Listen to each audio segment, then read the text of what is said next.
And we're back. And a couple minutes early. Sorry about that, guys. I I was testing the connection out ahead, and then there's like the two steps, and then it's like it's ready to go, and then you hit go, and I just meant to click off and like let it be like connected, but waiting to go for that last 5 minutes, and I hit it, and then we're on. It's okay. I guess I missed you guys. I couldn't wait to start. Subconsciously, I went for it. But anyways, what a wild week. I hope everyone's keeping her together and keeping their mind calm and clear and collected through all the madness and everything that's being revealed as of late. Good to see you, Aries Solis, Cognitive Dissonant, Dominique. Welcome, welcome. Right on. Thank you. I appreciate that. I'm doing everything I can over here. It feels like being pulled in so many different directions, though. I mean, like just with just so many different revelations, so many different confirmations all at once. Like, I was kind of just joking around when I'd first said that in 2025 people were just going to be starting to wake up, and then in 2026, here, let me get the voice thing because we're going to chat for a minute before we start this interview. There we go. Get the whole thing going. It started without me, so I hadn't even set up the... but we're good.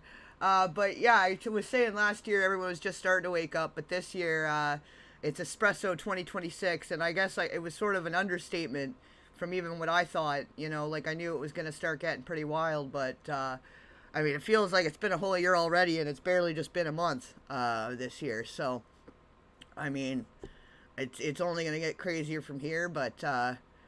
I think it's one of those situations where things kind of had to get a little worse to get better. You know, people were going to have to wake up and you know, see the real reality of what's been going on, and you know what certain evil powers that be have been getting away with for decades.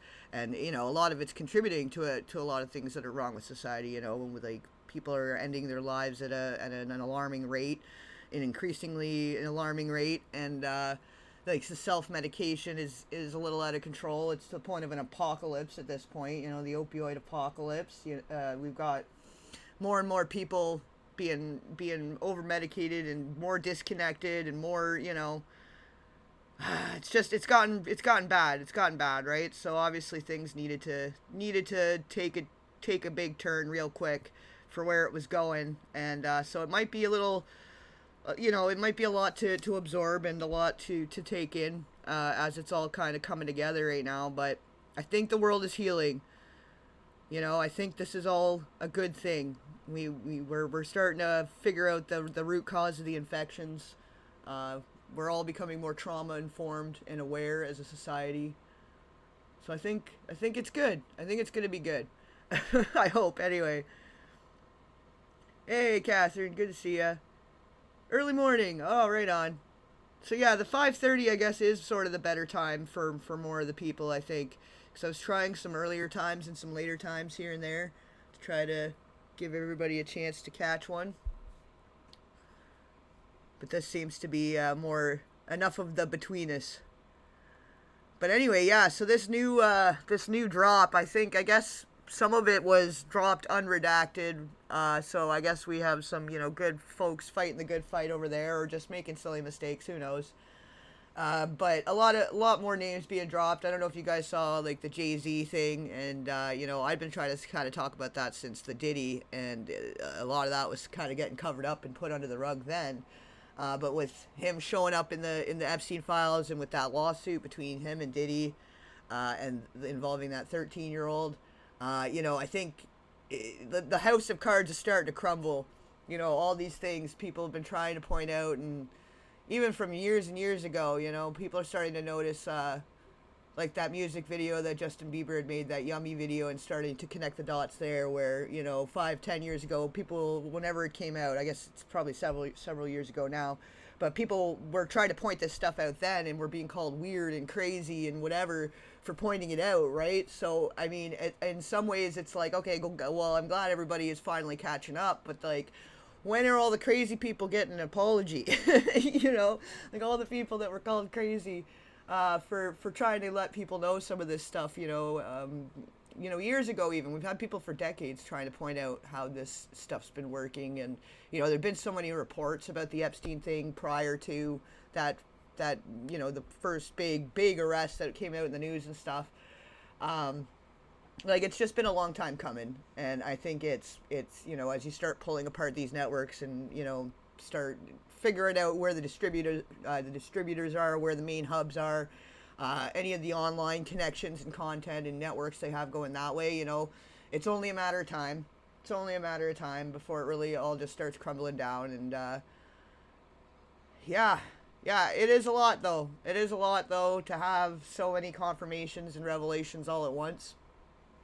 So I think for anybody that's not a veteran, I mean, for me, being a veteran, it's been a rough week and a bit, and then with Catherine O'Hara passing away, I was kind of sad and a little bit sus in some ways for what we've been talking about. Like, we've just been talking about a lot of this stuff while we're doing the mind map sessions.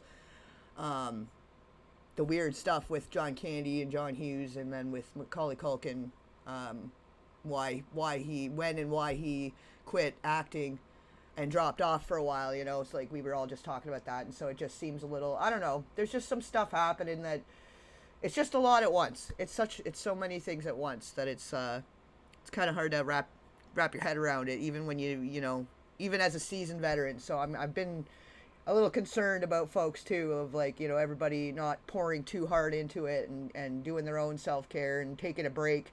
Because it is so easy to start digging through the files or digging into stuff in some rabbit hole, and next thing you know, it's 3-4 hours later, and all of that does have an effect mentally later. Like, you might not even realize in that moment, but I have deep dive hangovers all the time, and like that's kind of why I stopped drinking and stuff too. Like, it's not that it was even really like a problem, but even that extra day or so, if I on the weekends having a few drinks or going out and getting a little tuned on a weekend, that recovery is almost like it's we're not getting anywhere. At least the hangover you get from a deep dive, you're still getting somewhere. You're getting something out of it.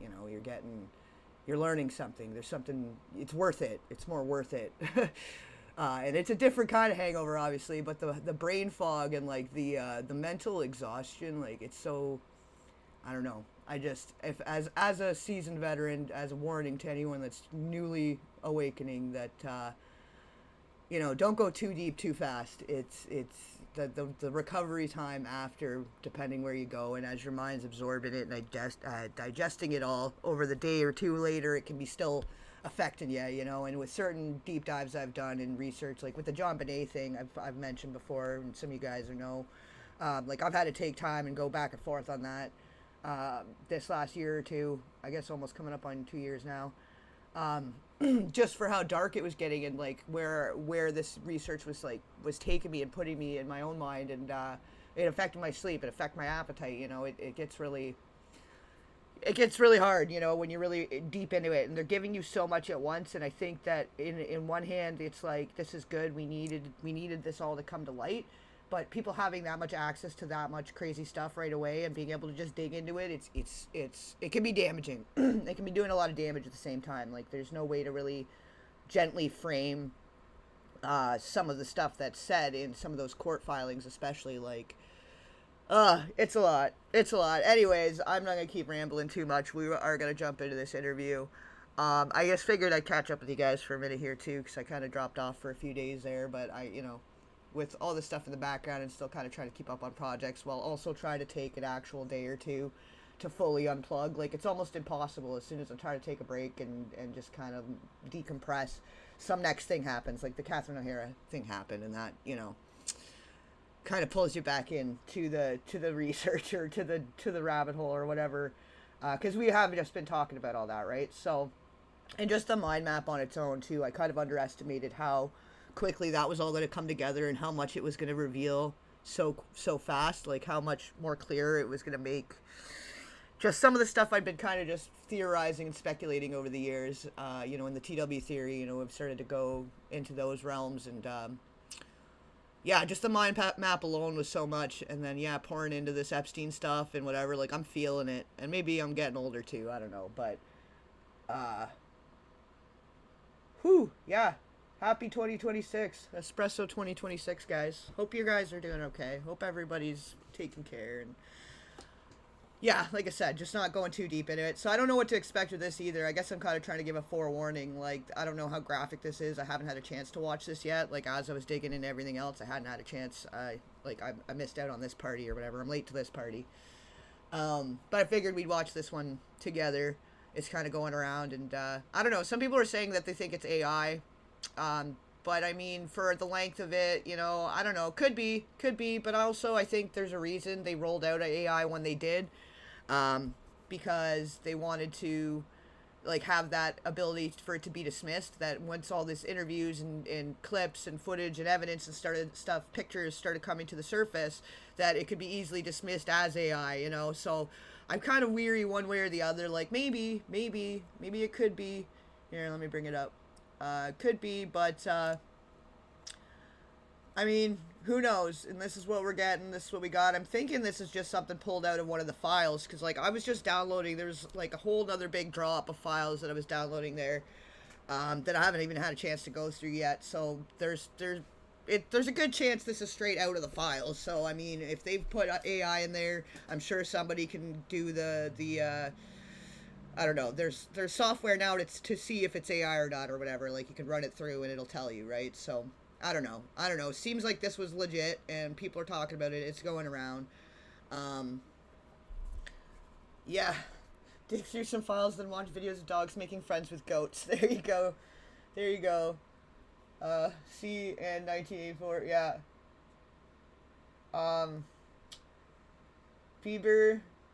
Bieber, I think, well, Bieber's been trying to say it. He's just been trying to say stuff for years. Like, that Yummy video always really it was unsettling to me, and for what this, like, the imagery and symbology and, you know, looking for reading between the lines of that video and with that final scene and his little kid face on the plate, and, like, the whole imagery is, like, I don't know. I felt like he was trying to say something then.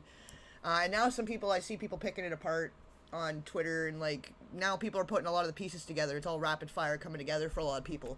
But seeing some of that stuff come to the surface, it's like, oh yeah, okay, well, thank you guys for finally seeing it for what it is. But, you know, like, there were so many people that were trying to talk about that then that were being dismissed as nut jobs for even looking at it like that. Like, you're a weirdo for even seeing it that way. But now you see, right? Now more people have eyes to see and are starting to put the pieces together. So it's great to see but it's like, it's conflicting, because it's like, okay, yeah, I'm glad everyone's got there, but yeah, like, who is gonna speak on behalf of the people and give the apology for people that have been trying to say it, right?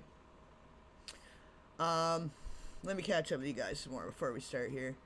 Vindicated, apologize, you crazy conspiracy. Yeah, everybody should be apologizing to their family, like, especially the last 5 years, like, people that were just trying to look out for their neighbors or look out for their family, and then were called nut jobs for whatever it was. Like, you know, people that were trying to speak out about stuff, there was a reason, and there was nothing to gain by looking crazy, you know, to anybody. So obviously they were doing it for a reason.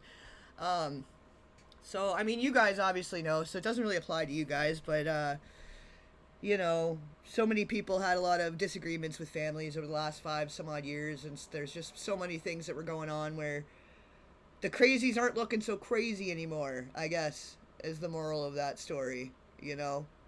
Those, what is the saying? The people dancing look crazy to those who can't hear the music. Well, can we hear the music now? You know, I think we can all hear it now. Hey, Blueberry. Hey, Lyriel. Got a few more folks kind of join us here. Yeah, I kind of figured we kind of chit-chat for a minute, too, since I kind of started early, and then let everybody file in before we start the interview. Very healthy to take a break from all the darkness. It's a must. Yeah, like, you really have to. You have to, because it is so easy to get in so deep, and, like, you can overdose on the darkness, I guess, is, like, people don't really realize. But you can really overdo it, and then, yeah, it takes, like, 2-3 days. Sometimes, like, you hit a burnout, and it's going to be a week, but to even recover, to get back into a proper sleep cycle and to be able to eat properly. Because, like, when you're, like, the reality of a lot of this and the stuff that you end up some of the stuff you end up reading that you're not really necessarily expecting, like some of it can get really graphic quickly in some of these court documents, for example, because some of it's more descriptive than others. It depends how the lawyers decided to present it, you know, and some of them, like the Katie Johnson filing, for example, is very, very descriptive in ways that almost is like not necessary. So I don't know if it's like who the fuck, I don't know who decided to put it in such a way. But I think just the language of everything we kind of need to change, and it needs to. We don't need it to be a re-traumatization or a recycling of trauma, or a voyeurism type thing. Like I feel like there's a lot of, you know, it's a fine line between it being an education and a healthy, good thing for you, and to be looking into this stuff and or being like, yeah, mentally damaging, or like some people to excess because they have some kind of weird thing about it. You know, like you really, it's I don't know. There's so many different sides to that coin. Like some people, it seems like they're erring on the side of like trauma porn, you know, and it's I really obviously try to stay in a more of a trauma informed lane, but it can be hard because as you're digging through and as you're, you know, depending who the interviewer is or depending who wrote in the file or whatever, some people obviously they're not as informed of the ways of saying things, like just for some of the language was where they say, oh, it was a child prostitute, for example, like there's no such thing, children cannot consent, you know, just stuff like that. And just sometimes the way people word stuff, it's like it can be very descriptive and very disturbing, and it's not necessary to get the point across, you know. We're all trying to heal here, we're not trying to make put salt in the wound.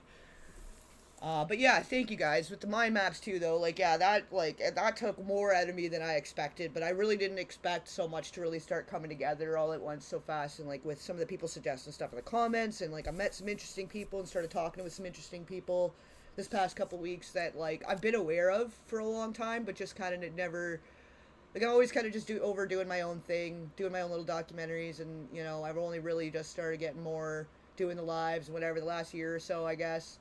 And then I kind of take breaks in between, so I kind of lose some steam in between or whatever. But I've kind of started to actually reach out and, like, get to know more people that are a little more like-minded in the niche. Like, I've watched for over the years and just seen the way people moved around certain events, or I talked about certain things. And, like, it's starting to become more apparent who the real investigative journalists are, whether they're independent or not or whatever. And the people that are just either regurgitating or going for the shock value or just trying to sensationalize or glorify or whatever, you know, like, so the people that are, I feel like, more on the same wavelength and in the same lane, I've been trying to connect a little more with, trying to reach out. But yeah, that thing with Bieber recently, though, I don't know if you guys saw, he, like, at the Grammys, he just did it in his underwear. Like, and it might have been shorts, like, because it was boxer. If it was underwear, it was boxers or whatever. But it could have just been like gym shorts or something. Like, he just doesn't give a fuck anymore. I don't know. I don't know if what kind of statement he's trying to make with that, or if it's just like, here, this is what you guys want. Like, this is what you guys wanted. You've been using me as a piece of meat my whole fucking life. You want me to come to the Grammys and dance around for you and do your fucking little show, you know? Like, I don't know how to take that right away, but it's still like all these little things coming down the line that it's like, obviously damage was done, and obviously, you know, as more stuff's coming to light, just the fact that he's keeping it together, I think is commendable.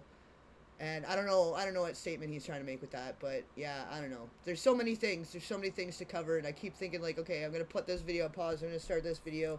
Like, I came across some more lost media here the last few days too, that's like more stuff's resurfacing, and I don't know. It's like, which direction do you go when there's so many directions to go all at once? It's like so many confirmations where I can pick up where I left off on a thing of like, here's new information to this video or that video, or you know what I mean? You want to paint the mind map on your walls and invite people around for tea? That's awesome. I was thinking about like once it's getting closer to more complete, which I guess it'll never be complete, but like maybe a yearly thing where you can do it like not like a calendar, but a poster size. You could order a poster size of where it's at that current time. So then, yeah, you could see it all at once on a big, like I was thinking just to make one for myself, just to have it for reference, you know. So, I mean, if other people want that, That would be cool, I guess. Like, why not? Why not eventually? Because it's gonna be forever, and it's something that can be added to forever. Like, I don't know, and I think it's maybe becoming a bigger thing than I realized for some of the communications I've had as a result. I don't know. I don't even know. I just like I literally I had to take a few days to just like fully decompress, and I don't think I was even fully decompressed before I'm jumping on this. But I don't want to like worry you guys either. Like I'm starting to get some comments, people getting a little worried. Like I hadn't posted in a couple days or whatever. I hadn't said anything, and then I wasn't really active on Twitter the one day there. I guess people were like, oh, getting a little nervous, and I don't want people to get freaked out when I'm taking a break either, right? What's up, Ernie? Yeah, you made it. Right on. Or is it Amy? Oh, Amy, sorry. Arnie. First glance, it looked like an R and an N. I'm tired. I'm so tired, guys. And just like, yeah, like all the digital, like reading all these files and stuff late into the night, like my vision, I probably need glasses or something soon. Uh, that's how you felt. It's so sad, yeah. Help one another, those you trust during the difficult times. Yeah, yeah, like, and reach out to your conspiracy theorist friends. Like, make sure everybody's cool, you know? Check on each other. you know? Yeah, because none of us are okay right now, I don't think. Like, it's weird because it's like you always knew it in your gut, certain things. Like, you already knew it was true. But to have it so, like, hugely, like, enormously confirmed in so many ways all at once is a lot. It's a lot. Throw a dart. Blueberry Street, Blueberry Street. It's heavy, a lot to process. Yeah, throw a dart. Well, there's like victims and stuff on the board too, so it's, yeah, we don't want to do that.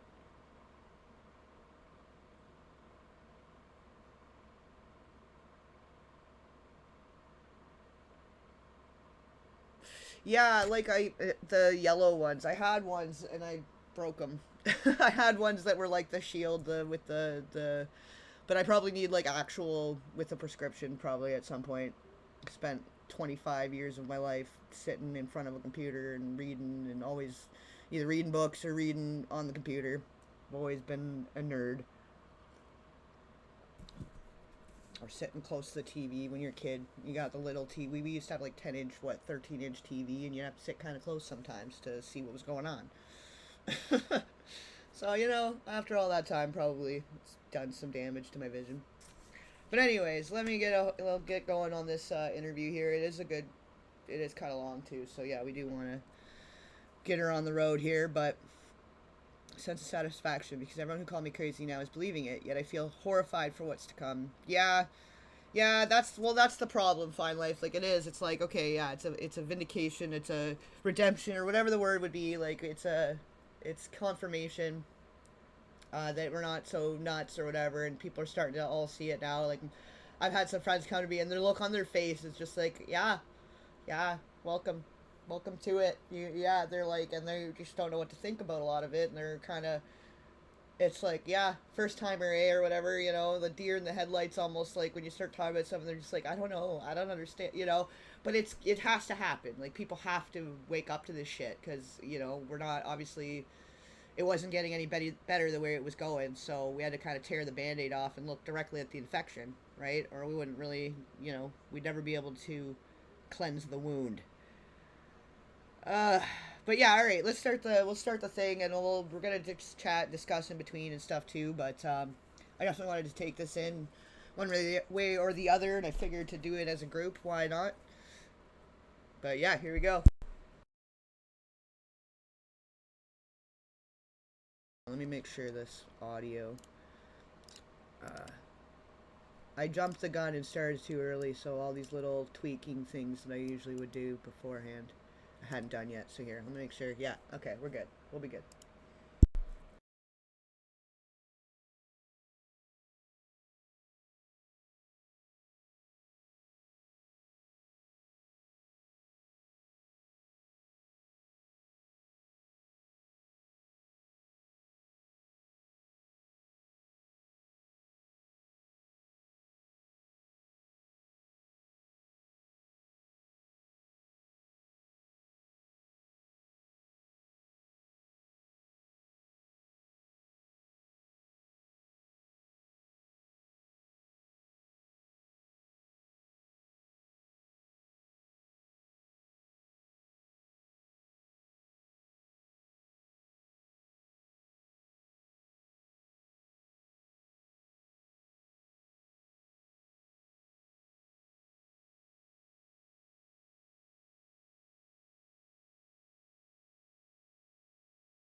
Yeah, so that just reminds me. Did you guys see that there were interactions between Gates and Epstein, like talking about simulating what everything that just happened that last how many years, the C 1984 that we dealt with.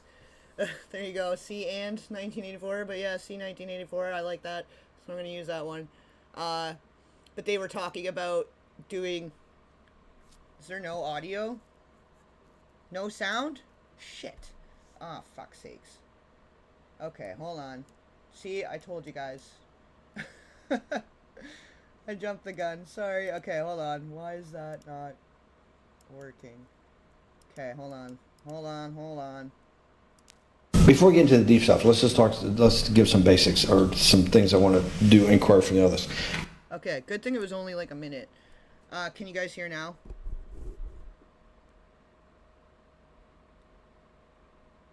You have audio now? Okay, sorry guys. Sorry about that. Hey, Cupcake Explosion. Hey, Alex. Sorry guys.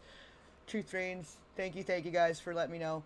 Yeah, and I just moved everything around, so I've like just been, and I hadn't streamed for a minute, so I hadn't reset all the defaults. My bad. Okay, we should be good. We're all good. Everybody's good? Okay, here we go. For real this time. Walk me through the Santa Fe Institute. What was it about the time at the math? And this was in the late 90s. So they're not going to hear me on this part, right? We're going to do it both ways? It will not be on the video, but we do have you recorded. Fine. Remember, when you're answering on these questions, I'm not in the shot, and they're never going to hear my voice. So a little bit you got to repeat. In your answer, you got to repeat what my question was. Oh, a little bit. Okay. Santa Fe Institute.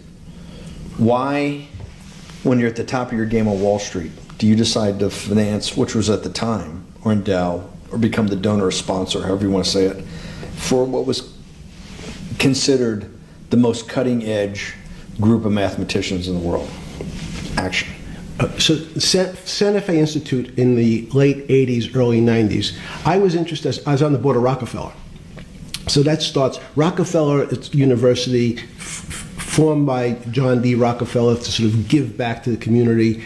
It's east side of Manhattan, except it was old. It was sort of old-fashioned. They were talking about medicine, and medicine by itself was again subject to the ideas of science. They were trying to use science to find cures for disease. And I said, no, we need to do something different. We need to start interdisciplinary work. In most... How did a schmuck like you get on the board of Rockefeller? What year was that? I don't remember. I think 89 and 91. So that's one of the most prestigious research places in the world, correct? Yes. Okay, how did a guy like you get on the board of a blue blood, internationally known, hard research, Nobel Prize winners all over the place? How do they pick a guy like you, a trader from, or basically some guy from Bear Stearns? Good question. So I was asked to be on the board of Rockefeller, and I think it was, I was on the board of Rockefeller, there was a money manager who said, Rockefeller needs someone with financial expertise because the university is growing and there's lots of new things. You have to, again, we go back to the original discussion the last time. Up until the mid-'80s or sort of early mid-'70s, the most important thing was your name. If you were Rockefeller, you already were considered to be brilliant. If you were head of General Motors, it was your reputation. It was who you knew, who your family was, what was your character. And then in the mid-'70s, basically, if you remember, you probably had a calculator. It was very advanced in those days to have a Texas Instrument calculator, where it could, by putting in the numbers, it would multiply for you to do square roots. And that was the first, and everyone who had a calculator was already advanced on Wall Street. A simple almost like your accountant. Like, so he's basically already just saying, like, oh, it's networking. It's about who you are, who you know. It's not really about if you really, know what you're doing. And yeah, like, he's talking about the medical stuff back in the 90s. And so, like, who knows how long they had been planning stuff. But some of the stuff that's come out now in the recent files was him and Gates talking about simulating the C 1984 event back in 2017. So they like ran some kind of computer something simulation or something, and like, I don't know, things are getting friggin' weird. But who knows how like long ago all of this was formulating, because all these people that went to college together or were in the same this that, or within the family or friends or network, the way that they networked separately outside of any, it wasn't really to do with any politics or religion. They have other loyalties to one another or other allegiances to one another. The most important parts of business were really now going to calculations. So it's not only mathematics, but it's things that could be calculated. Reputation couldn't be calculated. I could give you, are you a 10 on a reputation scale, an 8? What does it mean to have a measurement of your reputation? We'll get to that later. But places like Rockefeller needed someone to say, look, we're entering a different world where numbers and the numbers of companies, portfolio management was going to be balanced. It was going to be statistical. Jeffrey, could you come on the board? Potentially sit on the finance committee, Nancy Kissinger and a bunch of other people. And David Rockefeller and I got along very well. He was this unbelievable human being. Respectful to everyone. He introduced his driver as his colleague, not his driver. He would never say, this is my driver. He said, it's my colleague. And David started to explain to me world politics. So David would say, Jeffrey, money is going to be sort of the most important things. People don't understand money. You seem to have this knack for money. I said to David, tell me about your life. What was the worst and the best part of your life? So David said, when I grew up, everyone knew I was a Rockefeller. They didn't know that my father told me he would not leave me a dime. No money. But every time we went out to eat, me and my 5 friends at school, they would leave me the bill. They would expect me to pick up the check because I was a Rockefeller. And he said, I was chairman of Chase Bank. And he said, I remember like it was yesterday, one of the headlines in Time magazine said, David, please fire yourself. So he thought that there was a world that existed that would be a combination of both politics and business and leadership. What do I mean? He formed something called the Trilateral Commission.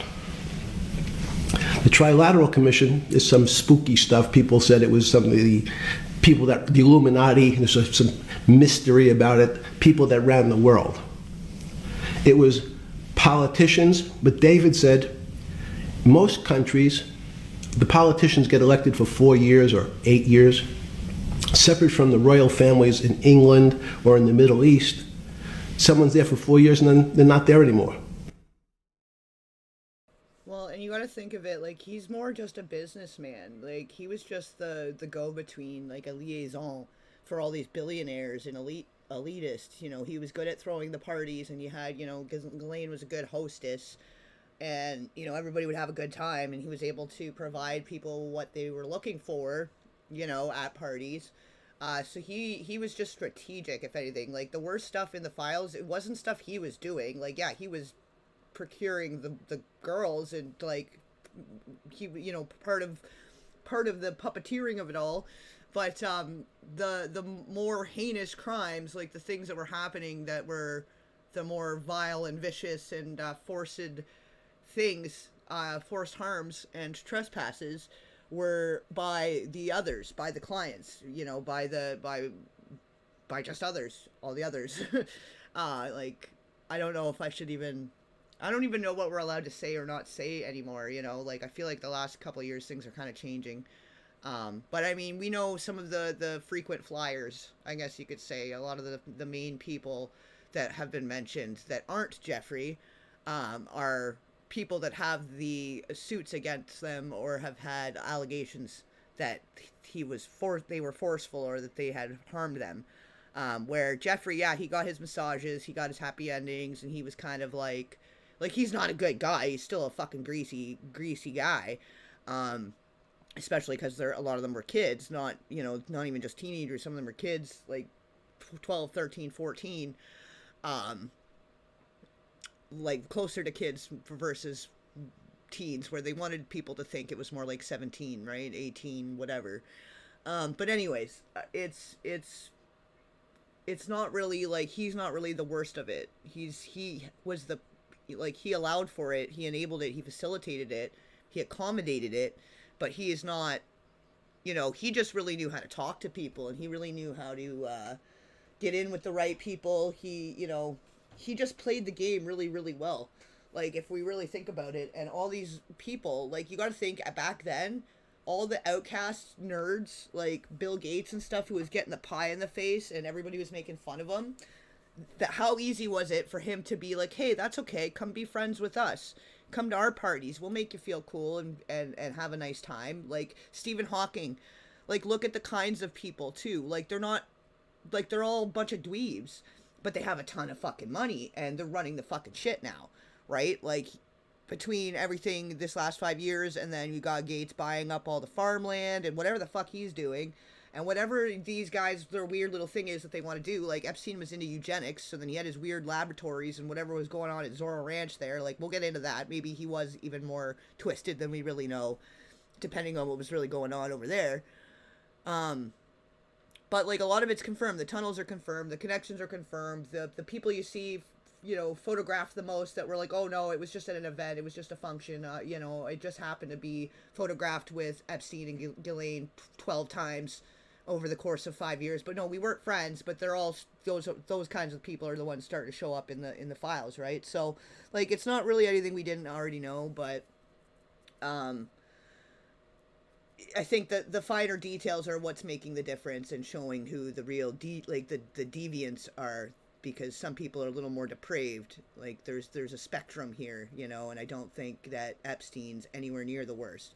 And if anything, he's said, like, that the orange guy is the worst of anyone he's ever met, the most, like, extra of anyone he's ever met. So if he's supposed to be the mastermind, whatever, behind this, and he's saying, you know what I mean? So I don't know. We'll keep going here, but I don't think he's not. Like, if anything, he's mild at best when it comes to the degrees of evil operating at various levels of elite levels and governments and so on and so forth.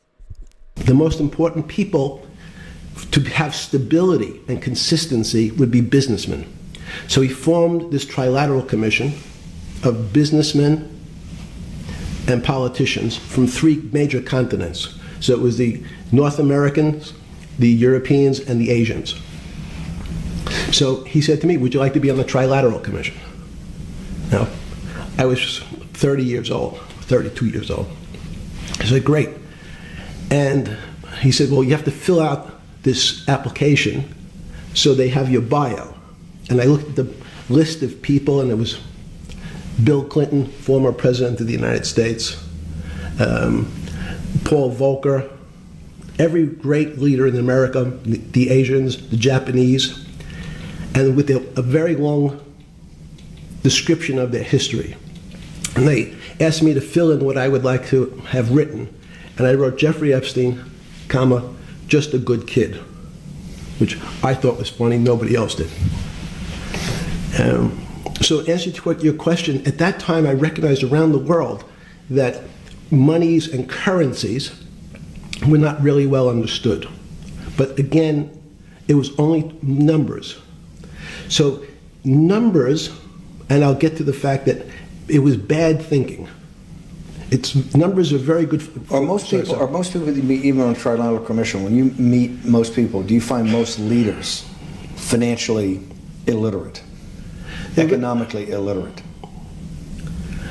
Most political leaders don't come out of a background of finance. Most political leaders come out of a background of being popular. So in some of the countries, in some of the African countries, for example, they might have been a military person. They were a general.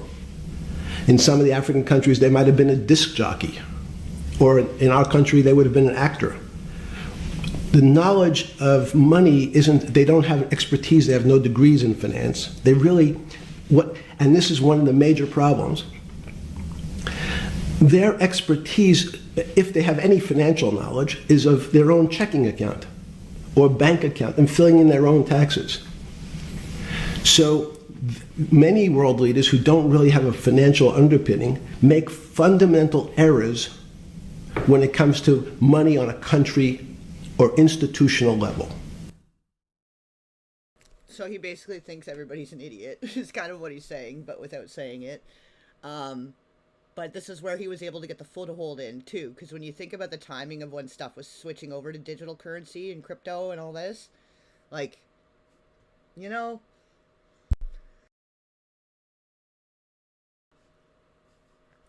do I think he could, that's possible, it's possible, he could be a system. For how strategic and how many different groups of people he was able to fit in with, it's a good chance that he's a system, because how do you travel in between so many different cultures and groups of people and fit in with everybody and are able to get them all getting along and working together on business. And like, he was bringing together people from other sides of the world and connecting business where it's like killing, what is it called, like kill two birds at once with one stone, you know, like here one hand washes the other, like your business does this and your business does this, and if you guys work together you can double your money this way, and it's symbiotic, you know. Like, he was able to point out things that made sense and bring them together. And yeah, he'd have the girls, he'd have some drinks, he'd have whatever, he had like, apparently there was like menus for whatever they wanted, you know, like any pharmaceuticals or otherwise.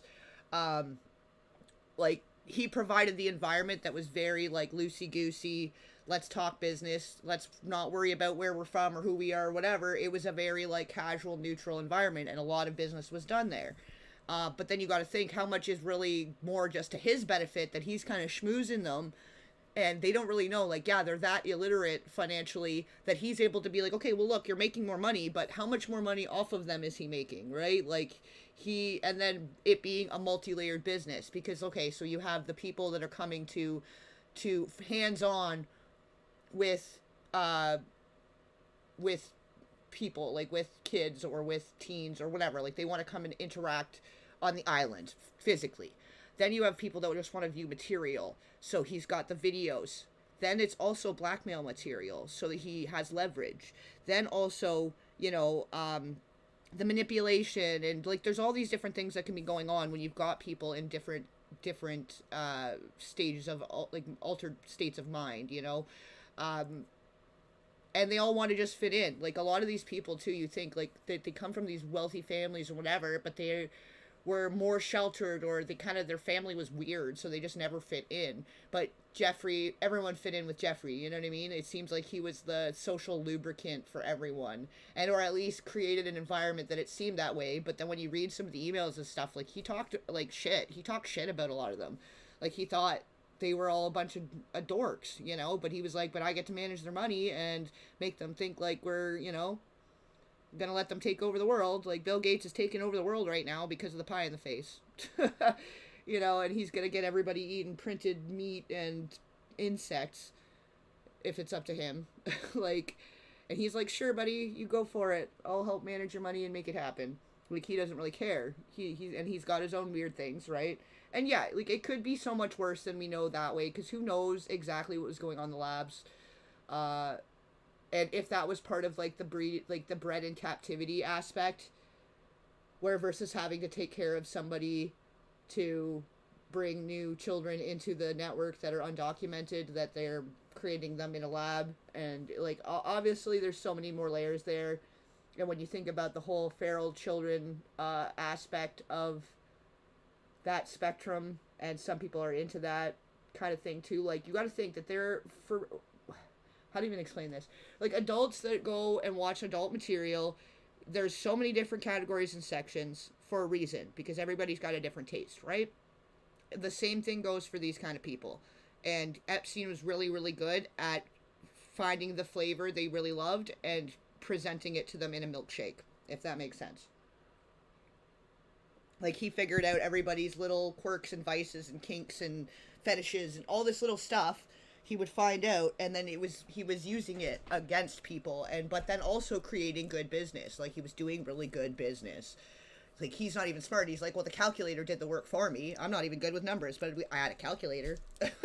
Is kind of what he's saying. And he's like, well, and it's not that they're illiterate. They know how to manage their money, but I can manage their money better, right? And so he's just, I don't know. He kind of came up at the right time with the right knowledge and got in with the right people. And then with the turn of the century of the digital market, which, I don't know, some of those screenshots going around, because I was trying to find them in the files, but the screenshots going around about him having involvement in the early stages of Bitcoin and stuff. Some people are saying they're doctored, and I couldn't find those same ones just yet in the files, but I do think that, like, with Silk Road and all of this stuff, like, we know already that the black market of crime was run on sites like Silk Road, and the cryptocurrency was the early stages of being able to do criminal things and have the payments undetected. That's sort of like how it started. Like, one of the first internet transactions was somebody at MIT, I believe. Actually, don't quote me on this because I don't know, I can't really remember 100%, but it was like Stanford and MIT. Stanford, I think, for sure, and one other, it doesn't matter. One of the two universities did a transaction for cannabis. One of the first e-transfer type digital transactions was for cannabis. So, like, a lot of this technology was to figure out how to launder and hide money that was procured from crime, I guess, is the best way to say that. I don't really know how the better way to say that is. But that all existed long before. Like, people started to know about crypto in the last 10, 15, whatever years. But crypto's existed a long time, and the foundations of that are still very deeply embedded in these sort of criminal organization and networks. And for sure, most of these countries and people and whoever didn't understand the digital aspect of it in such a way. And if he was getting in good with all of these digital people that were just nerds and being made fun of in the 80s, 90s, early 2000s, until it became cool. Like, obviously Silicon Valley kind of made it cool, the early 2000s, it started being more of a normal thing for everyone to be on the computer, right? But before that, like, he had these tech guys in his back pocket, and whether he knew what was going to happen with the financial sector or not, he was in a very advantageous spot to take hold of it, show them how to turn it into, an online investment, digital currencies, how to make transactions one way or the other that is beneficial for them, on both ends, for different parties. He's connecting different people for different business arrangements, right? So, yeah. I think to be able to do that, to answer your question, I know that was sort of long-winded to answer that one question there, but I think to be able to be that kind of person and fit in with all those different people and be able to get on so many different levels, like, for sure you have to have at least sort of a fractured personality, Yeah, well, because it is all trespassing. All of it is harms and trespassing against them, but when there is, like, the difference between, it is a spectrum. It is a spectrum to the degree of depravity and deviance. So far, anyways, from what I've read so far and from what my understanding is so far, it could still get worse, But, yeah, from what it sounds like he was into getting the massages, and yeah, he wanted to be relieved multiple times a day, and that's not great. That's obviously gross, and the age is, it's all bad. But, compared to some of the other stuff I'm reading, he's mild at best as far as depravity goes. Like, he's pretty normal. He's like a vanilla when you look at the spectrum of the depravity or the kinks and fetishes and stuff, right? Anyways, let's keep her going here. I'm sorry. But it's such a loaded question, It's such a loaded question. But yeah, I think you would have to be that person. Like, yeah, what's your proclivity? Finding out everyone else's. Yeah, because he could monetize it. Because he could monetize it 3, 4, 5 times over. Not only is he making money on helping them make money, he's making money on any business deals, like probably getting referrals or getting deals like, oh, you come into my restaurant for free, or here's some free tickets for this, or, there were some features and benefits. Then he's making money on the girls, he's making money with the footage, he's making money, like, he was, like, operating like almost on a genius level, but not really. Like, he was just right place, right time. He could see the strategy, he could see things changing, he was really good at talking to these different people. And, like, once he had his foot in the door and had enough people behind him, like, you got a Rockefeller vouching for you, you've pretty much got the golden ticket. You know, he was Charlie in the Chocolate Factory, and Les Wexner was Willy Wonka, handed him a mansion, and made him head of the Wexner Foundation. You know, like, why would these different major financial mega people just be like handing them over their money and stuff when they've already had a pretty good hold on it for 100 some odd years? You know, we're talking about bloodline money here. So why would they trust him? Why would they trust him with it? Well, because now he's taking their money into the digital realm for them. And that wasn't something they had decades of understanding about. They knew how to get their foot in the door the whole last 100 some odd years, but then as times are changing, they needed a guy that was going to guide them, that they thought that they could trust. And when you have blackmail and dirt on everybody, and you know he's doing dirty things and you're doing dirty things and everyone's dirty, you can trust each other a lot better because everybody's got dirt on each other, right? Let me give you an example. If you, Mr. Bannon, if I said your assets increased last year, you'd say, that sounds pretty good. And I'd say, what does that mean to you? You'd say, well, I have more money. I guess I'm wealthier. I'd say, yes. And if your debt increased, would you feel wealthier or poorer? You'd say, well, I don't want to have increased debt. I don't like the idea of that sound, increased debt. Now, that and world leaders understand when their assets go up, they feel better. However, institutions like banks, things that people don't really understand are financial underpinnings of banks. When I say your bank, Mr. Bannon, you have the Bannon Bank, you doubled your assets. Sounds good, but what does it really mean? It means people owe you more money. You don't have any more money. What? Yeah. A bank's assets are how much it is owed by other people. That's crazy. So if the bank goes from $2 billion of assets to $10 billion, it means people owe it an additional $8 billion, but their assets have gone up. So the terminology of assets and liabilities is different for banks. It's not natural. And what most people, and you ask questions about world leaders, there's many people, I think your old boss Mercer understood, there's a fundamental part of money which is called fractionalized banking. And fractionalized banking is something that finance people understand, and the people on the street, and when I say people on the street, that's where I was when I started on Wall Street, would find it impossible to believe. Impossible. Why? Bannon Bank, I give you $1, just one single dollar. In our system of banking, I would say, okay, Steve, I gave you $1. How much can you lend out to your friends? And your natural reaction would be probably something less than $1 because I want to keep something in my pocket. The way our system works is if you as a bank are holding my dollar, you can lend out an additional $8 or $9.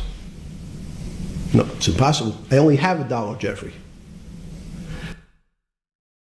Yeah, like I feel like he's kind of describing crypto right now. He's like, they don't really care. They just want to see more money coming in and less debt. So whatever he's doing on the other side, as long as they see that they've increased their money, and like with crypto, you definitely, you could go and you can, if you know what you're doing and you're in with the right group of people or whatever, you could 5x, 10x, whatever your money, and you're happy. They're happy. So maybe he's been able to 50x that money, but as long as they've made it 10x and it's better than what they'd make at a bank, he's won that person for life. If they could be like, holy shit, I have 5 times the amount of money I had last time in that account last month. Oh, I'm winning. We're winning. Winning. Yay. And that's all they care about. And so he's like, oh, okay, well, like you made 10 times that. And I kept half. You still are happy. Everyone's happy. Because he's saying as long as they made more money, they're happy. Right. But he's kind of dancing around it. Like, I don't know if you're picking up on that. Like, he's just kind of like, he's feeding the interviewer what he feeds people when he's trying to sell them on using him as their financier or whatever, or finance guy. He was the finance guy for the billionaires. Like, that's where he'd worked his way up. But he was like a nobody on Wall Street. So how does one become a Wolf of Wall Street, I guess, you know? And to a certain degree, because when you watch that movie and you kind of see what was going on, you know, like in Boiler Room and some of these other older movies, The Big Short or whatever, some of these old Wall Street type movies, it was all very cutthroat and very all over crazy. Like, everyone was doing heavy narcotics. People were spending money like crazy. They'd have, you know, whatever into the office at whatever, you know, like all of this stuff that you saw in that movie, like some of that was real. Like, if anything, it was worse than what they were allowed to show in the movie. Do you know what I mean? Like, when you've got all that money and you've got all that access to whatever that is that you want, like, then you have diminishing returns. Then you're going to push the envelope. Then you have the competitiveness. Like, when you're introducing a competitive nature to depravity, and everyone's, like, trying to outdo one another in their depravity, people are pushing an envelope they never would have reached. They never would have even reached that point if there wasn't that, you know, the camaraderie of it all.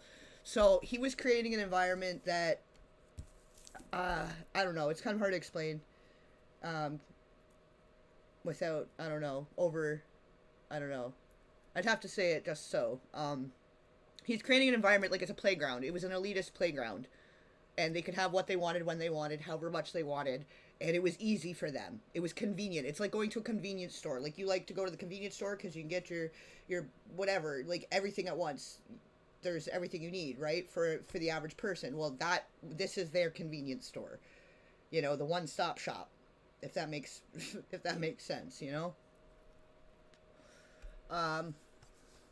Steve Bannon's the one who called him a schmuck, and he's the interviewer, yeah. Thought I was going to continue the web in light of what happened to Kiefer Sutherland. What, he got, like, pulled over and was given a DUI? Or what? I didn't see anything new about Kiefer Sutherland. There's been a lot of new things, and I still got to wrap up this. I have another crazy BuzzFeed Reiner, like, big update video that I'm working on. But the Brittany Murphy, I'm like so close to getting that done. This piece of lost media that I'd been looking for years that I got, that it was corrupted and fragmented, so I had to try to repair it, and I've been trying for weeks to like get it to go. And I thought I had it. I thought it was good, but then when I rendered the video, it was still the audio was not matching with the lips, and it was still lagging and looking weird. But on the playback, it seemed fine, so it was still kind of corrupted. Something was wrong with this freaking file. But I was able to go through last night, and I was screwing around, and I basically had the ChatGPT help me with it and run some weird stuff. Like, I don't even know. It felt like the Matrix, kind of running with the command prompts and stuff and running this stuff to get it to go through and repair this file. And it actually worked. And I was like, holy shit. Like, the whole time I could have just done it like this. But I just thought that would be so silly. Like, what the hell would it know about this situation? Like, it just seemed like such a weird, isolated situation. Like, what, you know, I just was trying different things that I thought could help it, and it wasn't working, right? So finally got that going. So I should be able to wrap that up very soon. And then the mind map, yeah, I'll be continuing that. I want to talk about the Catherine O'Hara thing, and there's more stuff coming out with the Hanks, and like, I don't know if we're allowed to talk about those Voldemort type things so much in detail, since like I'm able to talk about the Reiner thing and his sphere in such a way because of the Nick thing, you know, but with Hanks, he's kind of further removed. But I don't know, I'm coming across some more stuff and digging into more of the things that people were talking about in the past, and like with the Cappy and everything. So I don't know, I wanted to do something with that too, but then like I still had so many other things on the go before the Reiner stuff happened, so I will circle back to the mind map when I can, and we'll be continuing that. But I definitely needed a whole break from that, because like where that took me and how much confirmation that was all on its own was too much. That was too much for me. Yeah, he's literally just he's saying what people want to hear. He's a salesman. He has enough of a charisma. He seems kind of bland, though. I'm sure that like with a couple drinks he's a little more lively and a little more charismatic, I'm guessing. But yeah, he seems pretty harmless, you know, overall. We have something called fractionalized reserves, which is if you have 1, you can lend out 9. That's the way our system works. And so not only do world leaders not understand banking, but the man on the street, my father who worked in the park department, it would be beyond his imagination that people could lend out more money than they actually had in their pocket. Next question. But how did this, in understanding that, when you get on something like the Trilateral Commission, you're on the board at Rockefeller, which is the most advanced research. You get brought into the Trilateral, which is the elite of the elite. How, since you're only at that time 30-something years old. 8 years from teaching at Dalton, right? You're a Dalton. 10 years. 10 years teaching at Dalton. Yes. Walk us through. I mean, put us in the room. Walk me through exactly what it felt like. What it felt like being on the board at Rockefeller. We got these Nobel laureates, and you're sitting there making decisions, and you start to meet these people at Rockefeller. Now you start to meet these people at the Trilateral Commission. What did it feel like? It's a great question. So what did it feel That's like? what I'm in the business of asking. Yeah. What did it feel like meeting some of these people like Kissinger or Rockefeller? And those were two extraordinary people. But in general, I think the question, the people on Wall Street, I tell the story, the first day, one of the first days when I was in Wall Street, someone said to me, would you like to buy ATV? And I was looking in the brochure, and I couldn't figure out what stock had a symbol of ATV. And when I finally said, well, I can't find it, and they said, what's the matter with you? Do you want to buy ATV? Which is, he was selling hot televisions, stolen televisions from the floor of the American Stock Exchange, referred to in common parlance as the televisions fell off the truck. So I knew what that phrase meant from Coney Island. So he wasn't above crime. He wasn't above organized crime. Like, I get a cheap TV, it fell off the back of the truck. We know what that means. We know what that means. Everyone knows what the fuck that means. You don't have to be from Coney Island. You're not in on some fucking secret inside joke there, buddy. Like, come on. But yeah, no, like, I think at this point, like, first off, I think to be A-list, you're either a victim or a perpetrator, or you're a bystander. Like, you're turning a blind eye and not saying anything. You know, to be on the A-list, you've got to be turning a blind eye, or you're complicit, you know? Also, I think for some of these best actors, like people that are really good actors at becoming and embodying another person, you have to be somewhat split in the mind to be able to fully step out of your character and become a completely new character, and to do it very convincingly. Yeah, and she did Sybil. Well, this is why I decided to just jump on and say this, because not only, like, her first character, she, in her 70s, she's realized that she has DID, and had gone back and was reflecting on her career and how she noticed that it had applied through her career, and that doing Sybil should have been the first sign because of how well she was able to do that and embody that and understand it.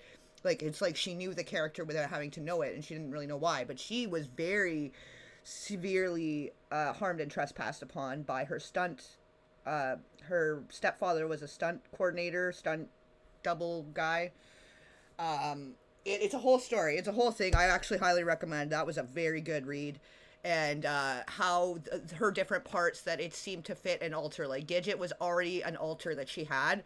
She called it her ragamuffin side of her, and she didn't think anything of it then, but like now looking back in retrospect, like 70 years later, but the Gidget character was one of her alters, and it just fit so perfectly that became like that was one of her first big roles that she had, right? And it was great, everybody loved it, but that was like her, it was one of her.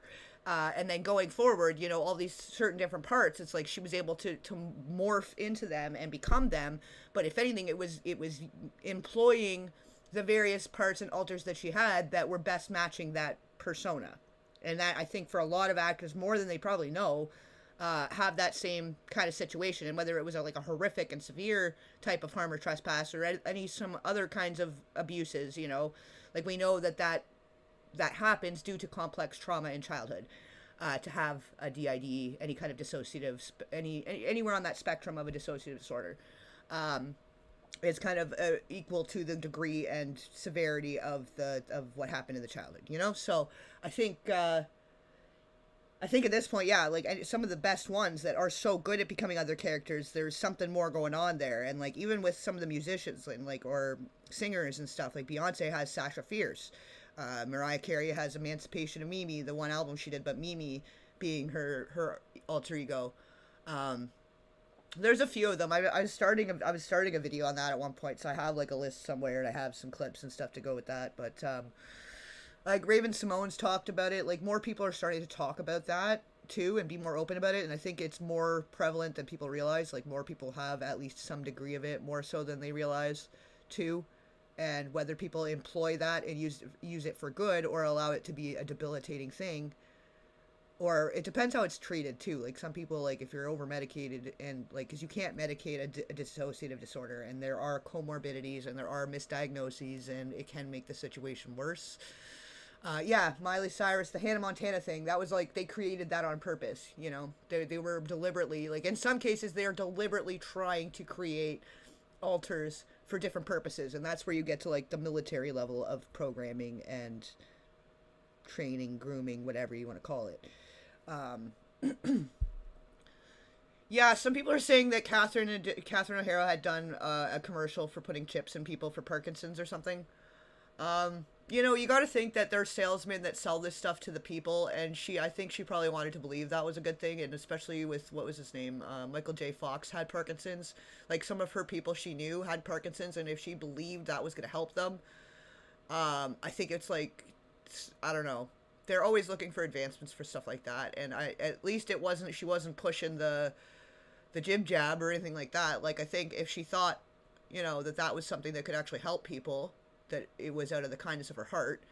But yeah, in retrospect, we can't really trust medical people at all. Like, we're starting to realize that, but I think that she was going with a good heart and good intentions on that.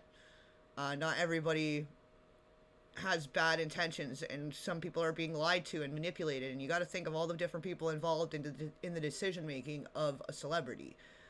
Like, if you have 5 people telling you, oh, yeah, no, it's a good thing, we read into it, look at this, look at that, like, and they're all going to make money off you agreeing to do it, they're going to convince you to do it. The sales reps that convince them are going to convince that celebrity to go ahead and do it. Then they get their cut, the celebrity gets some money, they move on their way. It's normal for them to advertise stuff. That's part of it. Sure, yeah, I always prefer to be more the naturalist with everything, but, like, that's a whole different thing. That's, like, a completely different thing, and if, you know, I think that in her heart she believed she was doing a good thing, but maybe she was wrong. Not everybody is doing a good thing, and they're right about it, you know, but if they're going with a good heart and a good intention, they're not a bad person, they just made a mistake. People can make mistakes. Celebrities aren't perfect. Find me one perfect person, and then we'll talk about it, you know? Yeah, kind of. Yeah, I read into that. I did a video about that, and with Elon Musk being mentioned in the one filing for, what was it? I think it was in Wisconsin or something. There's something weird going on in the one little town. I kind of touched on it. I try to err more on the side of hard facts and evidence as much as I can. And yeah, I'll lean into some speculation and theory, but some stuff is there to distract you too. Like, some stuff is there to get you on a rabbit hole and think like you're finding out all this crazy wild truths, but sometimes it's a red herring.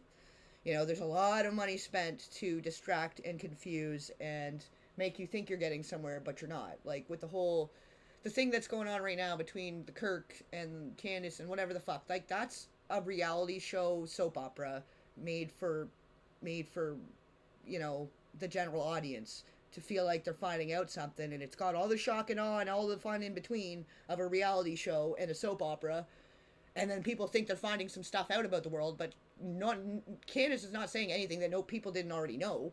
You know, she's not like big reveal. She's keeping it within the line. She wouldn't have the platform that she has if she was telling you things that you didn't already know. You know what I mean? If she wasn't saying things that weren't already allowed to be said, if that makes any sense.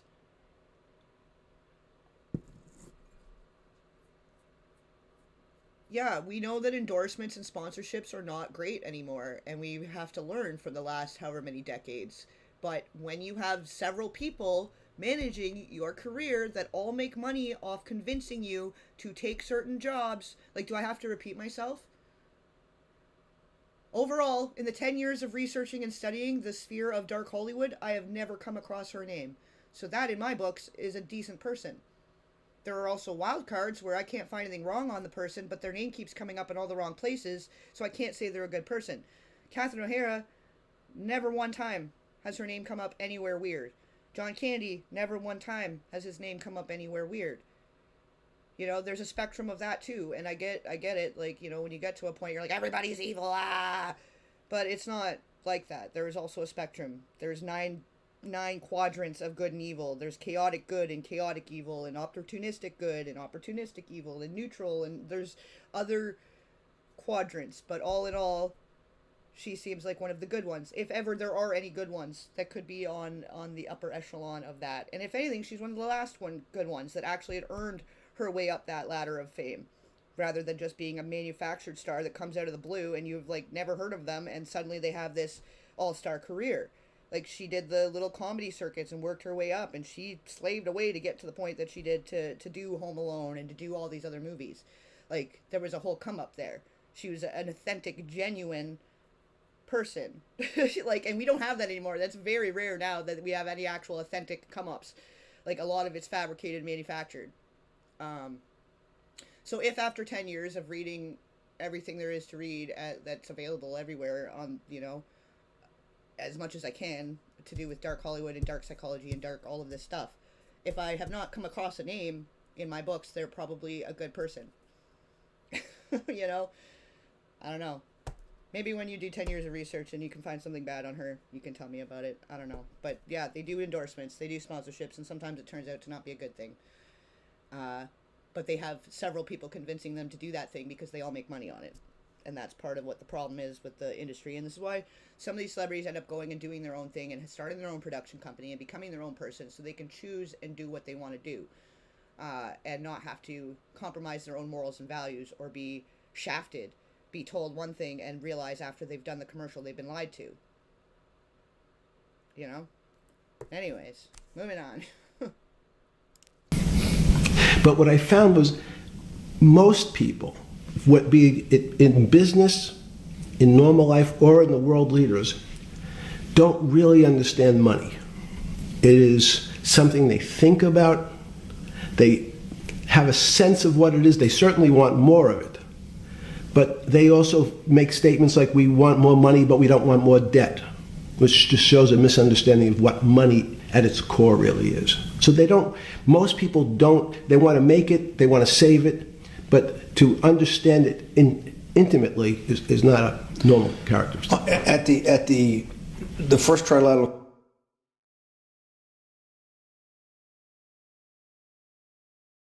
Oh, I didn't do it. It's in the clip. I'll try to skip it ahead 1 sec. It just cuts off there randomly for a second. It's still got the ticker though, so it's kind of weird. Here, there we go. Keep her going. Or something. Yeah, good. You're good. Just give me approximate. You joined the trilateral I commission. think it might be. And we'll be able to show we'll pull down the chart of where your name was, but just give me roughly when it was. I think it could be 90. I don't remember. Okay. Let's say early 90s. Yes. When you got on the trilateral commission and had the first, do you remember where the first meeting was? It was in Tokyo. In Tokyo. And at what hotel? I would like to say the Hilton, but it's probably not. And it's a 3-day, 4-day? Give me some 3-day event, and walk me through the whole thing. Speeches. It starts with a dinner. Just walk me through it. It was boring. You couldn't possibly think it was boring. It's bullshit. It was boring. You had to be stars in your eyes. No. Did you fly over privately? Yes, but it wasn't my plane. So it didn't count? No. You fly over. Yes. And it was who were the first? Like when you first met those leaders, you had to be wowed. No. You're 10 years out of Coney Island. No, I'm not wowed by people of position. I'm wowed by people of great ideas. And I don't care if it's the bus driver. I don't care if it's the student I had who has teeth coming out. Well, these guys have to have great ideas. They're the leaders of the 3 great continents of the world: North America, Europe, and Japan. No, many of these world leaders become world leaders because they're popular and they were able to get votes, or they were able to convince people to vote for them. I learned later. Many of them were just good at what they did in terms of politics. Remember, world leaders are politicians in general. They're not scientists, they're not intellectuals, they're not great thinkers, they're great politicians. At the first Trilateral Commission meeting that you remember in Tokyo, sometime in the early 90s, do you remember what were the big issues of the day that they were talking about, and what did you think about it? Yeah, in fact, it was funny because they were talking about inflation, and they were worried that what would happen, how do you control inflation? And as a mathematician, I didn't understand the concept. I don't understand the concept today. How's that possible?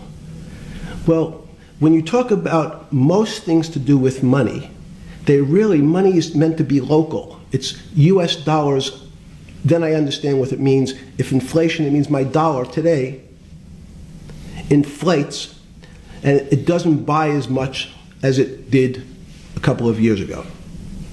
The prices go up. It seems that everything is great, but in fact my dollar is shrinking in value. If you, and you're the financial genius here, I'm just a lowly. Okay, this is the last time I'm going to say this in plain, simplified, second grade level English. There are several people that manage A-list celebrities that when they're going to make money off of offers and endorsements that they're told, they're going to convince that person, the several people will convince that person who has become a product to sell the other product. And yes, do you think Britney Spears drinks Pepsi? Do you think any of the celebrities that are endorsing any product actually fucking use it? Because probably you haven't been introduced to the last 30 years of reality that none of them do. None of them do. The guy at Campbell's, the head of Campbell's Soup, he told you what he thought really about the soup. Nobody is using their own product. Bill Gates did not jab his children. Like, think about it. Think about it. People are pushing all this stuff, and there is no law to not lie to you. That is literally how the advertising works. Watch How to Get Ahead in Advertising from the 80s. They were trying to tell you back then.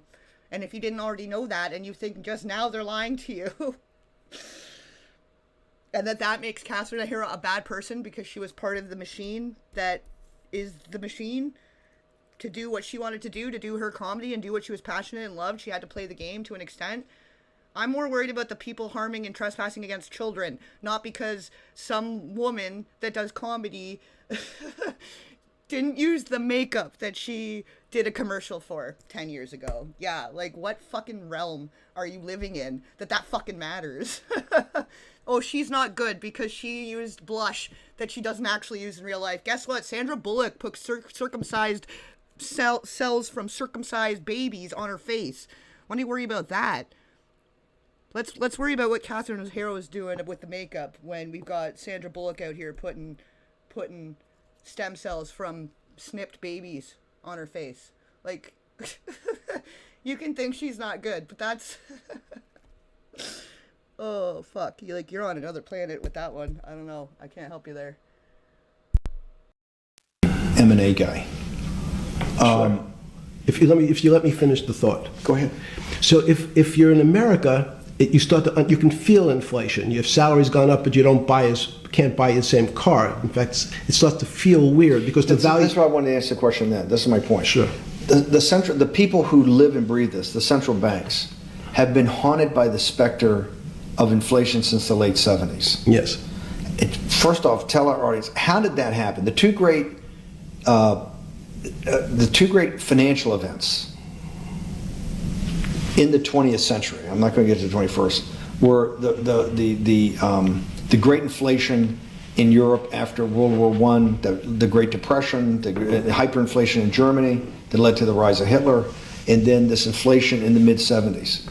Before you go to explain inflation, why is the specter of inflation always the central thing in central bankers' minds? Because it goes back to the first concept I said, the weird concept of fractionalized reserves. The system is not well understood. And most systems, in fact, are not well understood. We don't know how our digestive system. Stop. This is impossible. This is impossible. the world banking system, the world currency system, the world monetary system Yes. has to be so well understood by the Greenspans of the world and the Bernankes of the world and you, right? The currency traders, the guys making billion-dollar bets every day, the legendary guy on Wall Street in the late 90s, Vassalin Brothers.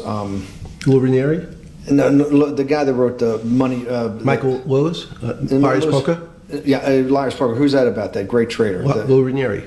No, it wasn't Lou, the guy that ran the desk. That eventually ran the hedge fund that went long-term capital. Ah, yes. I don't remember. Who's the guy? I want to say, I don't remember. I'm sorry. Lou Ranieri is big, but Yes. those guys have to understand the system perfectly. No, they don't understand the system. They understand the local part of the system. So, for example, why is not only inflation, most bankers are terrified if the public understood that the bank really doesn't have their money at any one time. It's one of the things during the Depression, there were runs on the bank.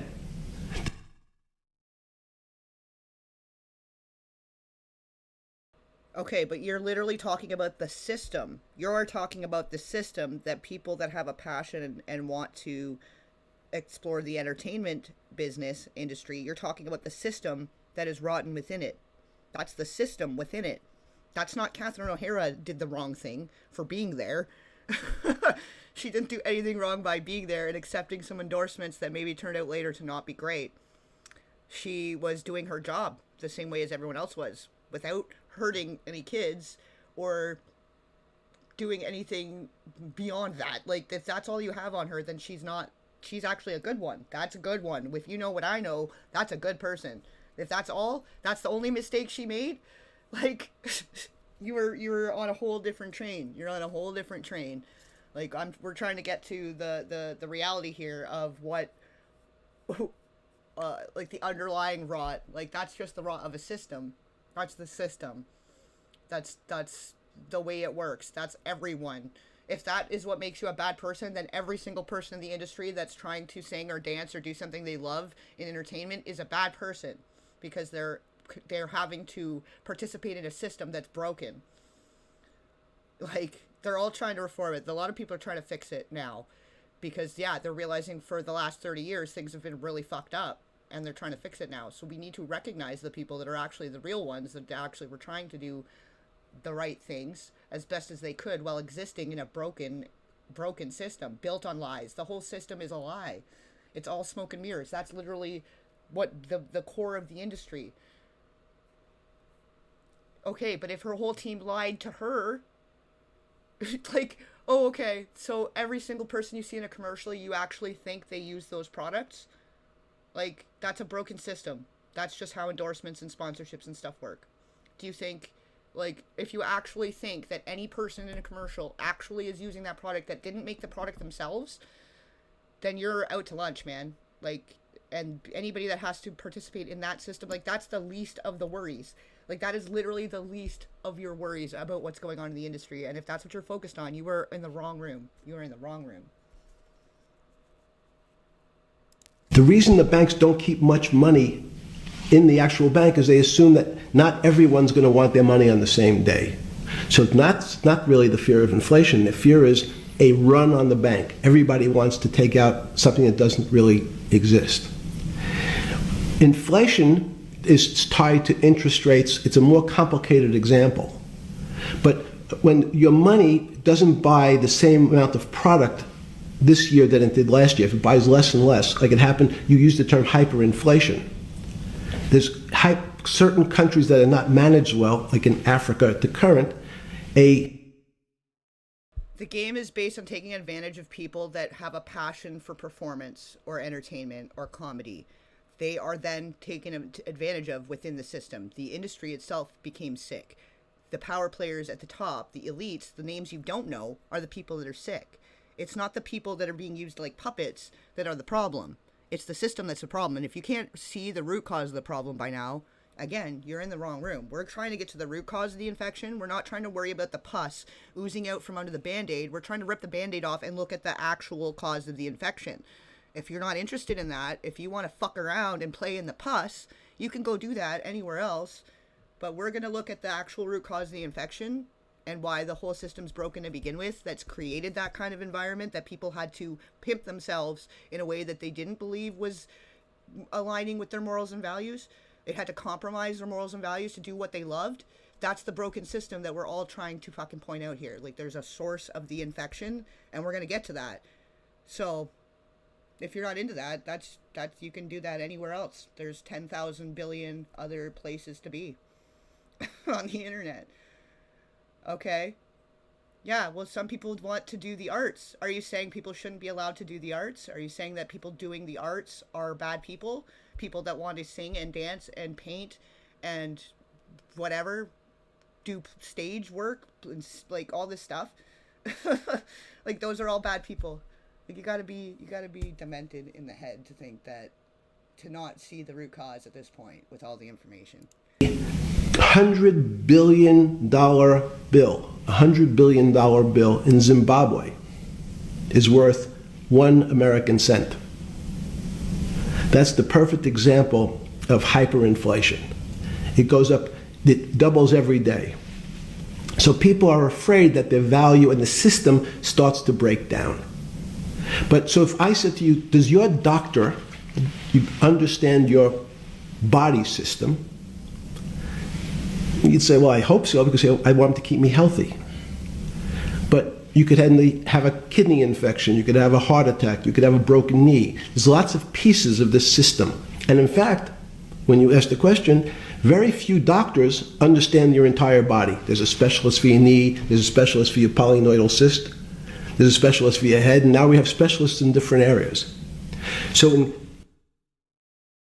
Oh yeah, I saw that John Bonet stuff, that there seemed like there was a picture on the wall that when they turned it, that it looked like it matched the outfit, that there was a picture of her on his shoulders. I think that they were all part of the same elite networks, and I think that there were definitely some parallels there. And there was that picture with that people thought it was Ghislaine in the background, so I had covered that too in the video. But there are other people now that are kind of coming to the surface that looked exactly like Ghislaine did back in the day, you know, and where she seemed to have come up in like the Madeleine McCann and the John Bonet. It's fishy and it's possible, but I think that there were other people strategically also involved in these same kinds of networks that all kind of look the same, so that later on it could be like, oh, well, no, Ghislaine was over here, like physically she wasn't there, but that it's all part of the same network kind of thing, you know what I mean? So I don't know, that one's a tough one. I'd have to look into it more too to know for sure before I would say anything for sure about that. And yeah, we could stop spamming. The spamming's not necessary.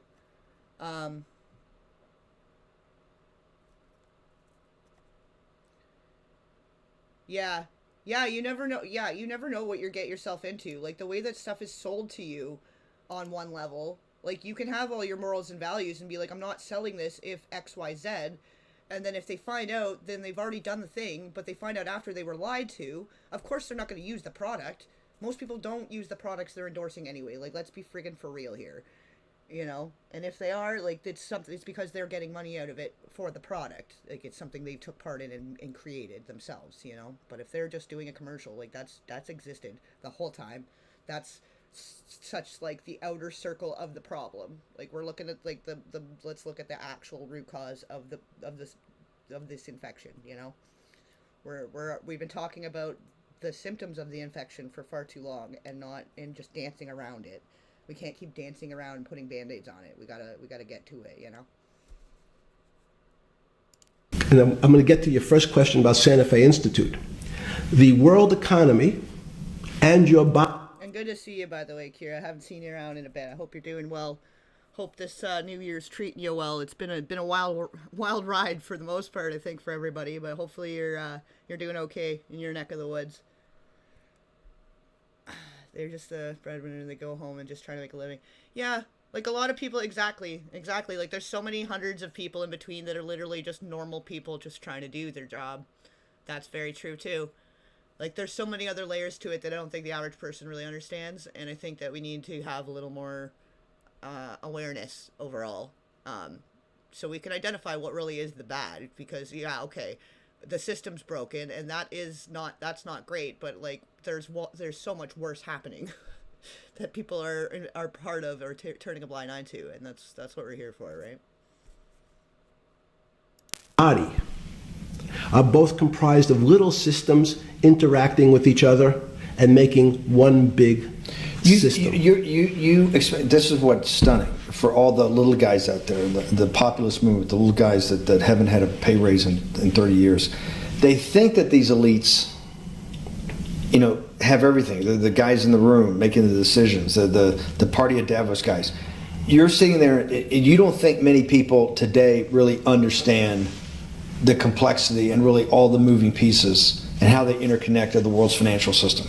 No, not only don't they understand the complexity, and that goes back to Santa Fe Institute was an attempt of trying to see if there was a way to mathematize, formularize, or algorithmically understand what the term complexity means. That goes back to the original question. Complex systems are complex by definition. But there's not necessarily, it's not one level of complexity. As we might say, well, our fingers are complex, the movements, the muscles of our hands. But it's not as complex as the blood system. Now I have a circulatory system. I have systems on top of systems. So that there's no one group of or person that really understands the way the body works. There's no one group that understands the way the financial systems work. You might understand U.S. bond market. Now you asked about the trade of long-term capital. That was a bond fund, very small part of this very complex system. So the goal of the Santa Fe Institute was to see, is there a way to get in, somehow understand how complex systems interact?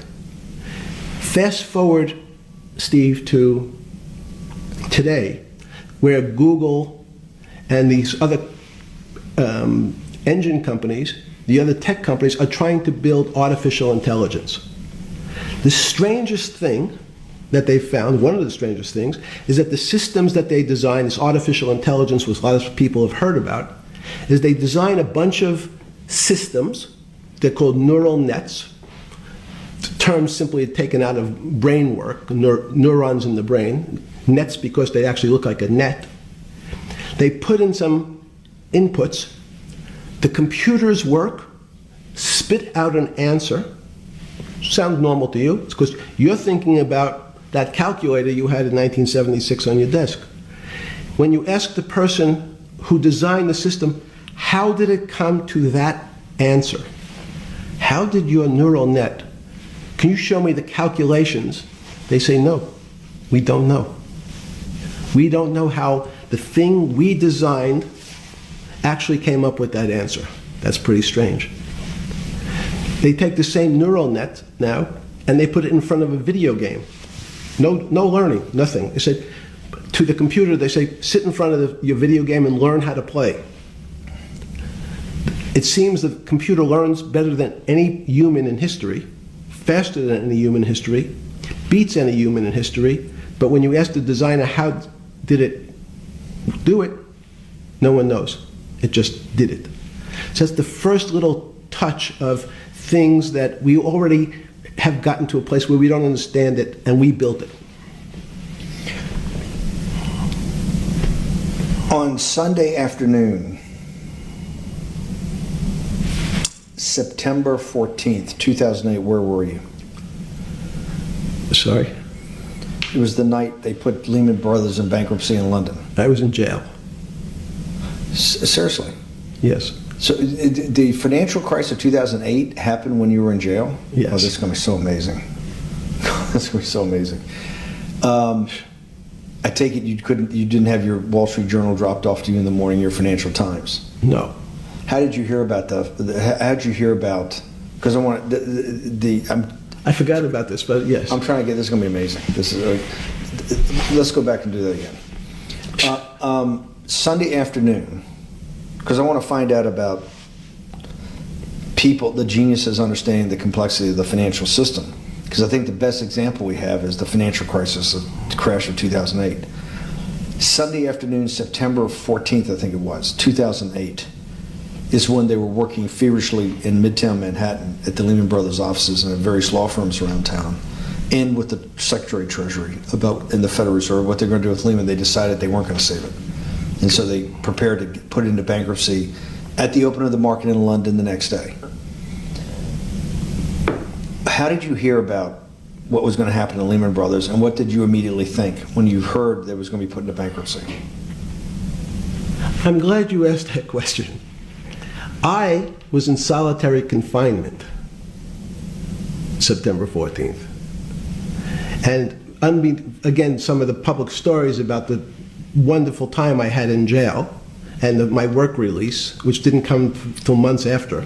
I'd been there since June in an 8x10 cell with a bed in the back, a 6-foot bed in the back, a chrome sink with a toilet attached to it, and a little piece of metal sticking out that was supposed to act as a table. Now, since I was in jail, there were no books. Why? There's no library. No library, but you're in jail. No, I was in jail, not prison. So in jail, I was in a place what's called the Special Housing Unit, which is for the roughest, toughest, meanest people. They had put me there, they said, for my own protection. So I was in a 8x10 cell with a little slit in the door where they would serve my food on a tray about 9 inches by 4 inches. And then as soon as I finished eating, they would take the tray and close it down. And one of the guards said, "Do you understand there's Wall Street's crashing. I'm worried about my pension fund. What should I do?" And I said, "Sorry, Wall Street's crashing? What's happened?" And he said, "There's some crisis and some companies are going bankrupt." I said, "Are you sure?" And he said, "Yeah, it's all over the papers. We're all terrified we're going to lose our life savings because we have either a 401k or our pension funds. We don't know anything about money. Mr. Epstein, can you tell us, like, what's going on? Am I going to be able to afford my children's education? Am I going to be bankrupt like this company called Lehman Brothers?" And there's another company in the front page today called Bear Stearns. "Oh no," I said. Why? Because that's the company I was a partner in. And in fact, that was the company I had a very large investment in. So, there's a great story. I didn't have my Wall Street Journal, but in the early mornings, you're allowed to make 2 phone calls, collect. And when you pick up the phone, you can dial a number, and when the person picks up, they say, "You're getting a call from the Palm Beach County Jail. Will you accept reverse charges?" And the person either says yes, and the call goes through, or the person says no. The person I had called was Jimmy Kane, the president of Bear Stearns. And I said, "Tell me what's going on." And so that my knowledge of the financial crisis happened with Jimmy, who was at the center of the storm, telling me about what Lehman had gone under, and they were trying to figure out a way, should they bail out Bear Stearns? I wonder how they're all feeling about the financial crisis right now. Things are tanking, and everybody's panicking, like, with how much stuff's being mentioned in the Epstein files. Like, Bitcoin's dropping off, and it's interesting. It's definitely interesting. And we're actually, like, we're in a recession worse than the Great Depression. Like, I was reading a thing the other day, and I can't remember exactly the year, but, like, it was like the 70s or something. Like, you'd have to be making $200 an hour right now to make the median of buying power that we did decades ago. Like, this is bad. This has already been so bad, and it's gonna get worse because a lot of little guys in between are gonna lose everything. Like, they're going to be losing life savings and stuff, where a lot of these big guys need to be brought down, but a lot of little investors in between are going to get stuck in the crossfire here, because you can't, if you invested in Bitcoin at 90,000 and it's at 70,000 right now, like, the little guy's not going to pull out their money because they're going to be like, well, now I got to wait till it goes back up because I just lost 20 grand, where these rich elite people, they're not as worried. But for a little guy, that $20,000 difference is a lot, and for them right now, they're more likely to hold out for it to bounce back. But if it keeps going down, it goes down to 50, goes down to 40, like, they're losing their life savings. And while these guys are cashing out, the bigger guys are cashing out. Because even if they're cashing out at a loss, they'd rather get more of their investment back sooner, and and that's what tanks it. Like if they're all pulling out at once, that's what tanks it, and then the little guys are like, shit, I'll have to wait till it bounces back. But yeah, like, and I think this is one of those ones where usually they kind of have an idea of what's happening in advance, and like the bigger guys are able to get out scot-free in advance. But right now, it's a little more unpredictable. It's a little more like there's so many different world events impacting it right now that they can't manipulate the same, right? Hey, Don Beeps, you made it, buddy. How you doing? Yeah, it was the complicity of the collapse and the blame. It was yeah. Well, and as stuff was getting switched over to cryptocurrency, like if you look into the history of stuff, some stuff it does seem like it was very strategic. And then again, knowing that the little guys in between would get caught in the crossfire and they'd still make it like bandits, right? But yeah, how you been? It's been a minute. Did it strike you at the time of the mess you had made of your life to be in a situation that you're one of the greatest financial minds in the world, looked at by world leaders and asked your thinking by the most prominent and important people in the world, and here you are in solitary confinement. You got to make a collect call to somebody. Did it strike you at the time how all the threads of your life had come together and put you in a position, or you had put yourself in that position? No. So it never struck you when you had to make one of your 50% of your collect calls that day, you called the president or the head of the CEO of Bear Stearns. The biggest financial event in your life is taking place, of which one, every important person in the world would be seeking your opinion. Number two would be a once-in-a-lifetime opportunity to apply your craft. Number three, it would be a once-in-a-lifetime opportunity to make money. Oh, definitely. Like, what was it? In the last 5 years, there was like a $3.6 trillion loss from the average household, like the average people. But then the elites gained 3.9 trillion or something crazy like that. Like, yeah, there was like a serious thing going on. And then you think of like after these wildfires and stuff that happen, who comes in and buys up all the land, and like there's so many other stuff there's stuff that happens that makes you think of whether or not it was more calculated and more arranged and planned than what it's presented or what the narrative is, right? Hey, welcome, Valerie, fellow Canadian, right on. Maple syrup sister. Been busy. Glad you're doing. Yeah, I'm all right. I was taking a couple days there, taking it easy, but keeping on over here. It's good to be staying busy. It's better to be busy than to be too deep in the darkness right now, because there's a lot of it. Hello from Finland. Welcome from Finland. Right on. Guess as the time zone's switching over, we're getting some different folks rolling through here. But yeah, some make a ton on the wealth transfer. Yeah, it's kind of what happens each time. It's either you can be on the upside of that or you can be on the downside of it, but it's so unpredictable, so you really never know which way it's going to go. So you kind of have to it's a gamble, in some cases. If you were smart, and obviously you're smart, you're telling me here, truthfully, that it never hit you at all of how you'd ended up in a place where you had to make a collect phone call from a jail cell that was 6x9 with a steel bed and your food being passed in through a slot. The question you want to ask is, who was the other call to? Okay, who was the other call to? The other call was to my friend at J.P. Morgan, who was then, I didn't know it at the time, trying to buy Bear Stearns. So at one point, I had two phones. It was difficult because they're afraid people are going to hang themselves with the phone cord. So they don't actually come together and they're pretty short. So I was actually going between two phones talking to Bear Stearns and J.P. Morgan at the same time. So I found it amusing. And it never struck you about how to end up in a situation like this? No, that would be probably means I would be too self-aware. You can't possibly expect me to believe this. I know. I don't believe it. It's no, it Even can't- it can't as a- be- it as a- can't- you're telling me that during that day, you never had a moment you sat there and go, "What the fuck have I done with my life that I'm in a 6x9 jail cell when I should be on a trading desk or I should be in my $250 million,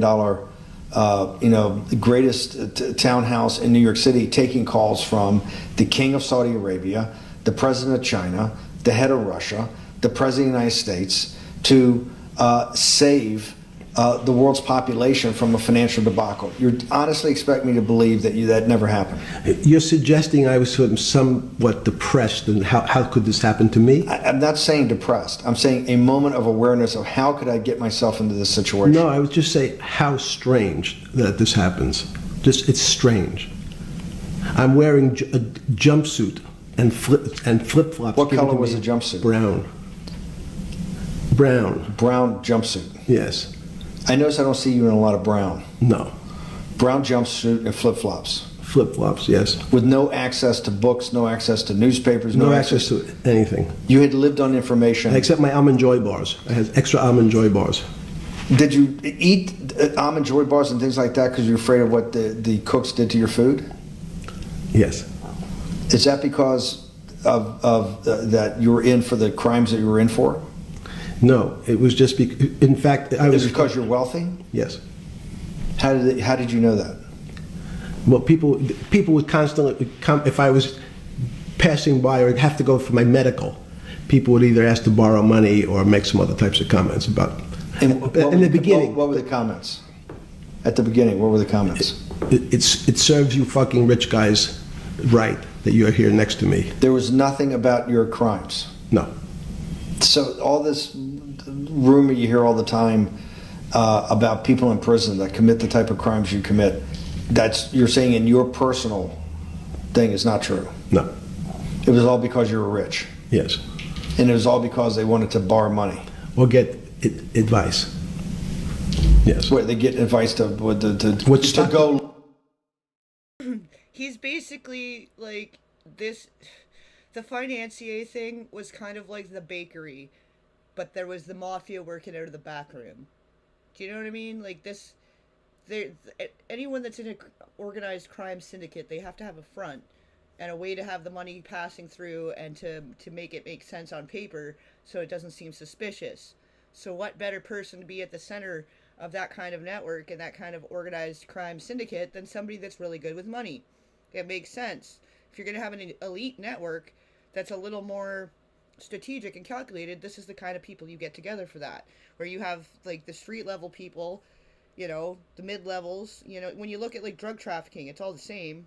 Like obviously there's key differences, but as far as the different levels of the hierarchy, and in this case, when you're trying to figure out what to do with all that money, and if you're having to launder money, probably somebody that's in with the tech guys and in with the digital currency and in with all that stuff early on is the guy. Oh, my voice. Hold on. Let me turn it up again. It's probably still set to my... Oh, how's that now?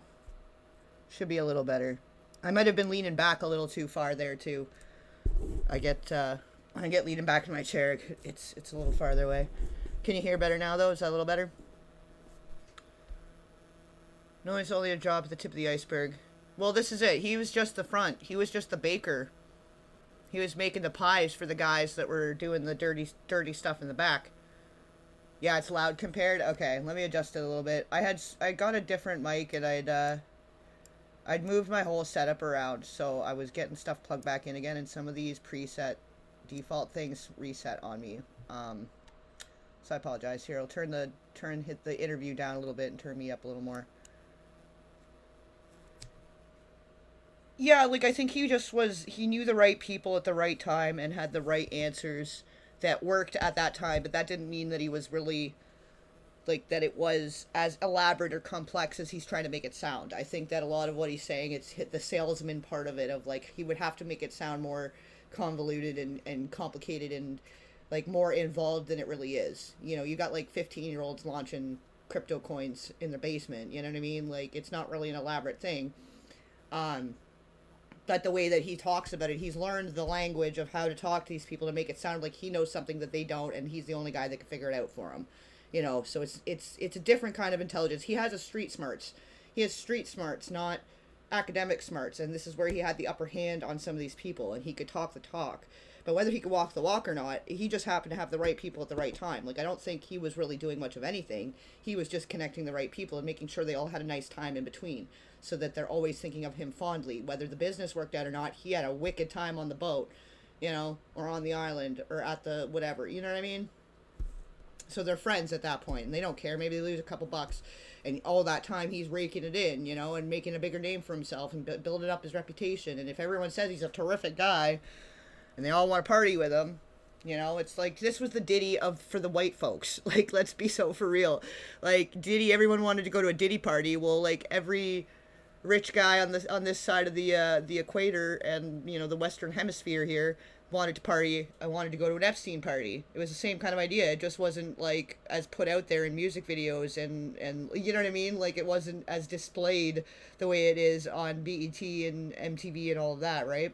But it's all the same thing. It's all the same kind of ruckus. It's just different levels and different hierarchies, different, some of them want to pretend they're more sophisticated, but they're still eating, you know, whipped cream off a sex worker's ass in the pool, the same as somebody would at a Diddy party. Like, guaranteed, it's all the same kind of ruckus. Like, maybe that's a bad example. That's a silly example. I don't know. I was kind of trying to be a tame example as much as I could there. But, like, they're all doing wild shit. It's just a different group. It's a different friend group. They all have different tastes and different preferences. You know, it's a clique. It's still a clique, right?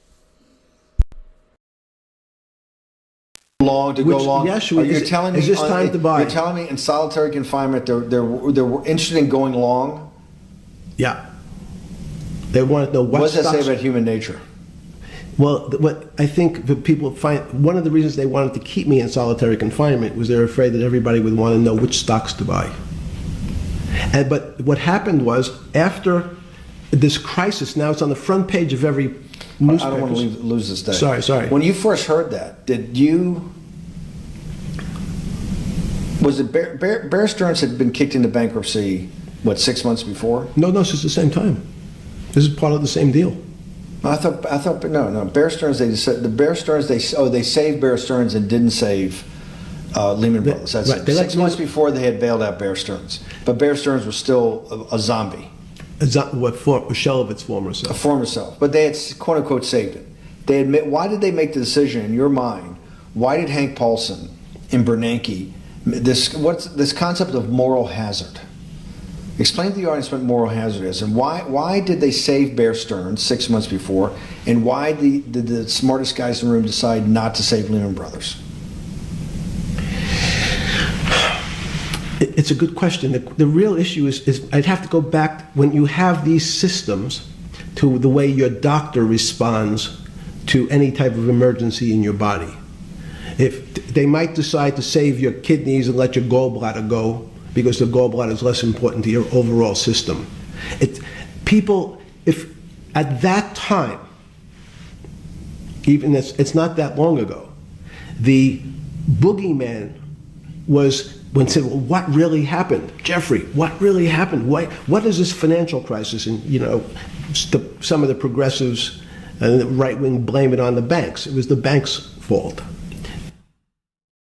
Yeah, the more he's talking about it, the more I'm thinking like they just had everybody that had a ton of money pull out all at once to put into different investments, but then while they're at it, it drove the price way down so they could buy back some of their investments for half the price kind of thing, you know? Like, it's like I don't know, crypto's kind of shady, man. Like, it's one of those gift and a curse type things, depending which angle you go into it and which way you want to play it.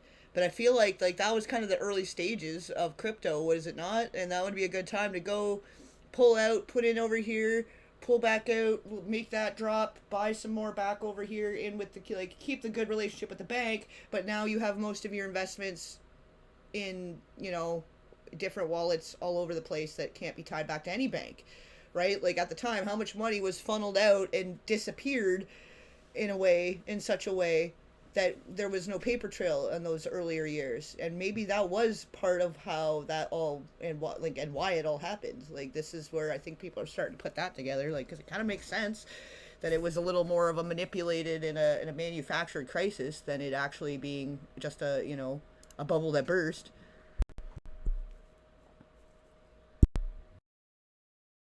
And it's the fault of this very esoteric, unknown concept of derivatives.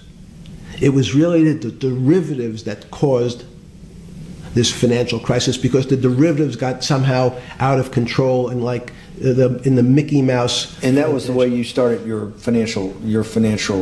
road to a billionaire went right through derivatives. Yes. But derivatives were not the cause. Derivatives were not the cause at all. It's like saying your hair was the cause of your heart attack because it was on top of your head. So what when you was fell the down. cause? There isn't, let me say, there's no one specific cause. These are system collapses. So many times when they have to make your death certificate, when you say, well, what did he die from? They'll say heart failure. But if you say, what was the cause of his heart failure? Well, he had low blood pressure, his sugar was high, he was diabetic, he had all these other problems. But they say, no, we need a word on your death certificate. Did he die from brain damage? Did he die from heart failure? And that's the financial crisis. Many people said, well, what caused it? They wrote, like on its death certificate, derivatives. But derivatives were not a fundamental, derivatives are not a fundamental cause of anything. Was it Sunday or Monday? I take it was Monday morning when you made your two collect calls and you were talking to Bear Stearns on one hand and Morgan Stanley on the other. JP Morgan. JP Morgan. That was Monday morning. Did you, Jeffrey, being one of the financial geniuses in the world, did you understand what Lehman Brothers going into bankruptcy, the domino effect, that by Thursday the financial system would be under such extremis that if it didn't have $1 trillion cash infusion in the United States, it might collapse? Did you know that at the time? Did you view that at the time? Yes. You did? Yeah. Why? Again, I don't want to bore you or the audience with the idea of it's a medical procedure, but you had system failures. So you'd recognize that if I said to you, did you realize when your father was on the ground and he was clutching his chest and he couldn't breathe, it was a bad situation, he could die. Yeah, he's kind of like trying to play on the emotion. He definitely knows how to talk to people, and he is a little bit manipulative in the way that he's presenting the situation and what he's finding the most interesting, and it's sort of glazing over what he was in jail for, which, like, this was all part, like, he was going down for what he's now going down for again in, like, 2019 or 2018, 2019, right? Like, it was all happening in 2008, right? There were lawsuits and things, and there was the arrest, and then this is when Trump claims that he had started to socially distance himself from him, but I don't think, like, that they fully distanced from each other. Like, there was still connections there, you know? But anyway, yeah, he does come off pretty non-threatening. He really does. Cupcake Explosion, you're right. He seems very likable, very harmless, very, like, he's very good at emulating candor and kindness, and like that he's trying to do you a favor with the information, that it's not that they don't know, it's that they could do it better, and I know better ways to do it. Like, you know what I mean? Like, the way he's going about it, like, this is probably how he talks to these rich people to get them to trust him, right? And then whatever other deal is going on, like, as long as they're seeing their money is making them more money, they don't really care what's happening to their money in between. So who knows how many hands it's changing around and how it's being funneled around in the between-us while they're waiting for returns on their money. You know, who knows what even was really going on with that, beyond even, like, there's so many different layers to this, and it's very smart business. Like, maybe he's not a smart academic, he's not well educated that way, but he's street smart, and he ran it like how they run stuff on the street is basically how it is. But he did it for elites. He did an elite version of what whoever on the corner that's selling dime bags, it's all the same thing. There's the same kind of operation from the bottom to the top. It's all the same kinds of, it's a lot of the same kind of system. And he just applied that knowledge to the elite and somehow found his way, weaseled his way in and took advantage during that crisis to be like, oh, don't worry, like, we'll save you. We'll just keep pulling it out, put it over here, then we'll bring it back. When it drops down to this, we'll buy it back up. It'll go back up to this number, and you'll all have made money again, and it'll be fine. She has talked about what was going on with the Zorro Ranch and Michael Bay, and how they were kind of trying to tell us some stuff with some of those movies. Definitely interesting. There's some interesting theories about what's going on based on some of the stuff that some of those survivors witnessed and experienced, but we still don't exactly know what was going on there. Like a lot of it is still, with how much people were being drugged and how there was so much secrecy, and there was a lot of different layers that way too. So some of it is still just speculation, right? And we really don't know for sure the degree, because even these girls are only going to have seen so much or be able to remember so much too, right? So I think that I try to take everything as a great assault if there's no actual hard factual evidence to support it. But when there's a lot of different patterns emerging and a lot of corroboration, and then we have so many of these survivors that just mysteriously and suspiciously are no longer with us, then it just really begs the question of what's really going on, because I think there's a lot of smoke and mirrors. There's chaos agents in between. Like, who knows really if some of these survivors are actually survivors, because in a lot of the court documents and stuff, they're all like Jane Does or whatever, right? So some people could just come out and be saying anything at this point, and people are going to believe it because a lot of people want to get the juice. They want the juice on the next scoop or the next whatever, right? So I think I did a bit of a deep dive. There's a video. I did a deep dive on some of the stuff she was claiming, and like some of the stuff that did have factual hard evidence to support it, like looking into like the Dolly the sheep and the whole history of that. Like I run through the whole thing and explore what is what we can say is fact based on what she said, right? So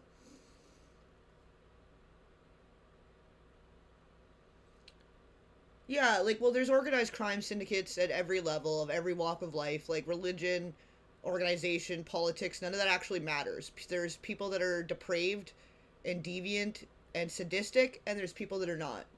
There's people that are that way and against other adults, and then there's people that are like that against people that are children, and there's ninth degrees of that. Like there's a whole spectrum of the kind of terror that happens, like especially like I was saying earlier, the diminishing returns. When you've got all the money in the world and you can have everything and do everything, you get bored.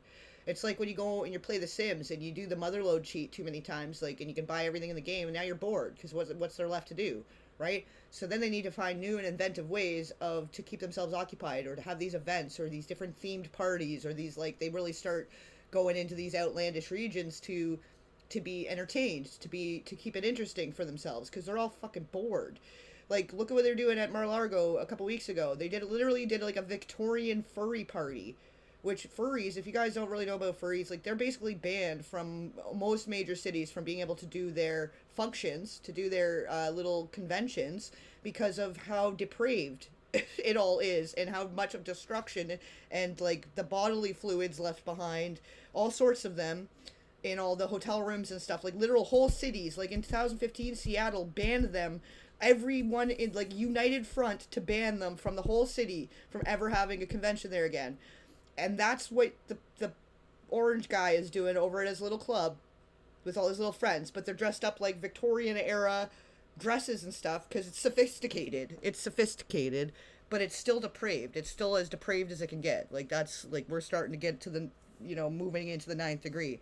And then if you do consider the fact that some of these weird parties they're having do have different other illegal things being introduced, and people, like, this is where it starts to get more and more depraved. And then now you have blackmail, and now you have people that are being coerced to doing worse things,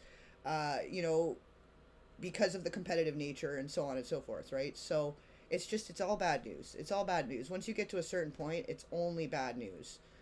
There's really no good that can come of it. Once you hit that certain level of depravity, it's all downhill from there,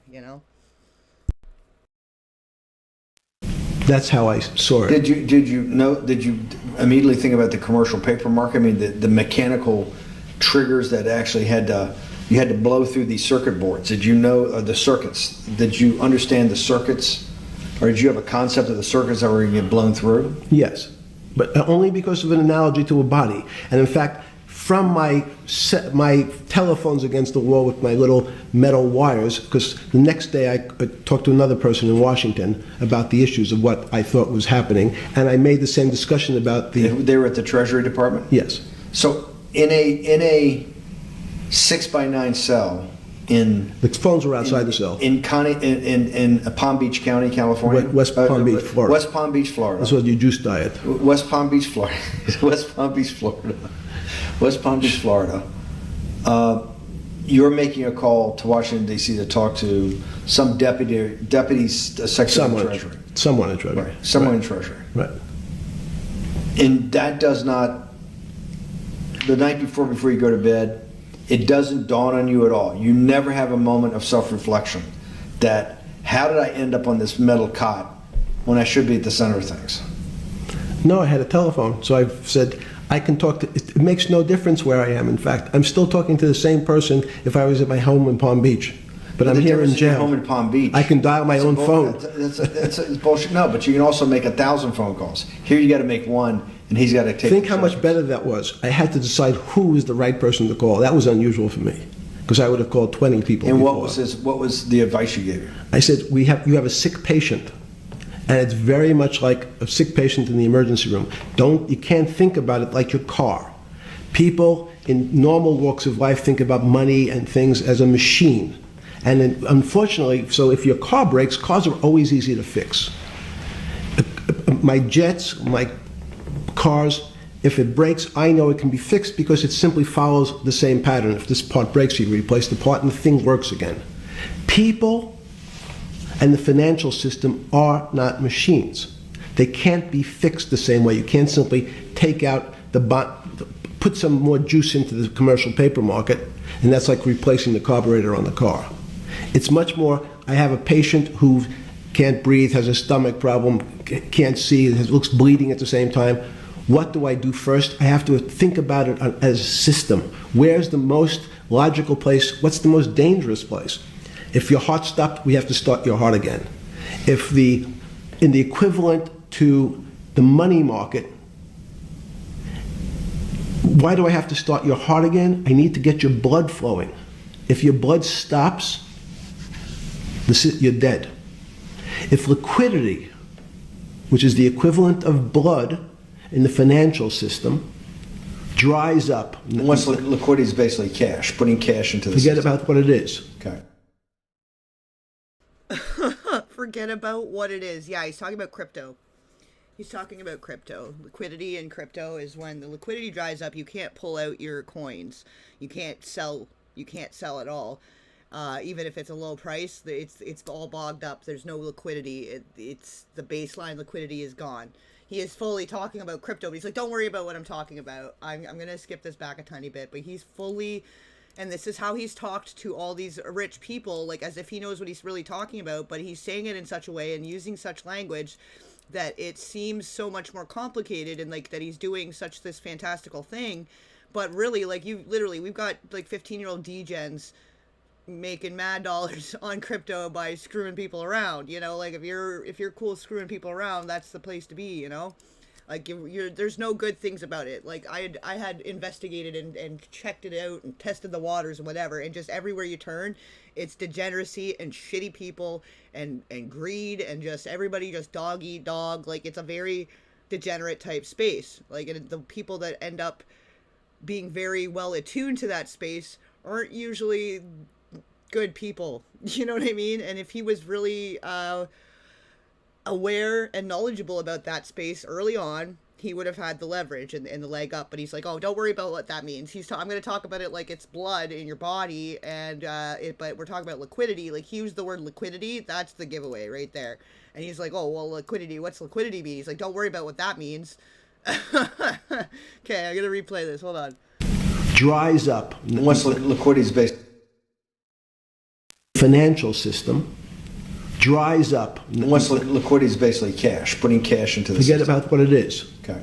Liquidity is liquidity. It allows the system, it's the blood of the system. You need to pump blood hard into the body of the economy to keep it flowing.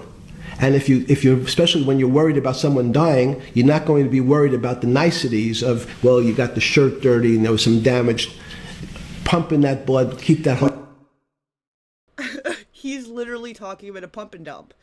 He talked all these rich people into a pump and dump, and he cleaned up. He became a billionaire by talking them all into a pump and dump.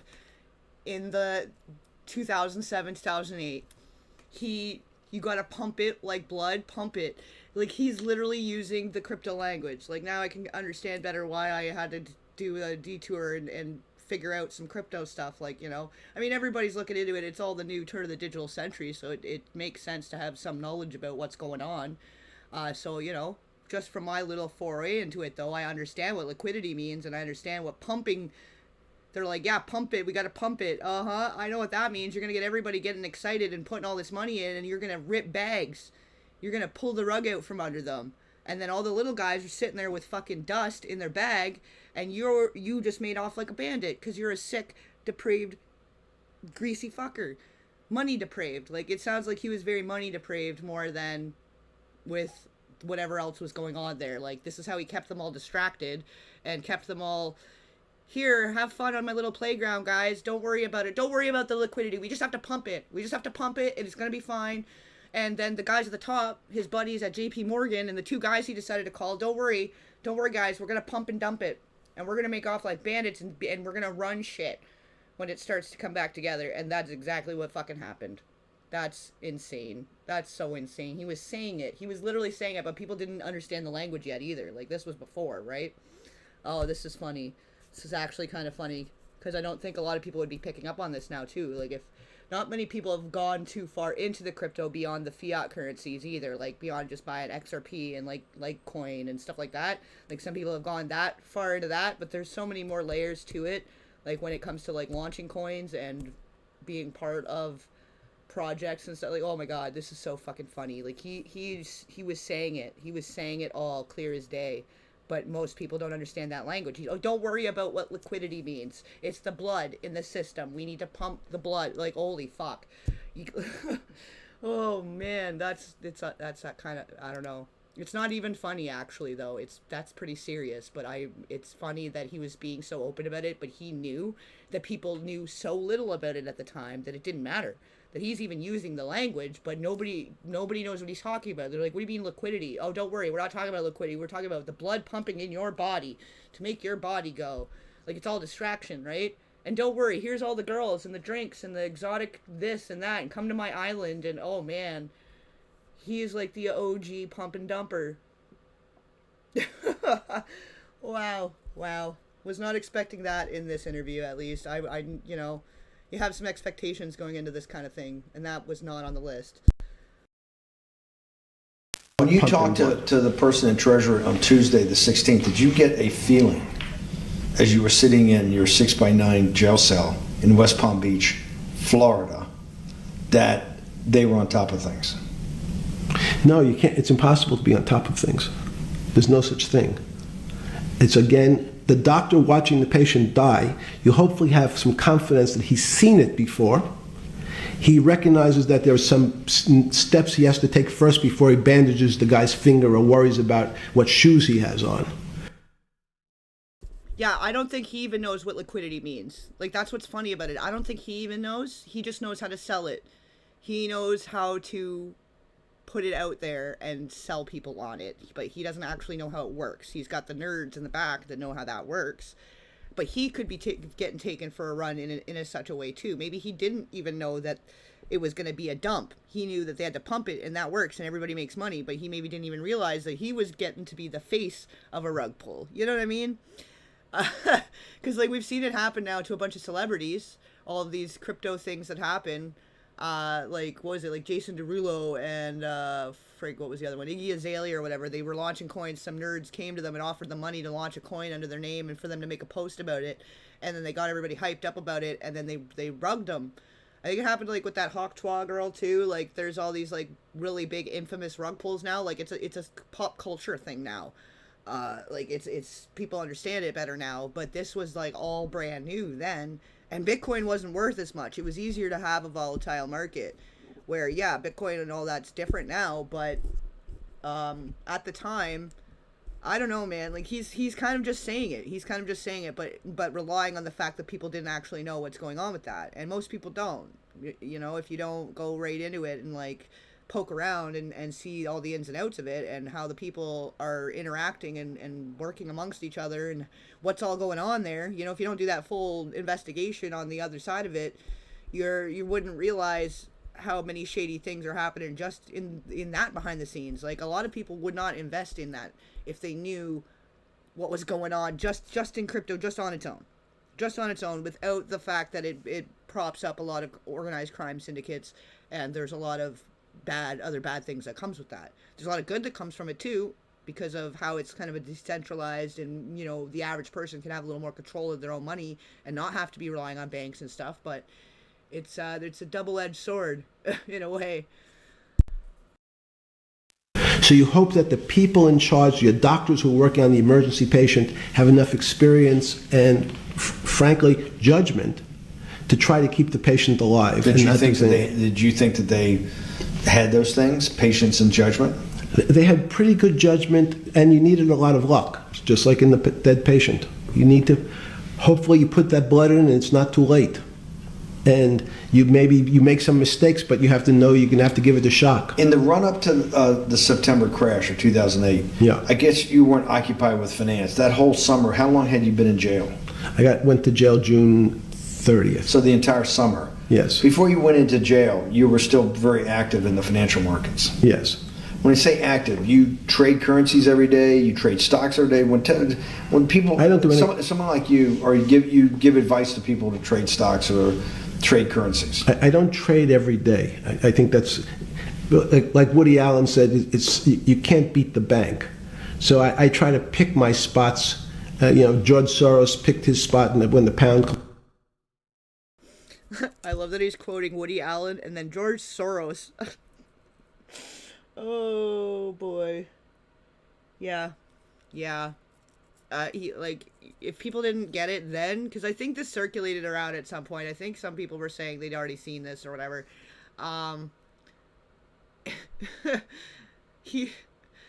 Was that not so many red flags in just like the last 5 minutes? Collapsed. This would have been a great money-making opportunity that passed me by when I was in jail, but that's not how I think. In the run-up to that, in the spring of 2008, that's when Bear Stearns got in problems, I think, in the spring of 2008, and they decided to bail it out. Did the Bear Stearns guys talk to you for advice at that time, in the big crisis in Bear Stearns? No, but see, again, unbeknownst to most people, and it's easy to blame people for the financial crisis, like you'd blame someone for giving your father the drink before he had his heart attack. But what really happened, the real enemy of the finance system was Bill Clinton. And if you ask me what and who caused the financial crisis, I would tell you it was Bill Clinton. Because of what Bob Rubin and he did to deregulate the financial system? No.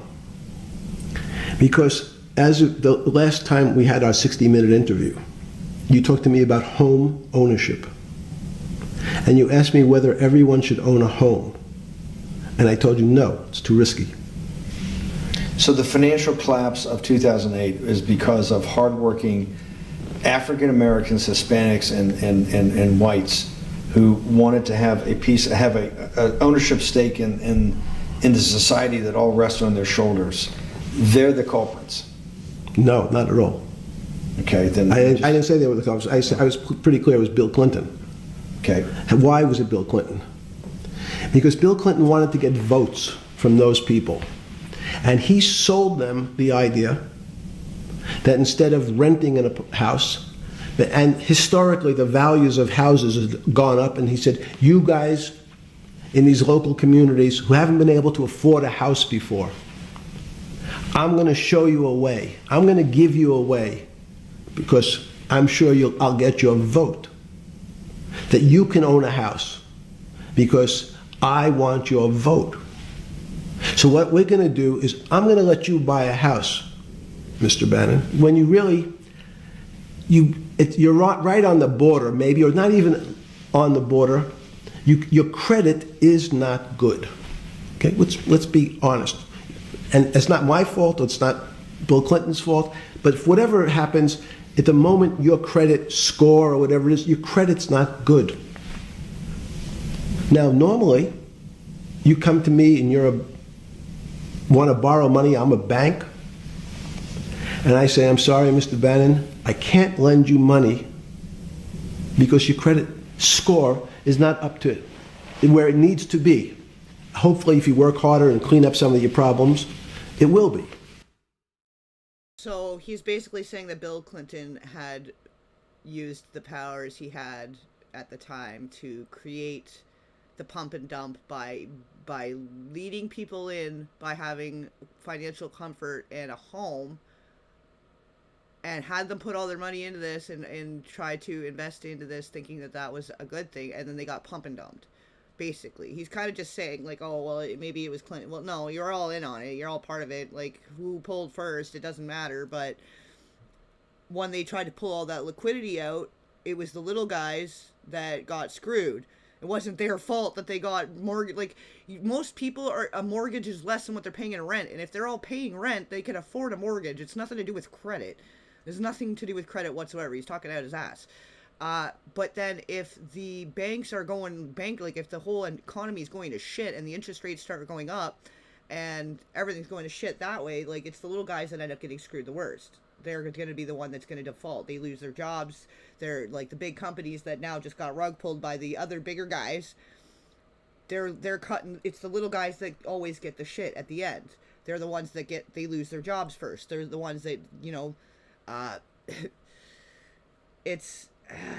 it's like that movie Fun with Dick and Jane. Like, somebody is going to be the face of the whole thing going down, but there's several people that end up benefiting from it, and it's the littler people that get screwed. Like with the Robert Maxwell thing, his death was suspicious, by the way, for sure. But he had embezzled like $400 million from the companies he was working with, from the pension fund. So not even just embezzling from the companies, embezzling from the little people, like the people working their ass off to keep that business off the ground. You know what I mean? It always ends up being the little guy. And you're like, oh, well, they gave all these people that didn't have enough money to absorb the financial crisis. We gave them houses. It's their fault. Well, not really. Like, whoever decided to pump and dump that's whose fault it is. Who got the most out of it on the other end, right? Like, where did it all go when it got pumped out of the banking system? Where did it go? Like, everybody didn't just throw money into the air and it disappeared. Like, there was so much more going on there. There had to be a bleed. It was bleeding. And it had to be bleeding out somewhere, right?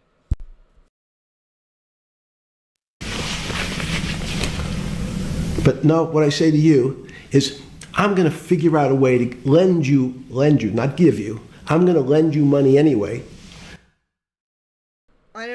Almost in the same way of crypto. Like, if you've got all these rich people have like 10 properties, selling 9 properties to get your liquidity back out, to get your assets to liquefy your assets, you could sell your 9 properties, you still have somewhere to live. But the average person, if their home is their home and it's not an income property or an extra thing, like, that's their home, they're, again, going to be the last ones to pull out and sell. Because they can't. They're going to sit and wait for it to come back up again. But not a lot of people can afford to make it through that up and down of the market, right? It's all the exact same thing. It's pretty much the exact same as how crypto works in such a way. And then same as the little guy at the bottom. So he's dancing around it, but there obviously was a collection of few people that ended up benefiting from that crash. And like he did. Somehow he comes out big on top at the end. So what? How did that work? If everything else was crashing and everyone's losing all this money, where did your money come from? How did you become this big ass billionaire or whatever? Was it Ghislaine's money? Like, did she have, like, because I'm pretty sure if it turned out it was embezzlement, they would have taken that money away. But that also means she was raised in an environment that wasn't opposed to organized crime type happenings, Like, I don't know. But all these people, you got to realize some of them don't have their money because they're good people. They're not good people. And then they're screwing each other around too. They're not always on the same team.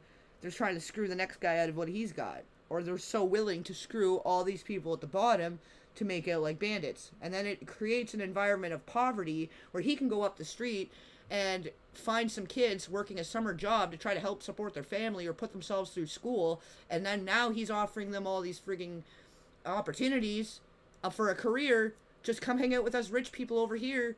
Like, the whole thing was opportunistic on so many sides, because after that it was so much easier for these elite people to prey on the less financially well-to-do people, like the less fortunate in that area. Like, you had right across the bridge, the West Palm Beach, where his mansion was and where Mar-a-Lago is, 5 minutes up the road.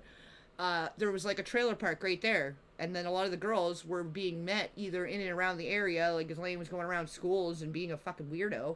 But then a lot of them were disadvantaged youth who probably a lot of their families ended up taking a hit in that 2008 crash and brought them from like a mid-level to just above poverty level. And then how much easier is it to go and dangle that carrot? Like, on both ends, there was benefit there, you know? Though you don't have a good credit score. And don't worry, I'm going to get rid of the term that you don't have bad credit. Bad credit sounds pejorative. You don't want to be a person. Sounds judgmental. Yes, sounds judgmental. So what we're going to do is we're going to call your credit situation subprime. Oh, nobody knows what that means. Subprime. That means prime is good credit.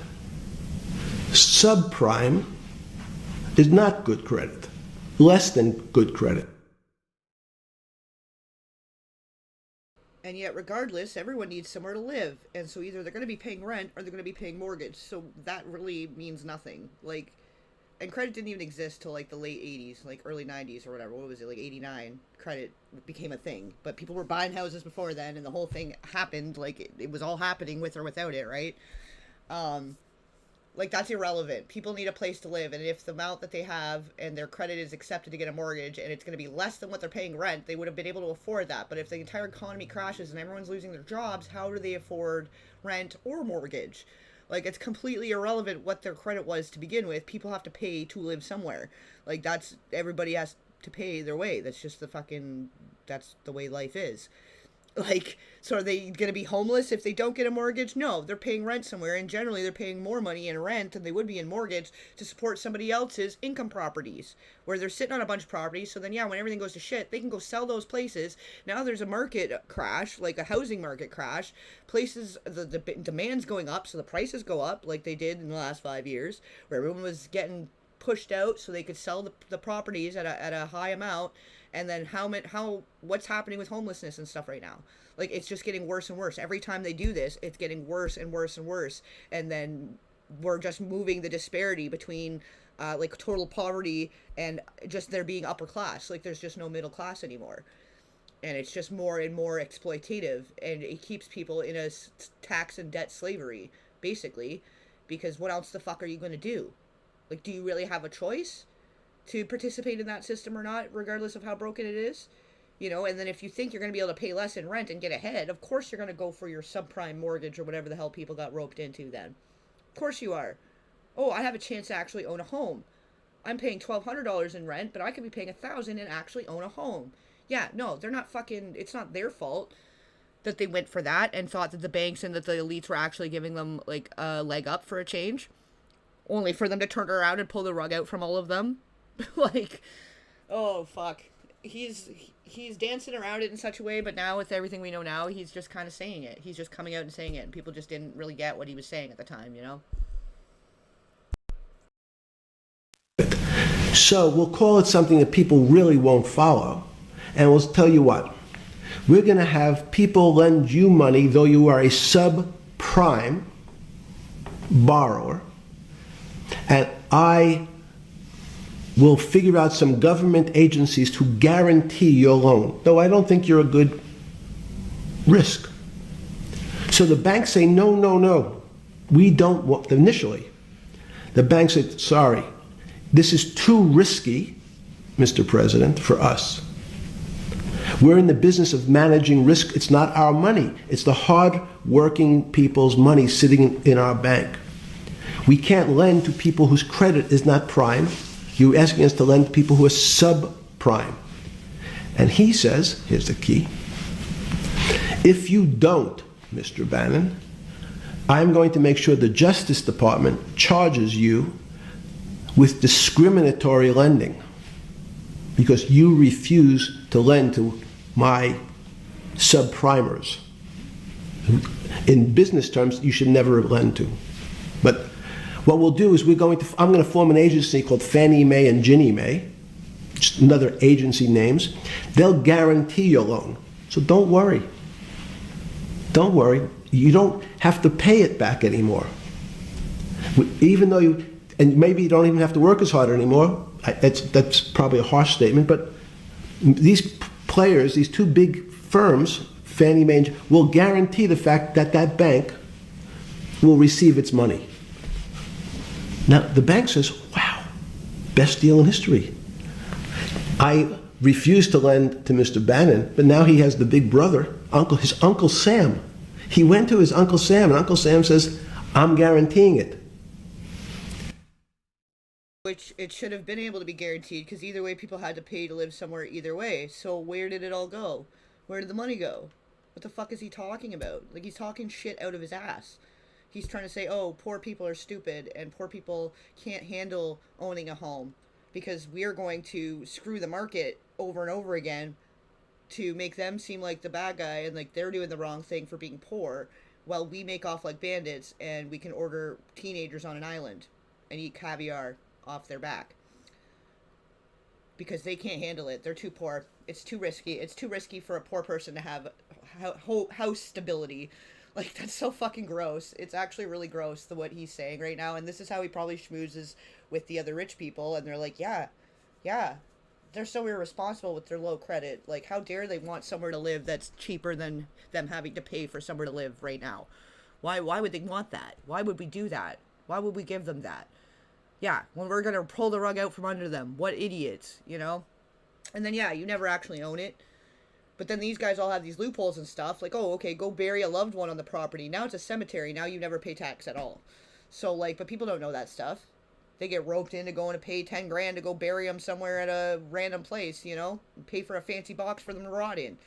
Like, maybe that's a little crass, but, like, it's kind of fucked up. The way they sell it to people and the way they talk about people. Like, everyone needs and deserves a home. Like, everyone should have home stability and should be able to afford to eat and live. Like, most people did not consent to this Earth subscription. Like, nobody signed up to pay for their subscription to Earth. It is a must. That we don't have the choice. And if you're going to hold it over people's heads and talk about it like they're irresponsible and stupid for wanting to have financial security and stability, it just shows how, like, you're just rearing the ugly head of society right now. Like, he's just telling us, like, this is what they think. This is what they think about people. But then when everyone's poor and living in a trailer park, they have no problem cruising down in there with a Rolls Royce, picking up a few teenage girls, promising them a career as a masseuse or whatever. Meanwhile, they're getting trespassed upon by royalty and shit. Like, it's just part of this other big mega machine of, like, you need to service my clients so they'll give me their money to go fiddle around with over here with crypto or whatever the fuck he was doing. Like, he is a snake in a different way. Like, obviously, he brought out a lot of depravity from a lot of other people. He was attracting some of the worst of them all, but, like, what he was doing, like, that's a financial trespass. Like, a rapape. That's a financial rapape. We're going to use all those words here right now, and maybe it's a little excessive use of that word, but, like, that's fucked up. It's fucked up. Like, and then you keep people in a perpetual poverty. And then them trying to do anything to get out of that is like, it's like almost mocked. Like, what would you know about XYZ? Like, oh, you don't know about that. You can't afford the tax lawyer you need to go open your own business. Like, you don't need that. It's actually super easy for the most part now to go online and register your own little business and start a side hustle and start writing stuff off and doing things like the big guys do that are making off like fucking bandits while people are working 50 years of their life like slaves to enjoy maybe 5 to 10 years, if that, in this day and age with like how over processed food is and people are over medicated and under, you know, not getting enough exercise, not eating properly. Like, there's almost no way now. Like, there's no way to actually have a healthy diet because everything in a store is pretty much full of crap now. Like, you really have to go out of your way to be able to have a natural, healthy life. Like, it's almost unobtainable. They're making it almost so that people can't afford regular food, like meat and vegetables and fruits and stuff. Like, the way that the inflation's happening, like, of course people are starting to eat more garbage, and then that makes them even more complacent and more easier to hold that carrot over their head, you know?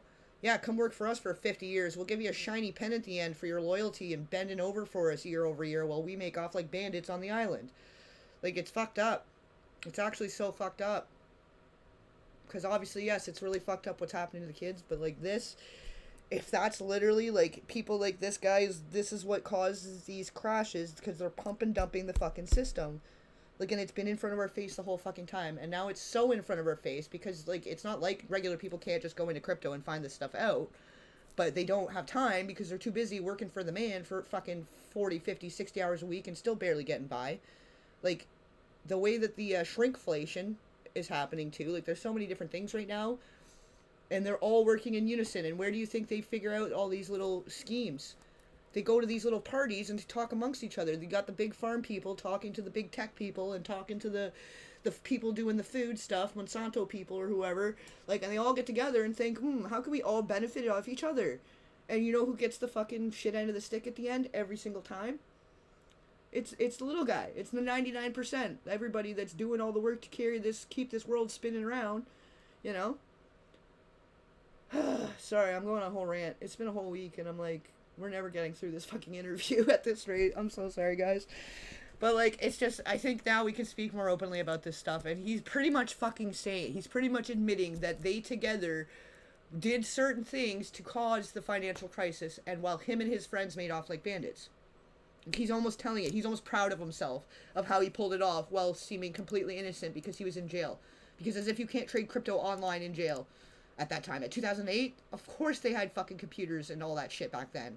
And a lot of it was happening then, just most people didn't know about it yet. He was just one of the first. He was a pioneer in that space. But you don't think he wasn't making his 2 calls a day and making trades every day? Like, yeah, let me know what this is at. Let me know what that's at. If it hits this, pull it out. If it hits that, put it back in. Whatever. You know what I mean? Like, you don't think that wasn't fucking happening? The same way he could be trading stocks or trading, buying, selling houses?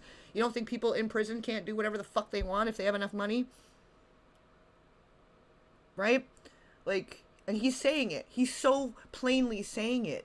And I don't know, maybe other people are picking up on this right now too. I don't know. But I feel like this is a very important part of it, that I think a lot of people are skimming through this stuff to find the gory details of the stuff happening on the islands and to the kids. And yes, that is most important of all of this. But if this is what's creating the environment that kids are more easily accessed and purchased because we have to have 2 parents out at work, we've got more latchkey kids, we got so many more kids coming from poverty that just want to fit in with the other kids that have the new iPhone, and like, you know what I mean? This disparity that they're creating, the whole idea of Santa Claus where you're a shitty kid because your parents can't afford you to buy you brand new things every fucking year, so you're a bad kid.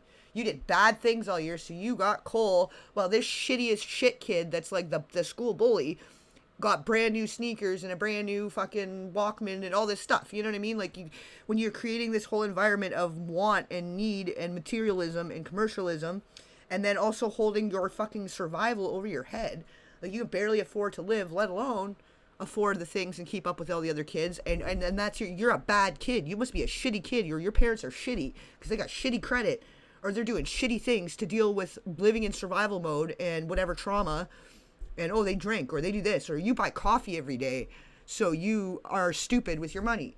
You have to pay for groceries. You spent your whole paycheck on your rent and groceries. You're bad with your money. Like, it's a whole system that contributes to why we have this $100-some-odd billion a year trafficking industry. Like, what else are people doing when they can't afford to live? And working a full-time job isn't going to cut it, and they got mouths to feed, and they're never going to own a fucking home. Yeah, now you got everybody doing OnlyFans and shit. Like, they've created this bubble that they can just come in and play and pick and choose, and it's a playground for them. Well, everyone's suffering more and more and more every decade, and they don't even realize that the simmer is now coming to a boil. People are getting it now, but Holy fuck. Yeah, like it is important. This is also very important because it all feeds into that to create that gore, you know. It's all part of the machine. It's part of the beast that's creating and allowing for it. That's making it easier for them to come in and harvest kids like fucking they're picking berries on a fucking summer afternoon. You know? You can go spend $5 and you can go pick strawberries at the farm if you live in the right region. But that's what it is like for these guys. Like it's like a Tuesday afternoon. We're gonna stroll down to go down to Jeffy's and pick up a couple kids, and we're gonna go do our whatever, you know. Then we're gonna go down to the Diddy party, like, and then everyone in between wants that life. Everyone in between wants that life so bad, but then they get there and realize they have to be a sick fuck to mingle and fit in with those people. And they realize, oh, maybe it's not all it's cut out to be. And then we wonder why so many people are ending their lives on accidentally or on purpose in the entertainment industry. Because maybe it's not all that glitters is gold. Wow. Yeah. Yeah. It's all part of it. It's all part of it. It's all part of the opportunistic aspects of creating financial instability and insecurity. And the rich get richer, poor get poorer, and now it's like so normalized to just go sell yourself because you're gonna make more money that way. Like, it's so normalized. Like, kids are like, I'm gonna grow up and go be at the Bop House or whatever. Like, it's so fucking, like, what did we do, guys? We fucked up somewhere in the last few decades. We really fucked up. Like, all that bread and circus and smoke and mirrors, we got so distracted. Maybe it's not our fault. We're all just kind of becoming fully adults now, but the boomers, man. They call them boomers because they exploded the economy and society, not because there were so many of them. There's more of us than there is of them. But they exploded everything with this bullshit. This actual bullshit. They found the loophole and they kept exploiting it and exploiting it and exploiting it. And now it's like, well, now what? Now what? Because now it's a super saturated market. Now you can order up any like there like you can order people up like pizza on an app, and like anything you would want to view, any like entertainment of any variety, it's like everybody's just distracted, just watching the bullshit.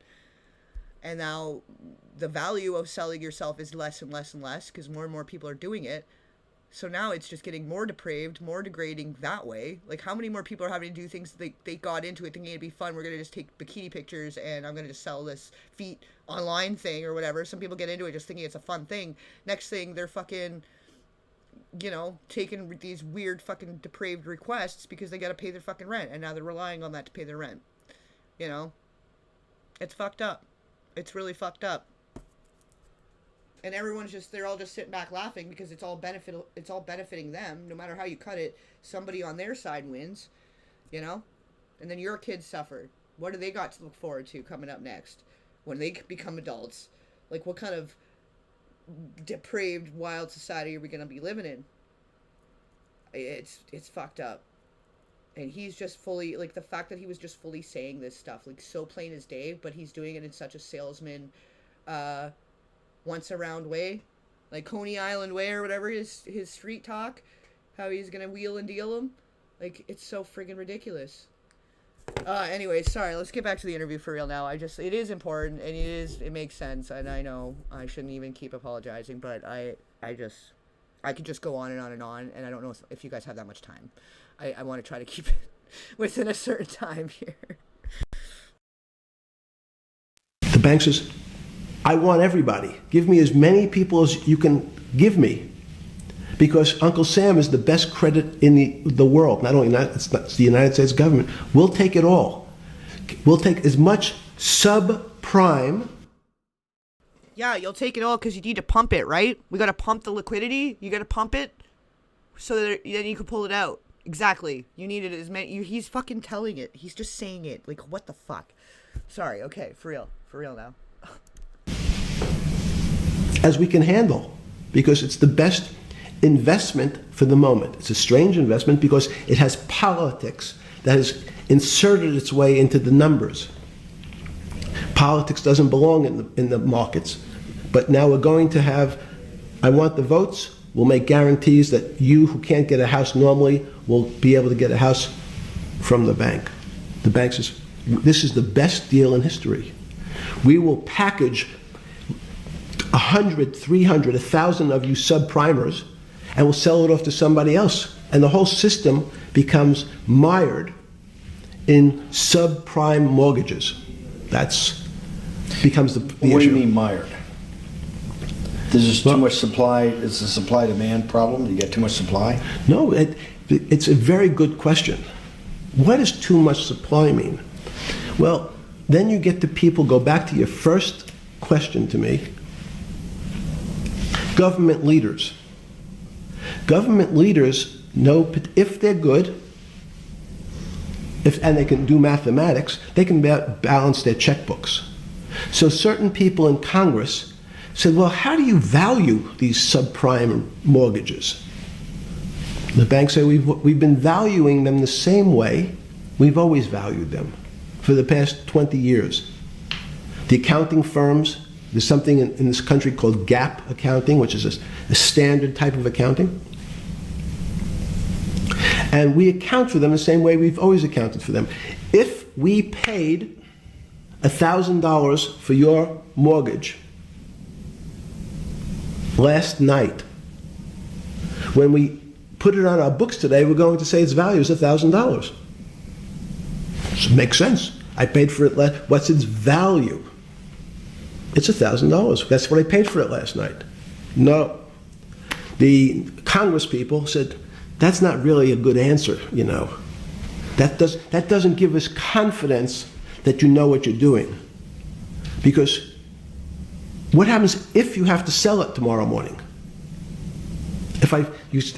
Something's happened and you have to sell it. Remember, there's kinds of stress tests. Would you be able to value it at what you paid for it the day before? And Wall Street says, that's not the way you can think about this. This is crazy. We always value things at the cost from the day before. And they changed the accounting method. Yeah, he's still very much just talking like stock market and crypto, but it does very much apply to this same situation in such a way. But we're just talking about homes instead of pretend coins. Yeah. Hey, love and peace. Good to see you. Yeah, like there is no middle class anymore. There really isn't, and most people don't want to admit it, but most people are living below the poverty line, if that, because they keep moving the goalposts too. Like, as soon as you think you're going to be able to make ends meet, well, now fucking chicken went up another $10 for real chickens if you don't want to buy the whatever crap's coming out of the lab next week or whatever, you know. But no, he's just really good at selling it and explaining it in circles in such a way that people don't actually know what exactly he's trying to say. But he's literally saying, like, it's a pump and dump. It's all a pump and dump. Like, we get all these people to pump their money in and start paying for these things. We get the money going around in a circle, and when we're ready to pull the plug, the people that own more of the supply, do you see how he wanted to shift away from liquidity and supply? Well, if the people owning more of the supply all decide to pull it at once, yeah, tomorrow the value of that $1,000 house is now $750. And sure as shit, that person that only owns that house and that's all they have, and they've worked their entire fucking life to fucking try to afford even the down payment to make that happen, of course they can't turn around and sell it. But now next week they lose their job. And now everything they just worked for 30 fucking years or whatever, 10, 20, 30 years, all of their life savings, everything that they fucking have is going straight down the toilet. And these guys are the ones with the most supply that made off like a fucking bandit, that decided to all sell off at once and move on to the next scheme. Oh, we're going to put it into mortgages right now? Okay, cool. Now we're going to take it, we're going to go do it, we're going to do crypto. Oh, okay, now we're going to go invest into this business together. Like, they're like a little group of whales going around the ocean, eating all the little fish and getting fatter and fatter all the time. And now they're just rolling around the bottom of the ocean like, oh, look how awesome we are with all our money and our islands and our yachts. But why are we still not happy? Why is it still not enough?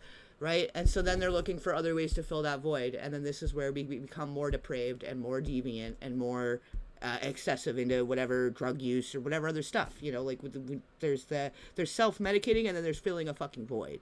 You know, and a lot of these people, yeah, no matter how much more they have, they're still not fucking happy. Oh, maybe a couple more 12-year-olds, I'll be happy. Like, this is literally the point these people get. Right? Oh, another weekend at Jeffy's. Another ride on the plane and a weekend at Jeffy's with some 12-year-olds. That'll make me happy. And then they're doing it every other weekend because it's still not making them happy. And then again, the diminishing returns and then pushing the envelope. Now they're participating in some really weird, fucked up shit with like blood play and whatever other ritual madness that they think they're doing, or, you know, whatever different certain groups are doing to make it more fun and entertaining. If anything, it's more about the performance than it even being like a ceremony. Do you know what I mean? And it's like, if you watch the Bohemian Grove stuff, it's literally just a performance. It's a different kind of performance that makes them feel like they're part of something interesting because they're fucking bored and miserable. Most of them. Very few people have a lot of money and are also happy, because money does not buy happiness. And if anything, like, it's true what they say, more money, more problems. You got more weasels and serpents and vipers and parasites at every level. The higher up you go, can't trust each other. Everybody's dirty, you know. It's a whole thing. And the more it's gone on in that direction, the worse it's gotten. And that's why we're here. This is why.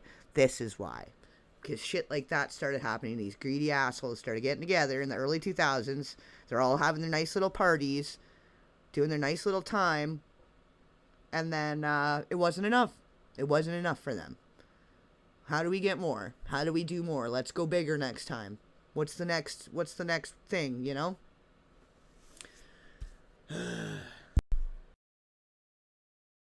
Hey, Cheetah Mane. Good to see you too. It's been a minute. Getting all the regulars starting to join us here. Or I guess you're kind of a regular now anyway. You're a newer regular, but it's good to see you. Yeah, well, then there's bloodline people, and they were raised in a way where the financial system has changed, so their parents' advice is different, and so this is where they go and they trust these people. This is why somebody like Epstein had the advantage, because the information that was being fed to them now is obsolete. Like, everything that was the way to game the system when the Rockefellers and the Rothschilds and all these guys were doing their due, that doesn't apply anymore. Now it's a different ball game. You know, it's a whole different ball game. Like, now it's all digital. So this is where guys like Bill Gates and, you know, Epstein and whoever else that's part of that side of things, the tech side, they got their leg and feet into it and were able to get a headway against, like, the new money was able to happen because the old money became obsolete, I guess is what I'm trying to say.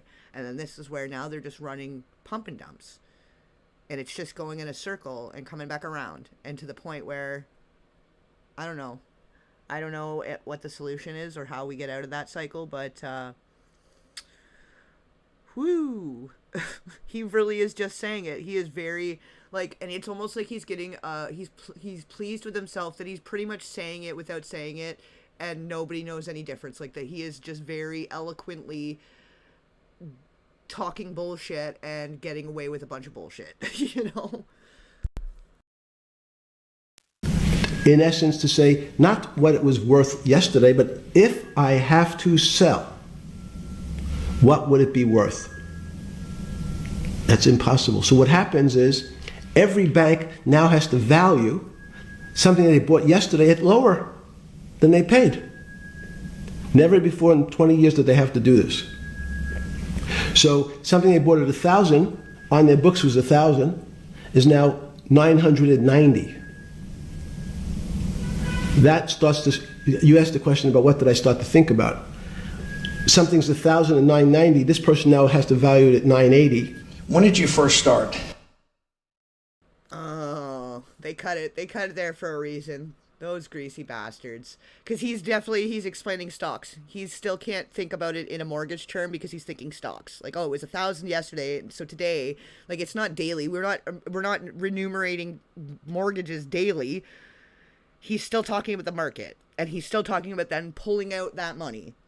That went down. That can only go down if a bunch of people that owned more of the supply of the homes, all the guys that owned the most real estate, the New York real estate people, whatever, all his little friends, like, if you've been following the Trump Epstein mind map thing, we can tell that there was a lot of with the real estate people were all very also involved in whatever little network they had going on there, because expensive real estate is an asset and it's part of their little system, right? He's still talking about it as if it's crypto, though. Like, okay, yeah, the house today is worth this much, but then me and all my buddies pull out, and now it's going to be worth less, and they're not going to be able to sell, and now we own them, because they're going to default, and then we get then the bank just gets to take their house back. The bank didn't lose anything. They just take the house back and sell it to the next schmuck. And we made off like bandits. And they just do it again and again and again. They let it go up, wait till the bubble bursts. It burst a few years ago. They hit a peak. Now it's coming crumbling down. A bunch of big development companies now, and maybe it's in Canada more so, I don't know so much in the US, but I know that a lot of big development companies in the greater Toronto area are starting to default on their mortgages, like $60 million owing on their mortgages for all these properties. So now, like, so many new properties are going to be coming on the market. They had to slow down selling off some of these people's assets because it would have crashed the market in a different way, and everybody's houses would have lost value, and it would have just destroyed shit. But now it's going to level things out where now people will be able to afford houses again, and the whole cycle just starts all over again, and away they go. And whoever pulls out the most at the right time makes off like a bandit, and then the other 99% on the bottom get fucked and get blamed because they got the shitty credit and because they bought too many coffees and they went out on a Tuesday for a fucking matinee movie with their kids. You are being reckless with your spending. Oh, you had to buy enough groceries to feed your kids nutritious meals instead of feeding them garbage out of a can? Oh, you are irresponsible with your money. You have bad credit. You're a shit. You're shit, stupid, dumb. You don't get a house. Like, oh yeah, okay, here, let me dangle the carrot for you. Oh, you want a house? Oh, here, we'll dangle it for you again. Here we go. Let's start the cycle again, guys. Come this way. Like every 10 years or so, it's a new crop of people, a new crop of young adults trying to start a family and buy a fucking house. Like, it's that simple. It's like we're cattle. You're cattle. This is a farm. It's a cycle. We're all harvested. Holy fuck. Lambs to the slaughter. There you have it. Oh, Trudeau is a sick fuck. It's more of that's coming out now too. Even what they were telling us before of what he did while he was a teacher, it's way worse. And his dad was bad. They're all fucking bad. Yeah, 50-year mortgage. And did you know that mortgage roughly translates, or actually directly translates to death note? You're going to just be paying for it till you fucking die, and then we'll take it away and sell it back to the next guy. Like, they don't give a shit. And their generational wealth continues, their bloodlines continue, all their bullshit continues, and you're lucky if you get to have any financial security and stability through your lifetime with the rate things are going. You know? It's fucked up. It's really fucked up. And it's scary. It's kind of scary, you know? Like, I don't think previous generations even realize how bad our generation now has it as young adults.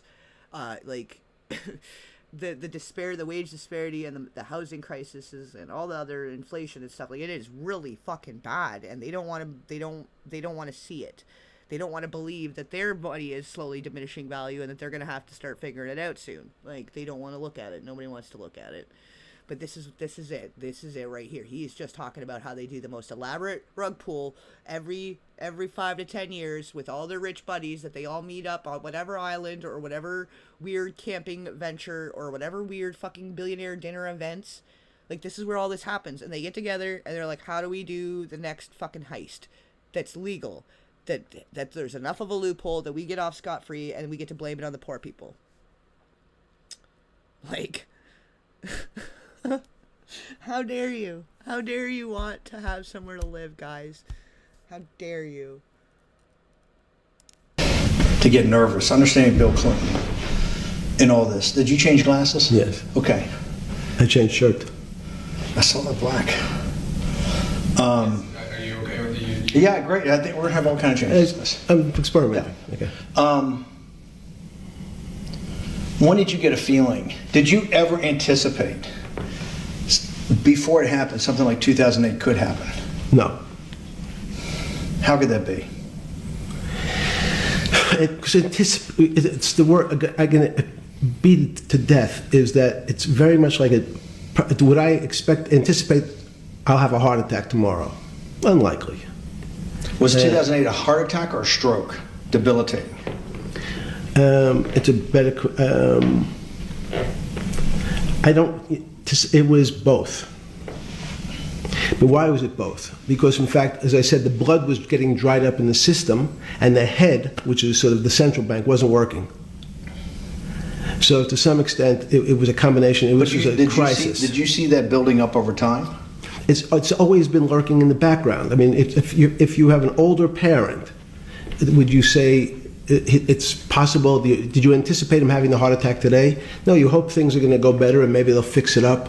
The system was getting too complex, and it wasn't based on derivatives, because what people keep forgetting, and as I was just explaining, Wall Street, and in many professions, including Wall Street makes it sound complicated. They don't want the little guy to understand what they do, because they make so much money and they don't do very much.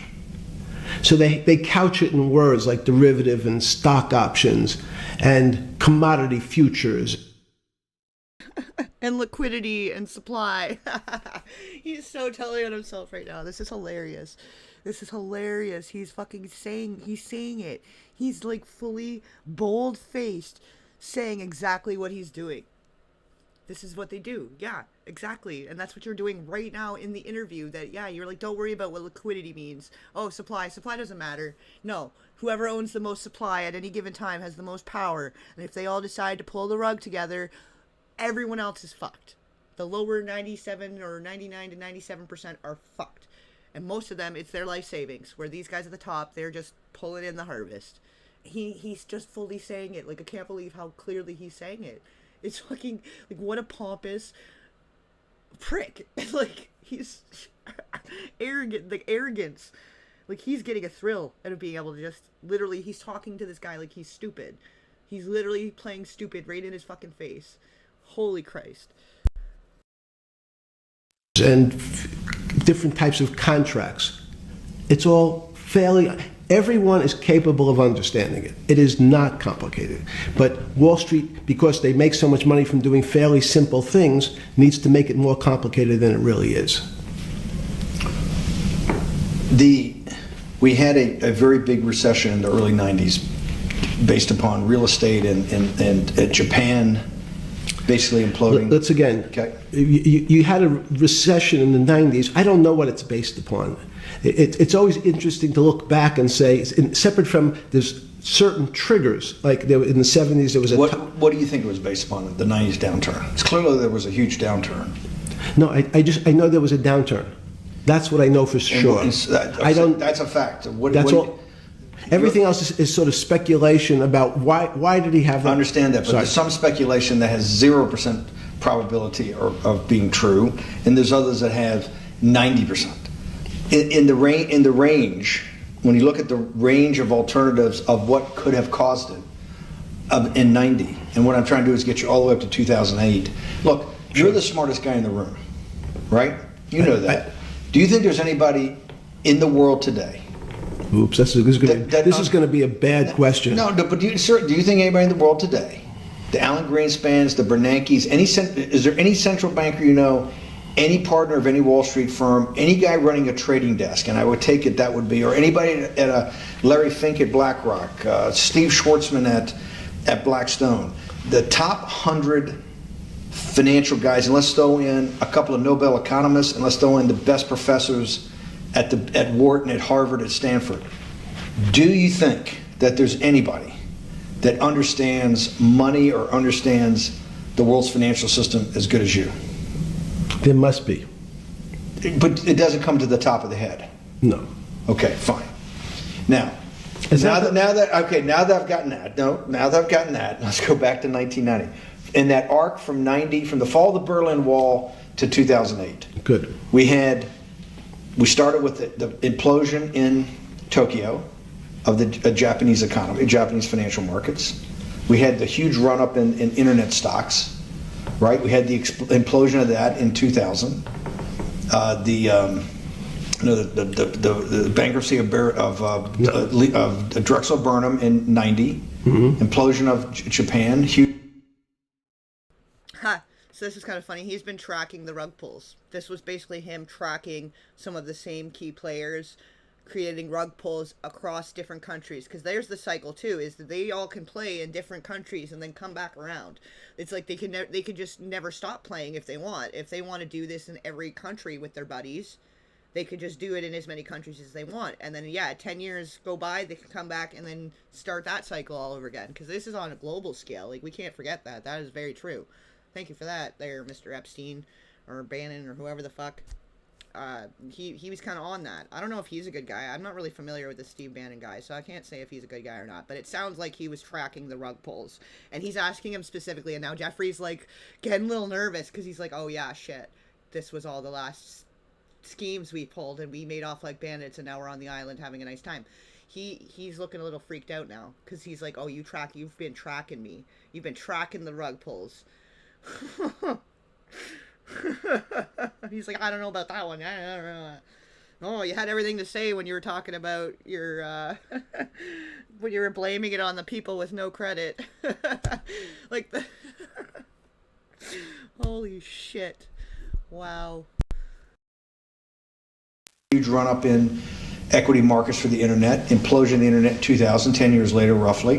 And then this run up through the Iraq War and all that, the run up to 2008. Every 10 years, it seems like we're in some sort of 10 years before the 1990s was the 70s. You sound like an astrologer. Okay.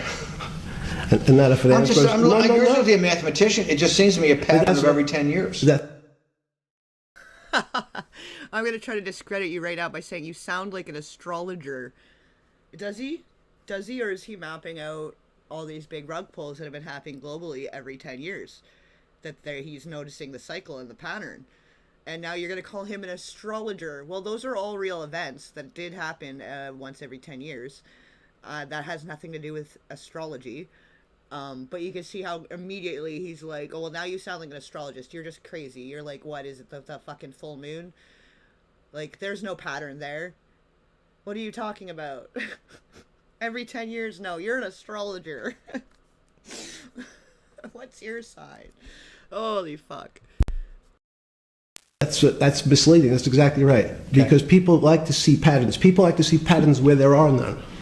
So a pattern of a financial crisis every 10 years is just in my mind. Yes.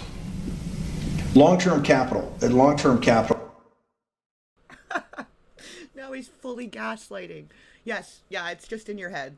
Those events never occurred. It's all in your head. Like, oh my good lord. Like, yeah, maybe Steve Bannon's not a good guy either, but he's catching him on his shit right now. He's calling him out big time right now.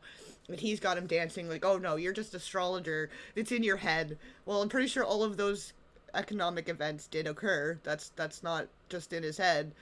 And he just explained to us how he does it and how that happens. While dancing around liquidity and supply. Now he's got him kind of on the foothole here a little bit, and he's a little panicking, like, oh, no, it's all in your head. You're an astrologer. Get your head out of the woo-woo about every 10 years there being a financial crisis. There's no way. No way.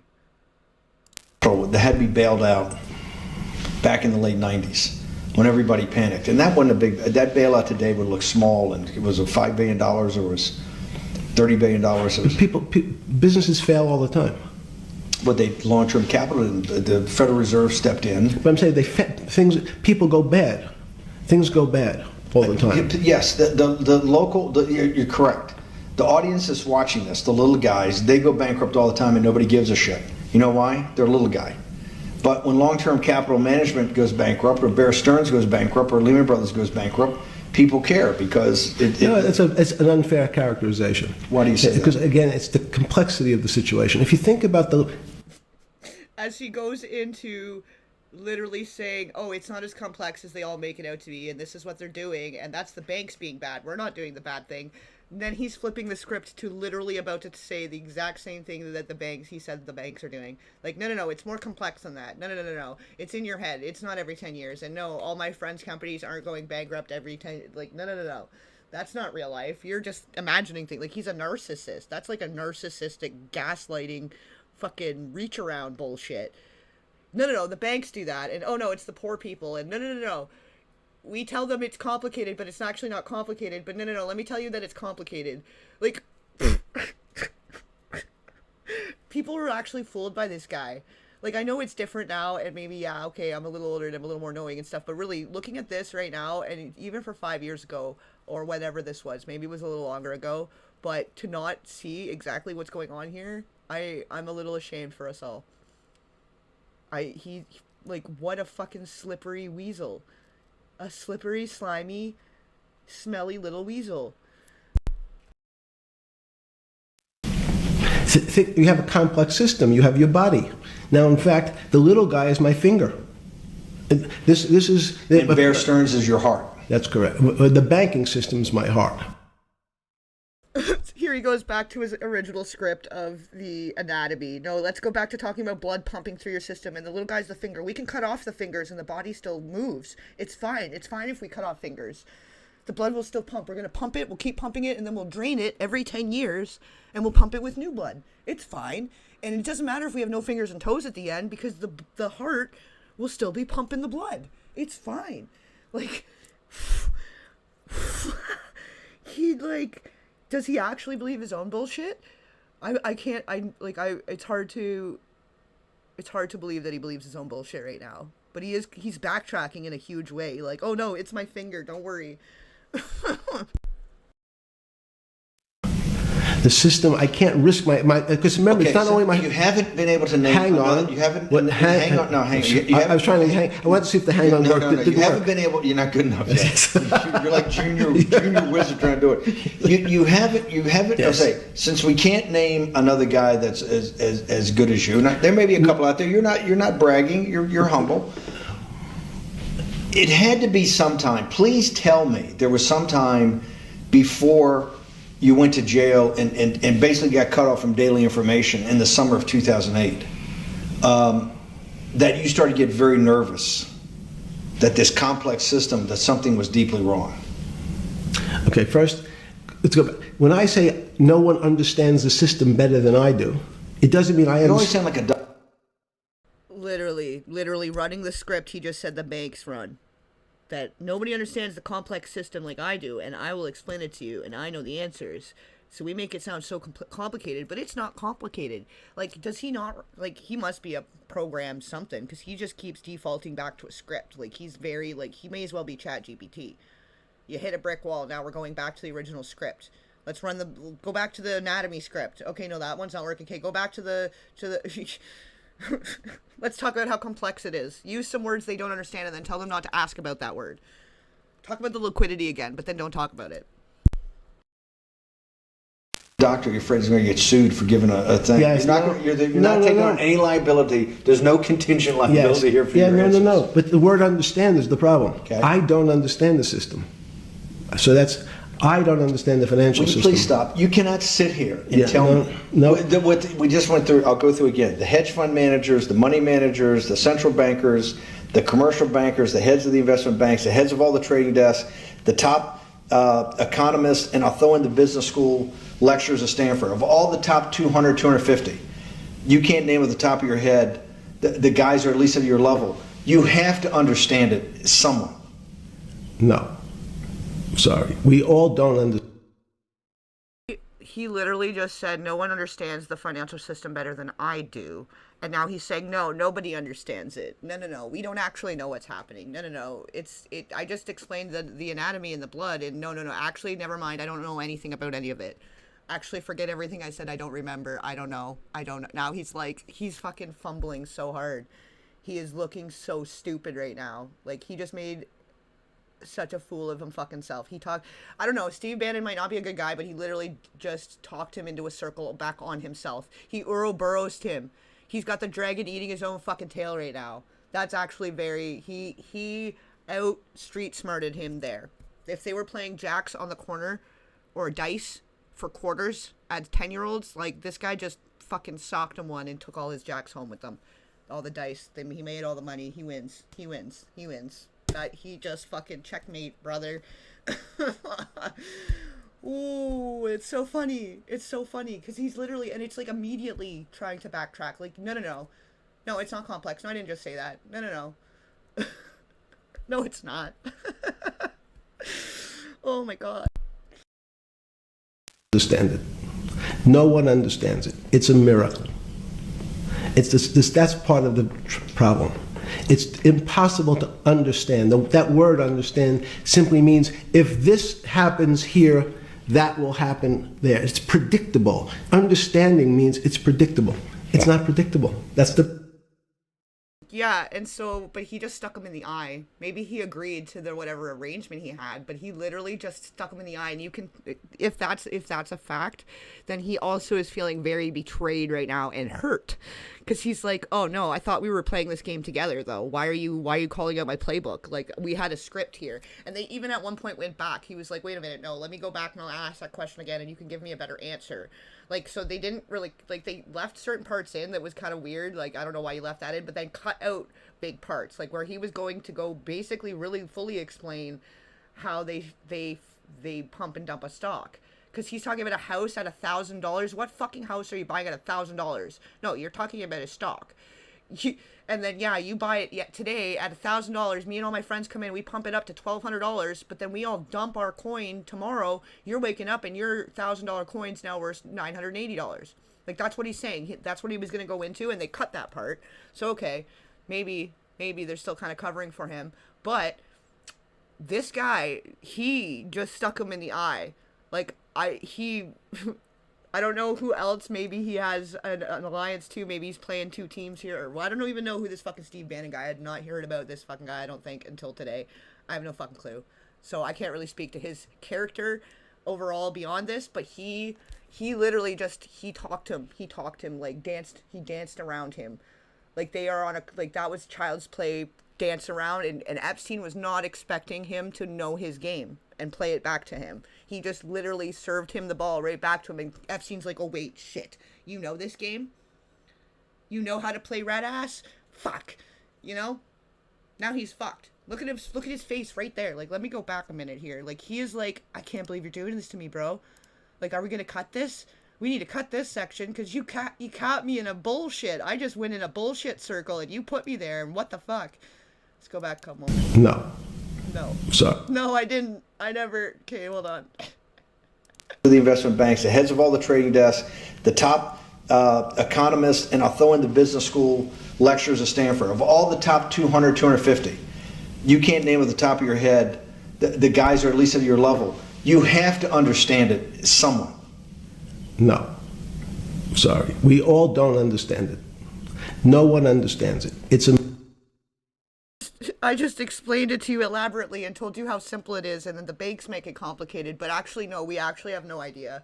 None of us actually have any clue how it works. Never mind. I'm the expert, and I know how the financial system works, and that's why all the rich people are giving me all their money. But actually, no, never mind. I don't actually know anything, because you talked me into a circle, and I just bit my own ass. That's oh, that's good. That's good. mirror. It's this that's part of the problem. It's impossible to understand. That word understand simply means if this happens here, that will happen there. It's predictable. Understanding means it's predictable. It's not predictable. Well, yeah, it's super predictable if you and your friends own most of the supply, and if you all go in on something together, and then you all sell off together, and then the bottom people are left holding the dust in the bag. Yeah, it's actually super fucking simple. You were just telling us how simple it was. He just explained it, and that said the banks make it complicated, right? Now he's like, oh wow, yeah, in real time, guys. That's the problem. It's very, in complex systems, that was the fascination. Is there a way to tease out some level of predictability? So No, in fact, you would ask the question, it's a great question, which was it a stroke or a heart attack? Now, most people don't know that before they were going to have a stroke, they had a stroke. They just have a stroke. Do they understand why? In hindsight, you go back and you can make lots of explanations. It might sound good, and if you're talking to the working man, you're using language that he'll never understand. It's complex, so he, just like going to his doctor, he says he has a gastrointestinal problem, or he has diverticulitis, as opposed to saying, you had a stomach ache, you ate bad food. People don't like to say it in normal, everyman terms. The system had a stroke, and we don't know why. Okay, so, well, you said because the blood came out and you had to pump it with more blood. That's how you keep it alive. And that you just, like, the little guy's just cutting a finger off, and it's fine. Like, he's got him so flustered right now, and it's actually so fucking hilarious right now. The backtracking is, it's unreal. And in less than an hour, he just went in like 4 circles. Like, it's unbelievable. And rich people were trusting this guy and believing that bullshit coming out of his mouth about the pumping and the blood and the this and, oh, don't worry about what liquidity and supply means. No, you know how predictable it is when you and all your fucking rich friends, your banker friends, you all go in on one project or one business or one thing together, you pump it all up and get everyone excited, pumping their money into it too, and then 10 out of the 50 people rip bags. All those 40 other people are screwed, and it's like, oh, well, it's unpredictable. I don't know. It's a volatile market. I don't know. They had a stroke. The system had a stroke. We couldn't pump enough blood in at the right time. It's not our fault, guys. Sorry. Try another time. Let's come back in another 10 years and do it again. Okay. Hardworking people, and there's a great social benefit, would you not agree, with having people having ownership in the system? When you say ownership in the system, it doesn't mean... Let's start over. Okay. Yeah. So flip over your phone too, because Yes. I don't want anyone to see Yeah. what's on your phone. So maybe flip it down or something. Yeah. Yeah, who knows what the fuck comes up with that phone? That's correct. Which one has sent you? KSA. I can't not believe I've got the magic moment when you're in fucking prison or jail, wherever the fuck it is, It's in crazy. solitary. Now, there's a funny part to that we missed, which is said... Go ahead, tell it. The funny part is Yeah. what you asked me... Is there anything funnier than that? No, For no. black humor, it's I don't make any black comments. Sorry. You asked me what I was wearing. That's right. You're too wrapped up in the Me Too movement. Yes. So I was wearing a brown jumper. So, like, there's other people involved, obviously, too. Like, there's probably, like, attendants and assistants, and they're like, okay, no, you guys, we're getting off course here. Let's cut her back. And then they, like, jump cut it. They've cut a big section out there because he's telling on himself. He's telling on himself in a big way. So where they cut it before and then just then, too, like, I don't know. Or, like, they stopped and restarted. Like, it's obviously still heavily edited, but he fully got him. He got him to slip up there in a way and to show, like, oh, yeah, no, it's complicated. That's why these people trust me with their money. But actually, no, they don't understand. No, the working man doesn't understand, but I understand. But no, I don't understand. But nobody really understands. But, yeah, you pump it with blood, and then you get more money. And, like, he just went so around and around and around. So, yeah, I'm not saying Bannon's a good guy at all. I'm saying in this little, if a conversation was a duel, he won that round. Like, that's all I'm saying. I don't think Bannon's a good guy. I have no idea. I haven't heard of him. I'm not as into the politics. I'm not American.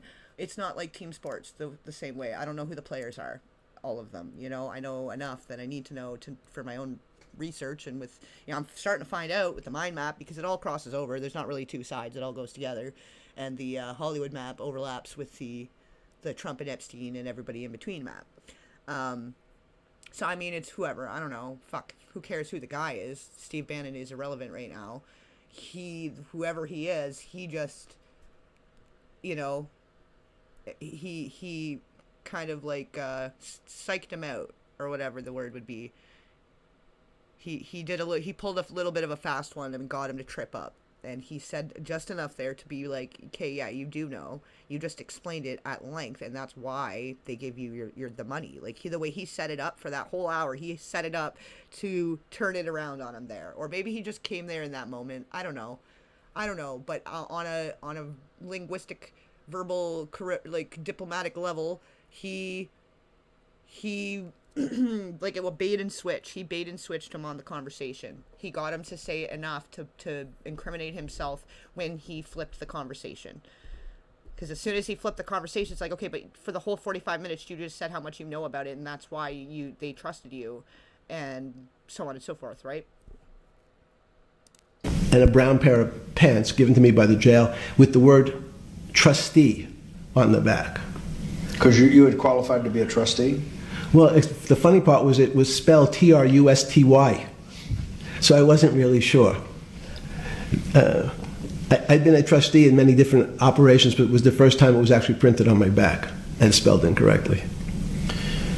Probably had a higher level of being a trustee at that than you had at all the boards that you were trustees, right? Yes, because the trustee meant you get two devices to clean your toilet as opposed to one. Yeah, but it also meant that you had some sort of personal fiduciary own responsibility for oneself, right? In the jail? You mean? Well, that's what being a trustee is. That's where they give you two. Yes, you get 2 cleaners. Now, I was a trustee in the jail because I was able to teach some of the kids to help them get their GED. So that's how they gave me a trustee job. There's no time. I got to go back to this because I'm like a dog with a bone in this thing. Yes. You can't. There's something deeply fucked up with you.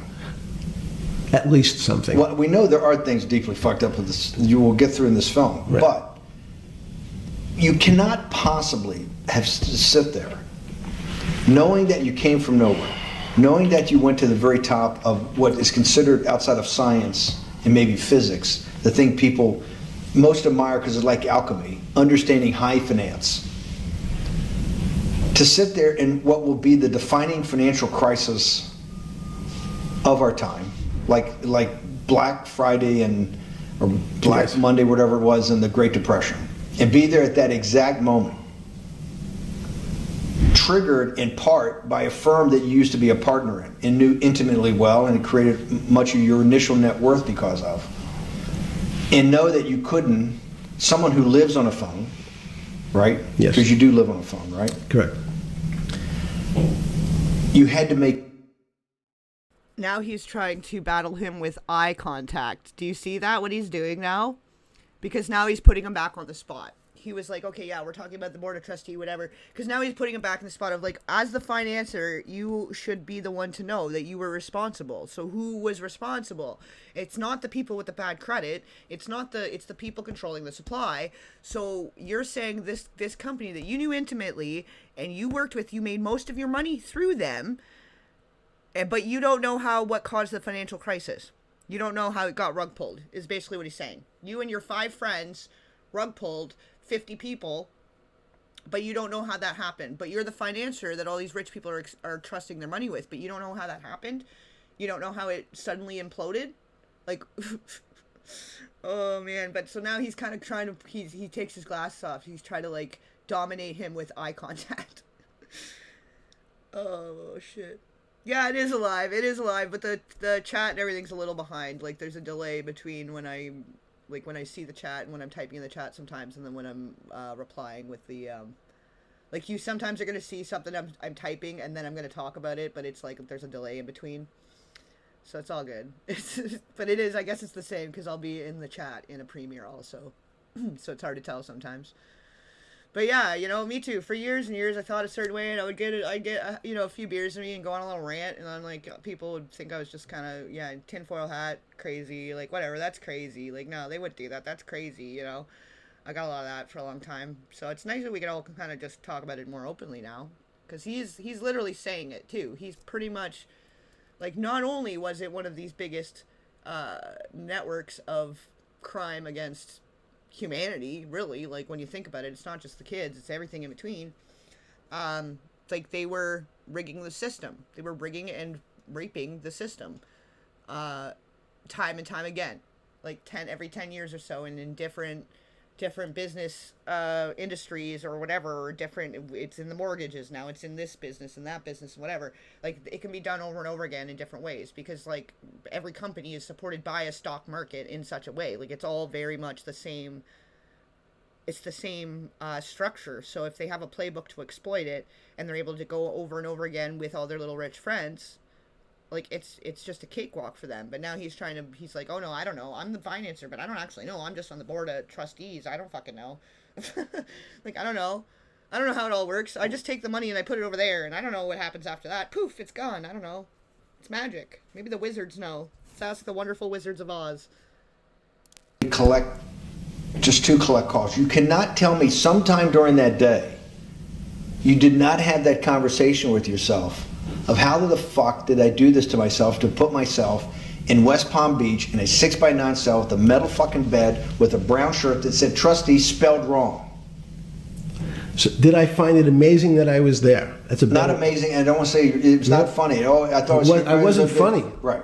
But not amazing. No, it was incredible. Incredible in what way? Incredible, like, how do I do this to he was probably under his thumb, as many others were, for a long time, and a lot of people probably really detested him. And so once he was in jail and once everything was starting to crumble around him, a lot of people probably started turning on him. And like, whether he actually took himself out or he was snuck out or if he is alive or not, or, you know, there's a few different theories floating around. Some people, apparently there's like that drone footage seeing him on the island after he had supposedly ended his life. Like, who knows? And he could have different like disguises and different identities, and he had all these different passports and stuff under different identities. So who actually knows? Who actually knows? There's different stuff going on there. But regardless, there were so many people probably just waiting to stick him in the eye, but he probably controlled every room, and there were probably so many rich people just lapping up the bullshit, and they were all making all the money, so they didn't question. But everybody, you know, one echelon, you know, or one step below them probably was getting fucked every time. They would all go in on a deal together, but then the littler guys would get fucked. Him and his rich friends would get richer every time, and he would just keep traveling around in these circles while doing whatever other networking and business he was doing in between. So this guy, it seems like he got fucked a time around. He got fucked one of these times around, and he's starting to realize, you're the fucking guy. So maybe they were in the same circles and same friends, but there is definitely some contempt. And it makes perfect sense because Epstein's kind of a prick. Like, and the more you hear what he's saying and how he talks in circles, and you're not the one making out like a bandit every time. Like, obviously the rich people, the bankers, and all his rich friends are making off like bandits every time. They're the whales of the operation. The little guys putting in all the work and all the effort and fucking slaving away, they're the ones getting fucked every time. And so probably, to a point, this Bannon guy also is like, oh, you are the fucking enemy. You're the fucking devil, or whatever he says near the end. Yeah, I saw that clip. That's kind of what led me around to here. I saw people sharing some clips, and I'm like, all right, I guess we better watch this, and we'll get on and chit-chat with the crew about it anyway. It's one of those more, like, I'm going to watch it either way. We may as well and do a catch-up, because it's been a few days. But yeah, no, like, whether or not this was intended to be like a fluff piece and they were gonna edit it and make Epstein seem like a better guy, like, it seems like that this Bannon guy did have it out for him for a bit, because if you were fencing, like, if you imagine it like that, a conversation is like fencing, he's poking him back, and he's like, we're supposed to just be having a friendly duel here. This was just supposed to be for fun. Why are you poking me? Like, so now he's starting to, like, now he's going to give him the eyeball. Now he's giving him cut eye, because he's going to try to dominate a certain dominance with eye contact, which, good try, buddy. Like, everybody already see, like, obviously this Bannon guy is seeing through whatever was said there in that first 40 minutes, and maybe up to that point he was sold and going along with it, but then it's like, wait a second. You're the reason me and my mother and all my friends and everybody's aunts and uncles and kids and everybody got fucked in 2008, and you have zero, like, remorse or wanting to take accountability, knowing that you were the key financier guy at the time. And the first two people you called were the JP Morgan bank guy and then whatever this other company was that got bankrupt. And you're telling me that you don't fucking know what was going on and that wasn't part of the plan, and you got to be sitting in jail while the rug pull happened, so nobody could blame the financier. And who knows, the company guys don't fucking know. They're illiterate. They're all financially illiterate. That's why they have a finance guy. Like, like, maybe he was fooled to that point even, but I think he caught on to that really quick because he was telling on himself. That whole first 45 minutes or so, Epstein was telling the whole playbook of what the banks did, and they took that playbook and started doing it to the people and in business and with the stocks and all this stuff.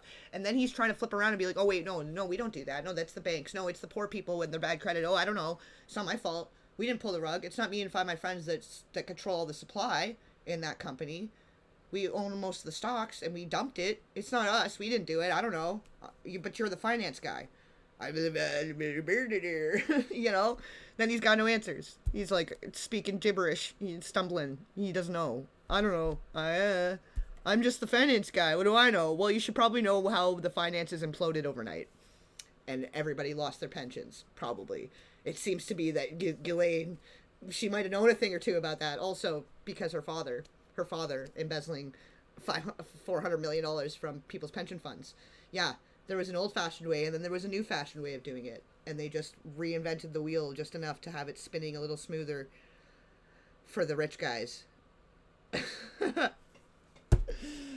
So maybe they're both horrible people, but if this was a duel of conversation right now, Steve Bannon's got him on the edge with poking him. He's poking him, and they're not supposed to be poking each other. It's supposed to be a friendly duel, right? But he is poking him. He is poking him, and it's very, I don't know. I really would I was not expecting this to be entertaining. I thought this was going to be more disturbing, and I'm actually kind of glad it ended up being lighter because I didn't know how much more darkness I could take. But I kind of was trying to, stay ahead of things enough in a way and be, not leaving you guys neglected for too long. And, I'm like, okay, yeah, we're going to do this. But I wasn't sure what to expect. And this is actually kind of light and funny in a way, enough in a way that maybe I just needed this instead of all the darkness because it's been so fucking dark this year so far. But, yeah, no, he just caught him on a shit because even if Steve was getting something out of having a relationship in that same circle and it was working out from at a time, that situation was really fucking bad.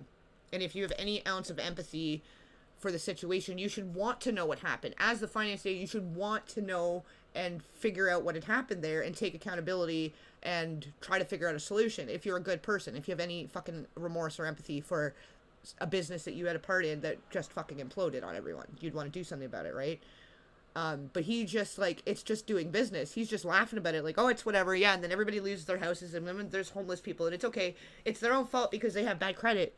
He's a piece of shit. He's a piece of shit. So maybe Steve Bannon's also a piece of shit. But if he's a shitty shit that thinks that Epstein's a smellier shit, it must be a pretty bad diarrhea, hot, frothy, dirty shit. It's a worse shit. Some shits are a little more comfortable than other shits. Other shits you want to forget about because you got sick. You ate some bad pork at the fucking buffet. And that was a fucking explosive shit. There's different degrees of the shit coming out of the one great big elephant in the room. Who fucking said, who fed the elephant sashimi or whatever? Stop giving it raw food. No, now we have people like Epstein. This is bad.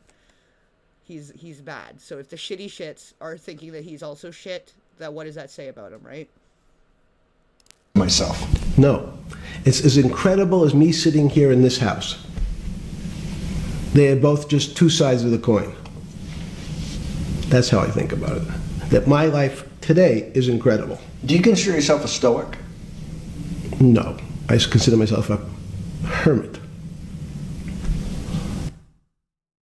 He is such an idiot. He's this is such a stupid game now. I don't even want to listen to him anymore because I'm you're just so full of shit now. Now you're going to be trying to backtrack for the next 45 minutes. What the fuck? Yeah, Cheetah, and it does all connect, and, I can't wait to get this final episode of the Brittany Murphy, I finally, I don't know if you're here to hear about the friggin' that one corrupt file that's, the fucking, it's, the smoking gun of the final episode of the whole fucking series, that it's, been the culminating thing of the last few years, just to find that lost media was one thing, but then the media clip, or the video, it was corrupted, it was fragmented in ways. So it wasn't processing properly. I couldn't render it into the video. It just wasn't fucking working. It was some bullshit. And I've been fighting with it for weeks now. And finally, last night, had a little breakthrough. And it's going to be salvageable enough for real this time. I thought I got it there the other day.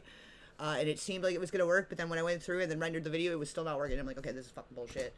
But it seems like now it's coming through in a different way than it was before, so I guess when I do the final render, I'll know for sure, but I think it's still going to be acceptable enough that knowing it was old lost media and that it's going to be a little wonky, as long as the audio is there and you kind of get what the fuck is happening enough in the way, it's a very important part of it, and it is all connected in a way, and the amount of people connected that passed between this time, so between, the early 2000s going into, 2015 even, a lot of really fucked shit was happening, and a lot of different people died mysteriously or suspiciously, and all seemed connected in such a way, but there was missing pieces to it. There's missing pieces of the puzzle, and we're getting more and more pieces as time goes on.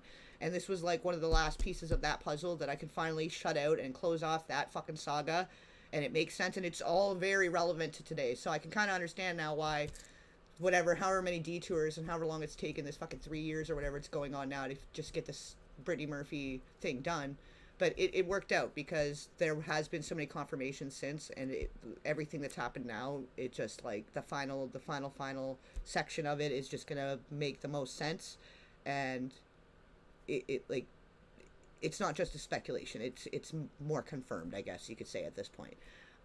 So I'm pumped about that. That finally, because to be able to try to work it around without having that original video, it was sorry, I'm like he I don't know. I'm actually amazed that it actually is going to come through and finally come together, because that actual video is just such a big part of the final exploring of what had happened that nobody else has really touched. And if they have, they've been very sideways about it. And because it doesn't exist, it was deleted, it was gone. Like it was scrubbed from the internet. And I had some clips of some stuff to like know that it would existed, but the original full documentary of it was gone. There was no, it's a whole friggin' thing. It's a whole story. But anyway, to get some of the information out of that was very close to the situation and ties so many other things together, like certain days and times and things happening with Brittany Murphy at that time, with the Homeland Security and all this other stuff that was going on that people didn't realize.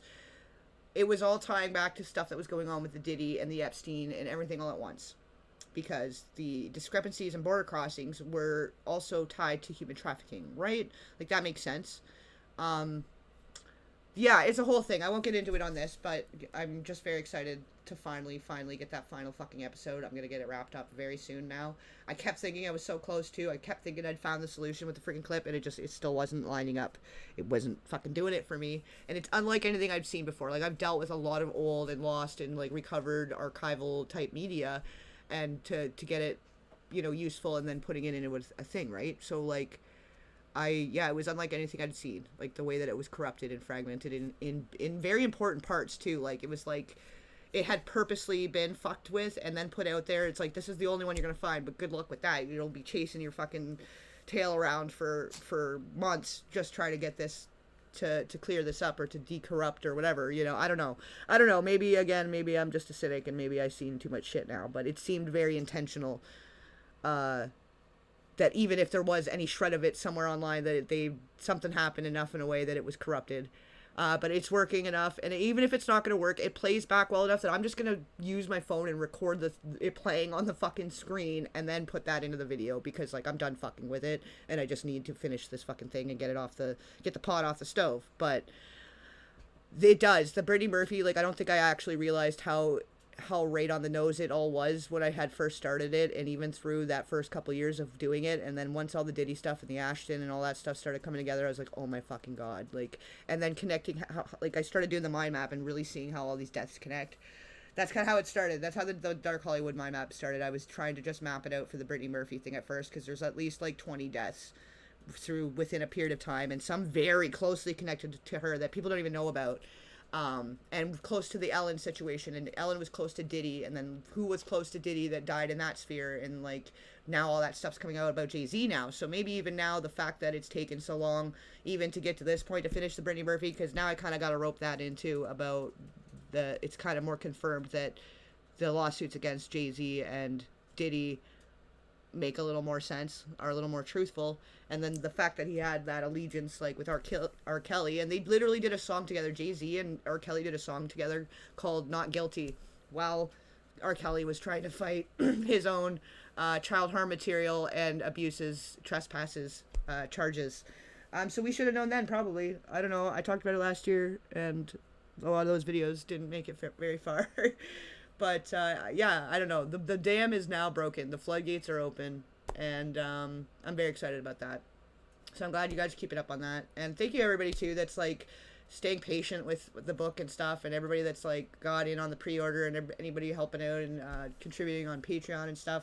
I really do appreciate all you guys. It definitely gives a little more of a level of breathing room trying to dig into all this stuff and trying to take my time and really do the right research and take the time to get that clip done and not just wing it, like, I think it's going to really make the difference. But to be able to have the time to do that and to really focus 100%, I wouldn't be able to do it without you guys and the people, like, hyping and liking and sharing and, like, helping boost the algorithm and stuff too. Like, it all helps, because otherwise, like, it's not easy trying to do this shit and be able to balance everything out, because there's not really a lot of incentive to get to the root of the issue. And in fact, the more that's being revealed now, I know why it's been such a struggle to talk about certain things. Because like I said, I was so much more on the nose of the whole thing than I even knew. Long before the raid, the Diddy raid, any of that was happening. It was almost like 4 years ago, I think now. Like, I'll have to look back when I first had started it, and then I have tried to release it a few times too and run into some problems just trying to get it out. So it's evolved over time. At first it was like a 4-hour 2-part documentary, so 2 hours, and then I broke it up into sections, and then I tried like re-editing and censoring in different ways, different approach. Like we're almost on the 5th time of trying to put this out. But it makes sense. The more and more now, it's making more and more sense because of how much is coming out now and how much it interweaves with everything. Like how relevant that from 2009 and other things happening in 2009, like the Michael Jackson thing also. Like some of all of those deaths, even the Aaron Carter, all of it, it's all having to do with the great big elephant in the room, man. And it's kind of wild how on the nose it actually was from the get-go. And then the fact that I've been able to find this lost media that I've literally been looking for since the beginning. And I don't know, it's weird. The universe works in mysterious ways, I guess. But anyways, let me get back to the video. Sorry guys, it's been a minute. We haven't done the live, so I haven't really caught up with you guys. So it's just like there's been so many revelations just this week alone. Like I thought the Reiner stuff was a huge revelation, but just like week on week, it's almost like we could do I don't know. It's like this week on Earth. Tune in. This craziness happening. Like fuck. Thank you, Kira. You didn't have to do that. I wasn't saying that for you guys to... No. I will... Sorry. Thank you. I appreciate that. Thank you very much. That's not why I was mentioning it, though. I feel like I hadn't thanked you guys. There's been more people grabbing up the pre-order, and some people had paid to do them, to look at the mind map and stuff, and it does all help. So that's all I was saying. I wasn't trying to get you guys to throw more at me. But I do appreciate. So I thank you for that. But yeah, links to everything are in the description too, if you guys wanted to check that out. And like the TW Theory article, if you haven't checked that out yet, that's free. There is a lot of free stuff over there. And the donating is really just optional on Patreon. Everything's free. It's just pay members get stuff early. You'll get early access to some stuff. But you get the uncensored and bonus content. And I've been doing some kind of like blogs and whatever other extra stuff over there. So if you want to check that out. And thank you again, Kira. Yeah, I wasn't saying that for you guys to do that, but yes, that also, I do appreciate that also. Stoics are not very happy. Being a hermit then, being in that 6x9 cell, being in the cell qua the cell was not the problem, right? Correct. What was the problem? The eating the almond joy bars. Because you couldn't eat the food. No, right. Oh, for fuck's sakes, you guys. No.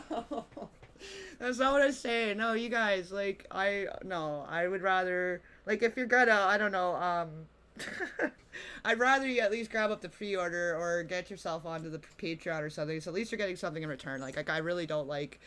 I mean, I do appreciate it, and it definitely does help the cause, so I'm not trying to be ungrateful by any means, but that's not why I was saying it. I wasn't trying to encourage it. Now, it's contagious. You're spreading... It's a good infection, though. At least this is like a good infection. We talk about a lot of the bad infection in society, but that, I guess, is a good one. I should accept the good. I gotta, take... You guys are... I appreciate that. It's all good. It's all good things.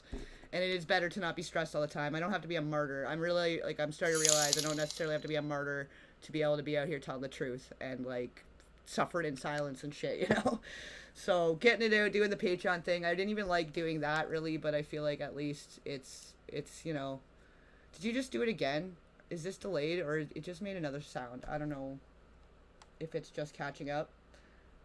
You guys, you really, really don't have to do that. I'm really, like, I'm thanking you for all that you've already done. You guys are already doing enough. Like, and just hyping, like, doing the hyping thing has helped a lot, too.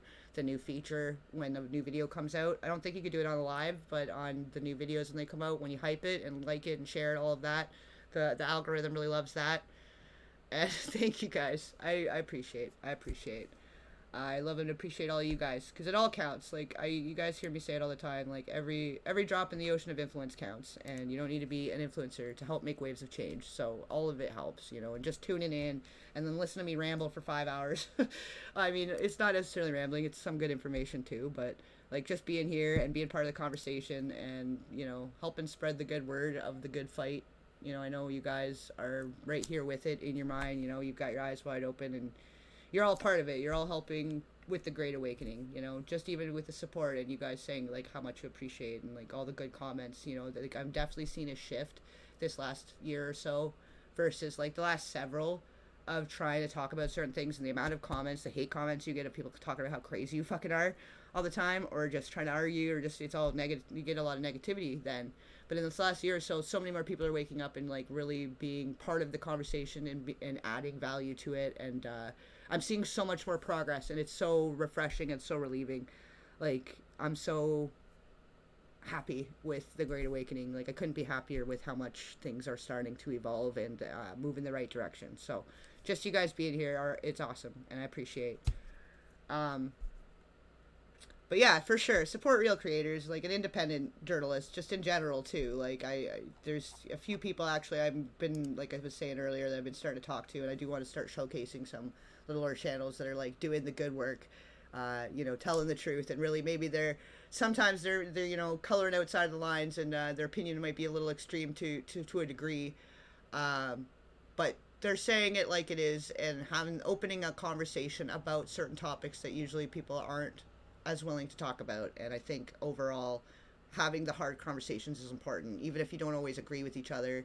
And some of them that I will bring on, I won't necessarily agree with everything they say or think or believe, but I think that there's common denominators of truth we can all agree on and believe together and want a good thing to happen on the other side. So I do want to start bringing on and I don't know, doing a bit of a showcase and just like people that are putting a lot of effort and doing it all the right way, but just they just keep getting passed over. Like they're so under the radar because it's just not, I don't know. It's getting harder all the time, I guess, as independent journalists too. Like if you weren't already having your foot in the hole in the last 5 years, like now it's becoming more of a super saturated market, right? So it is a little harder.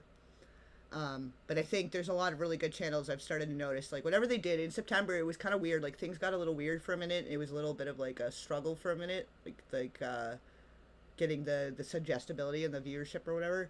But then this last month or so, I'm seeing so many good littler creators coming across my feed that I've never seen before, and I'm like, oh, this is actually great. And I'll stop and watch a video and take it in. I'm like, oh, this is like a wicked recommendation. Like it used to be kind of rare that I'd find a good random channel like that because I don't really watch a lot of content like that either, so it's not often something will even catch my eye, right? But I'm finding a lot more is matching, and then I'm noticing some of these little creators that it's like, yeah, this is interesting, this is good. Like our guy Merkley, we reviewed one of his things there the other day. I've had a couple chats with him now since, like privately, not that I'm gonna put on the internet or anything, but he's interesting guy. He's got an interesting view, and I think probably to have him on to do a live chat sometime would be cool too.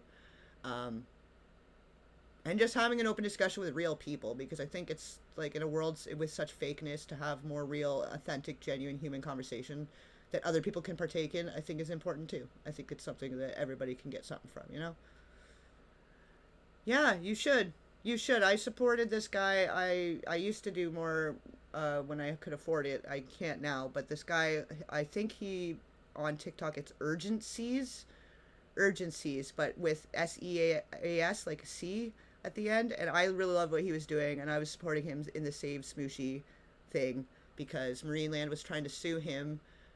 They were saying that he was going to steal the walrus, like a Free Willy situation, but really he was just trying to expose the bad containment and treatment of the marine life. And he was doing some cool stuff, and I was really into that when that was, like, I think it's on the other side now, and I think he's just doing more educational stuff now too. But I think all of that is very important. I think a lot of people are very focused on land pollution and stuff in a way, or land problems, but they forget of a lot of the ocean problems. And there's like just with the wildlife, and then there's like nuclear disasters leaking into the ocean and shit, and lowering our quality of air and water and food. Like all of it is part of the same ecosystem, right? So like when you consider Earth as its own ecosystem. So I think that's a great idea, Cheetah.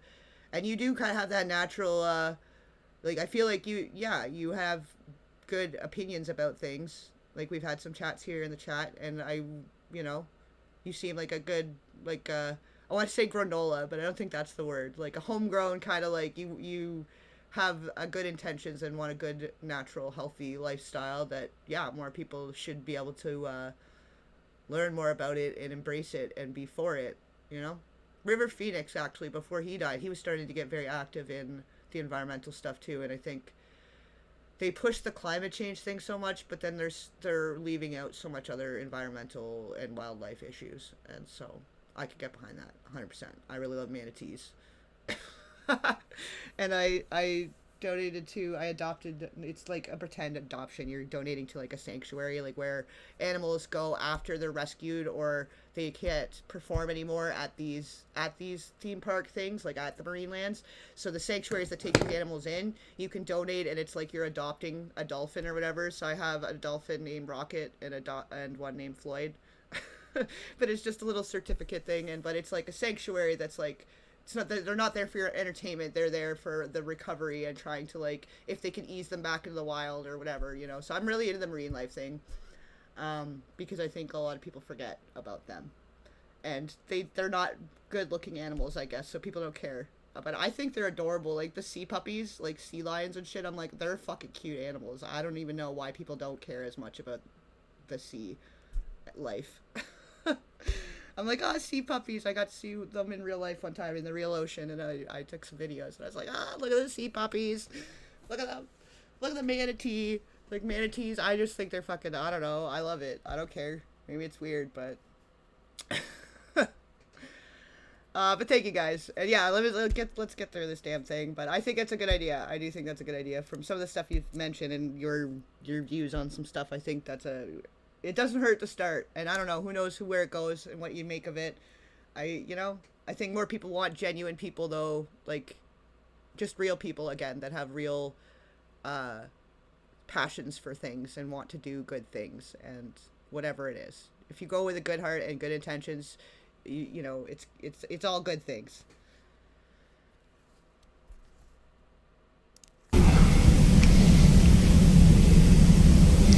But remember, my life is. Did that ever strike you that I can't eat the food because somebody might have done something to it? I gotta live off an almond joy bar, one a day or two a day or whatever. How many ever sneak in a day? No sneaking in. Your one almond joy bar, it did not hit you at some time? How the fuck did I do this? No. Let's go back to the spring of 2008. Were you so wrapped up in your personal issues at the time you were not spending enough time on the financial markets, or were you deeply involved in the financial markets like you normally were? No, I was involved. And you so we're saying that the smartest guy in the room didn't see it coming. No, of course The not. bankruptcy of Bear Stearns, you just thought was a Bear Stearns problem. You didn't see it as systemic. I know you keep harping on it, but it's not. Because you're a mathematician and understands systems. It seems that anybody that understands that they had a systemic problem, you at least be the first on the early search radar. If you're not going to see it, then I'm really afraid, because that means that I always assume there's. Oh, you know what? I had heard about Steve Bannon before because he's literally on the map. I was just thinking, like, if he's connected to Trump, he's got to be on the map. So I was just tabbing over to look, and he is, because he was the White House chief strategist, and he was the go-between, one of the go-betweens between one of these convicted guys, one of these guys involved with bad things to do with children, very young children, material, and trespasses. In 2003, and then again in 2018, exceptionally vile, noted as exceptionally vile. Oh, you guys can see it. Okay, that's fine too, I guess. I didn't know it was going to come up like that. I thought it was, I don't know even why it's showing. Hold on. What do I have? Oh, because the internet. Haha. Okay, that's fine. Doesn't matter. He is on the map, though. He is there. So I did hear about him. I don't know.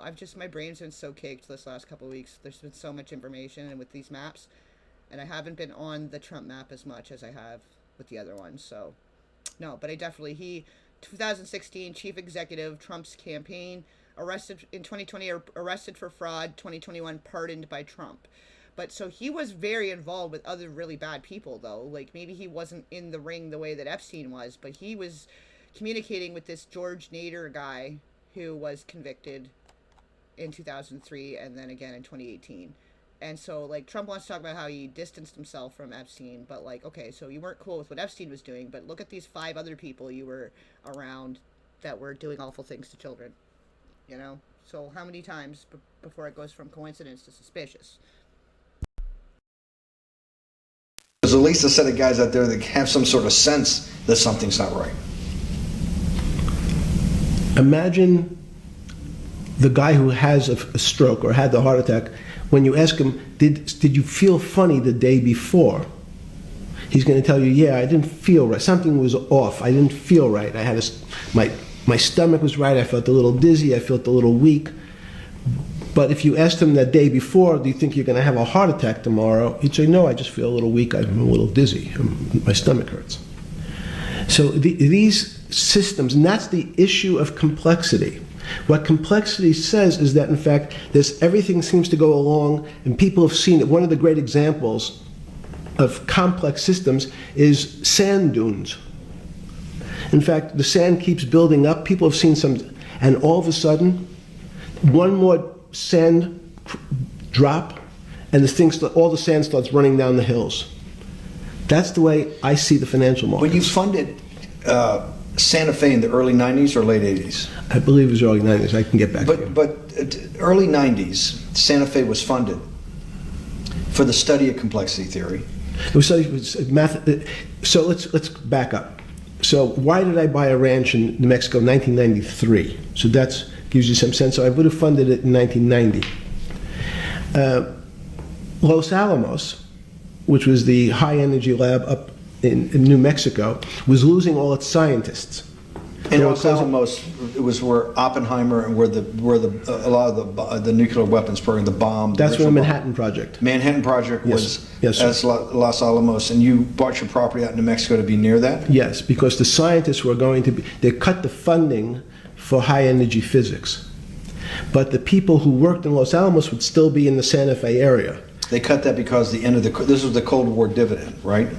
I don't remember exactly why. It was because, again, people thought that physics and high energy physics really wasn't that important. Because that was about nuclear weapons. No, it was because they decided, which maybe not right. This was the same time that Murray Gell-Mann came up with the term quark, Q-U-A-R-K. He picked it out of an old poem, the word quark. But it was mysterious. So they were starting to understand in the 90s that in our world of the physics world, there was things that were just unexplainable. They called it strange things. You gave it a name. You gave it some characteristics. You called it had charm. It was one of the terms. It had a charm. It had a flavor. It had a color. But no one, Mr. Bannon, understood what it was. Just like the financial system. And you wanted to investigate that? I wanted to see if we could build tools so others smarter than me could help investigate it. And that was the beginning of your concept of the Santa Fe Institute? Yes. And Santa Fe Institute was founded to do study in this type of... Can these areas of strange things be described by some form of mathematics? So that's what I'm trying to get at. The foundational thought, the organizing principle of Santa Fe, yes, in the high physics lab at Los Alamos, right, which had been the headquarters of Manhattan, and the Trinity Project, right, the bomb. Yes. So you're talking about the elite, the high priest of physics. Of physics. Yes, sir. Which high priest of physics, some subset of that is also mathematics. Yes, they're both similar. Project out. One of the tools you want to do is to make sure that in this complex system, the finance system, I'm doing a lot of this for philanthropy and a lot for the good of mankind, but also to be able to understand this complex system, the most complex outside of maybe our body, of the financial world. Yes. Did they create tools, or were you smarter in then the mid-aughts, 15 years later, than you had been then because of work that was done at Santa Fe? No, it was great. But in fact, most of the money, most of my philanthropy in the area of can you describe things that appear to be unexplainable by mathematics, and can you fund people who have new ideas?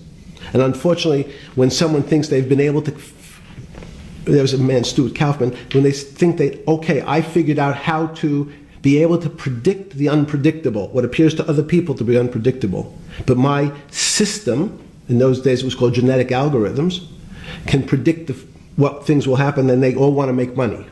So they use their systems to try to figure out, they know they have figured out the way to make money because they figured out the unexplainable. They try, they go bankrupt, and we start again.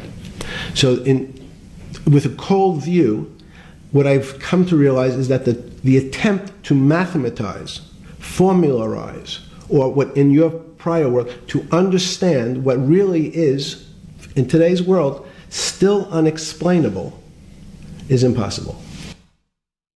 Yeah, he's like, how do we make up enough of a language that sounds like it makes sense so that we could keep lying to people and bullshitting because it sounds like they're on to us now. Like, he explained it for that first hour, 45 minutes to an hour. He was explaining it and like, oh yeah, I know everything about finance. And this is how it's done. And then he's like, yeah, I don't know. How do we explain an impossible thing? Maybe we can figure out a mathematical formula to explain the impossible rug job that we just pulled on the whole economy. We did a pump and dump on the economy. Maybe there's math that can explain it away, and we can think of new terms like quarks that we can attribute when everything implodes and we make off like bandits. Let's think of some new words and terminology and make up some mathematical equations and terms to support how and why we're just imploding overnight. And because no, we're definitely not rug pulling it, me and my friends. That's definitely not what's happening. There's definitely no pattern. People want to see patterns where they don't exist, is what he said. And he's like, you see, you're saying none of this happened. Yeah, none of that happened. Those financial crises did not happen. Oh, what a guy. They're miracles. Your first head of Santa Fe was Christopher Langdon, I think. Langdon from Australia. But Murray Gell-Mann was the funder. He was the yes, rock. Yes, he was the rock. He was a Nobel Prize winner? Yes. Yes, and a wonderful guy. He came out and helped us with the Biosphere 2 project. He came with Chris Langdon. Yeah. Chris Langdon was the operator, the day-to-day guy. Chris was doing artificial life. Right. Murray tried to lead his own artificial life. Yes. Like, on one hand, he poked him in the eye, but, like, he probably also doesn't want to die. Like, look how many of, like, the Clintons' friends died, you know? Like, I think, to an extent, it's a duel, and he wants to poke him a bit, but he doesn't want to end up, like, you know, he doesn't want to get fully juked, you know? He's kind of playing it, he's playing devil's advocate to an extent, maybe.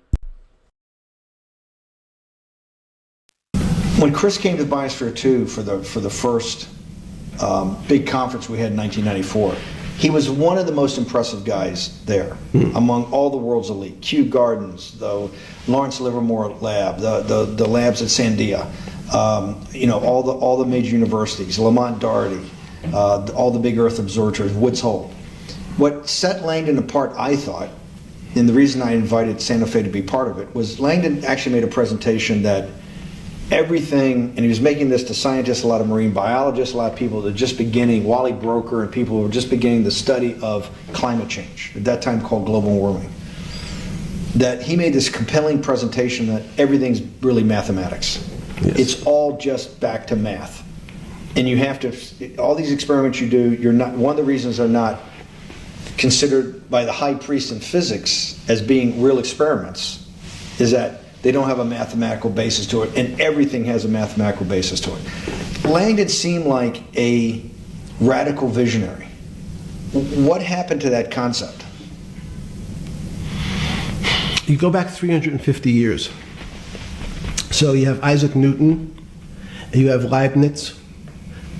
Move forward, you have people like Heisenberg and Gödel, and what every one of those mathematicians and philosophers came to understand is that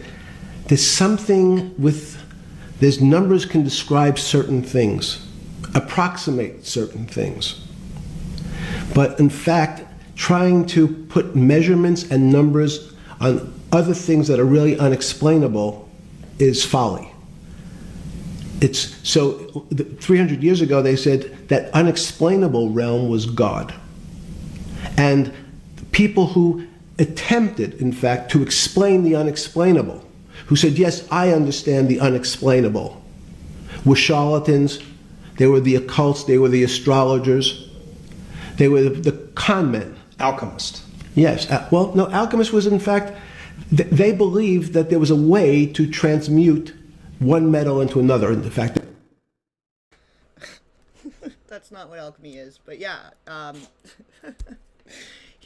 love that he was trying to use astrology as like to discredit what Bannon was just saying a few minutes ago, but now he's like, oh yeah, all these people, they knew stuff, like astrologers and stuff, and they knew stuff, but then people discounted them because they couldn't really explain the unexplainable. Like, no, it's not an unexplainable thing. Whoever holds more of the supply, if they decide to dump their supply, they crash the stock, you all make off like bandits, everybody else loses. It's not that complex. You literally just went on for all that time to tell us how not complex it is, and the bank makes it more complex, but now you're trying to tell me it's unexplainable. Like, dance around the bush 2 or 3 more times here, Epstein. Fucking guy.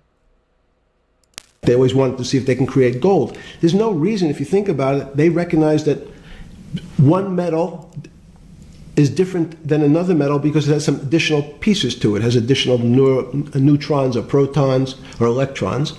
So because they thought it was a machine, they believed it was a machine, if I can take 5 protons and add 5, that gives me 10, I should be able to get gold. Move everything around inside these systems, the molecules transmute one molecule into another, and if this molecule I've transmuted it into is gold, I'm a rich man. It's back to money. But there's something strange happens. Isaac Newton says, this is really weird. If I want to push a ball on the table, I have to touch it. Maybe I have to blow on it. But I actually have to push one side of the ball or the book to move that side.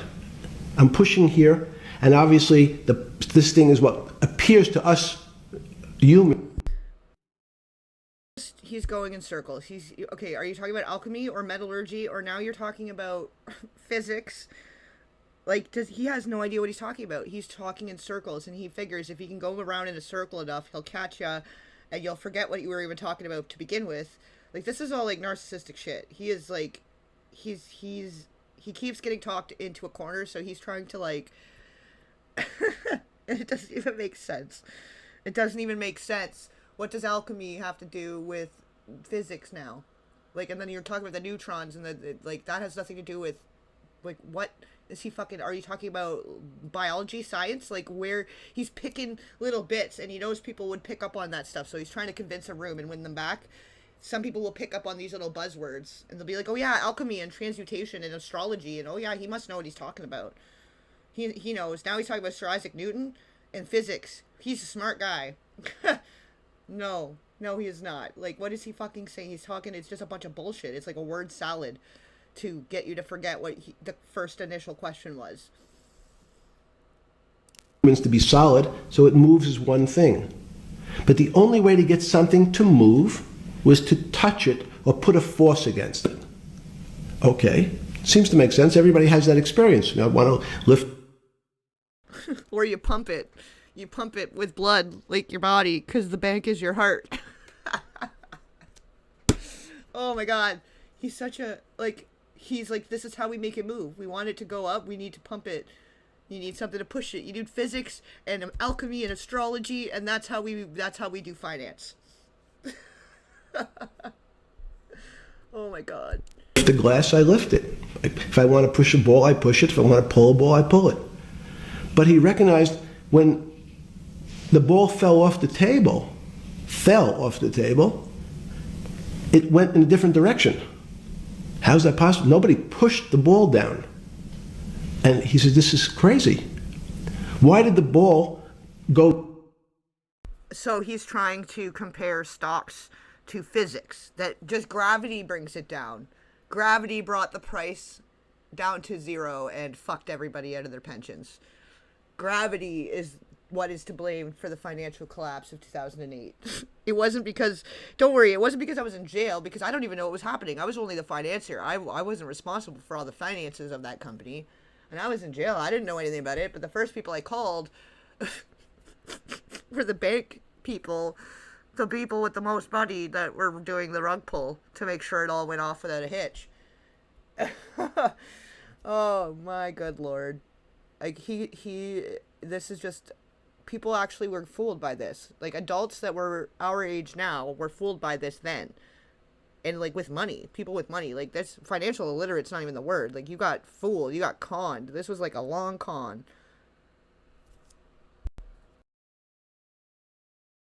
Down, I didn't push it. I just let it go.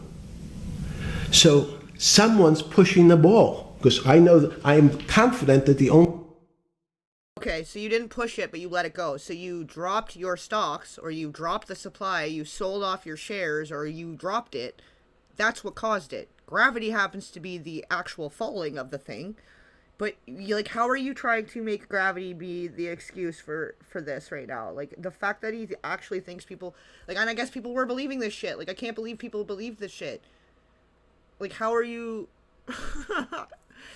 You didn't push the ball. No, you had to drop it for it to fall, but you didn't push it. Like, what are you even saying?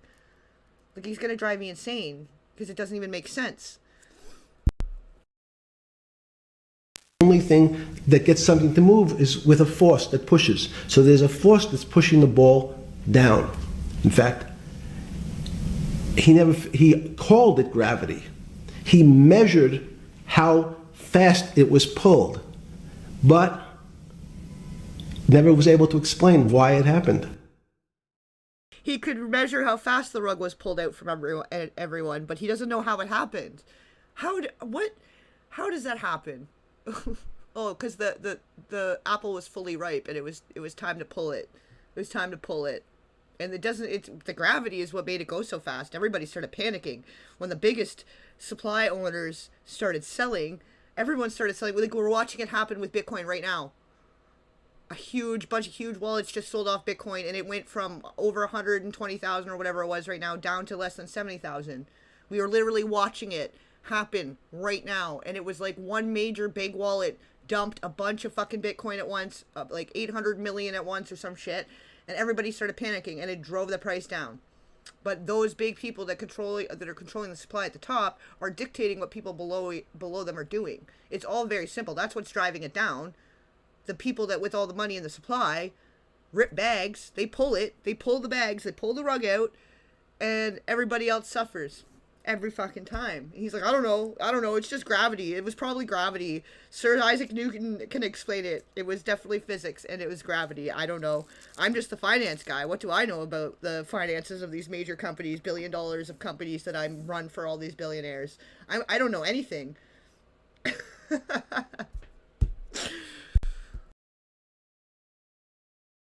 How is it? What is gravity? It's this.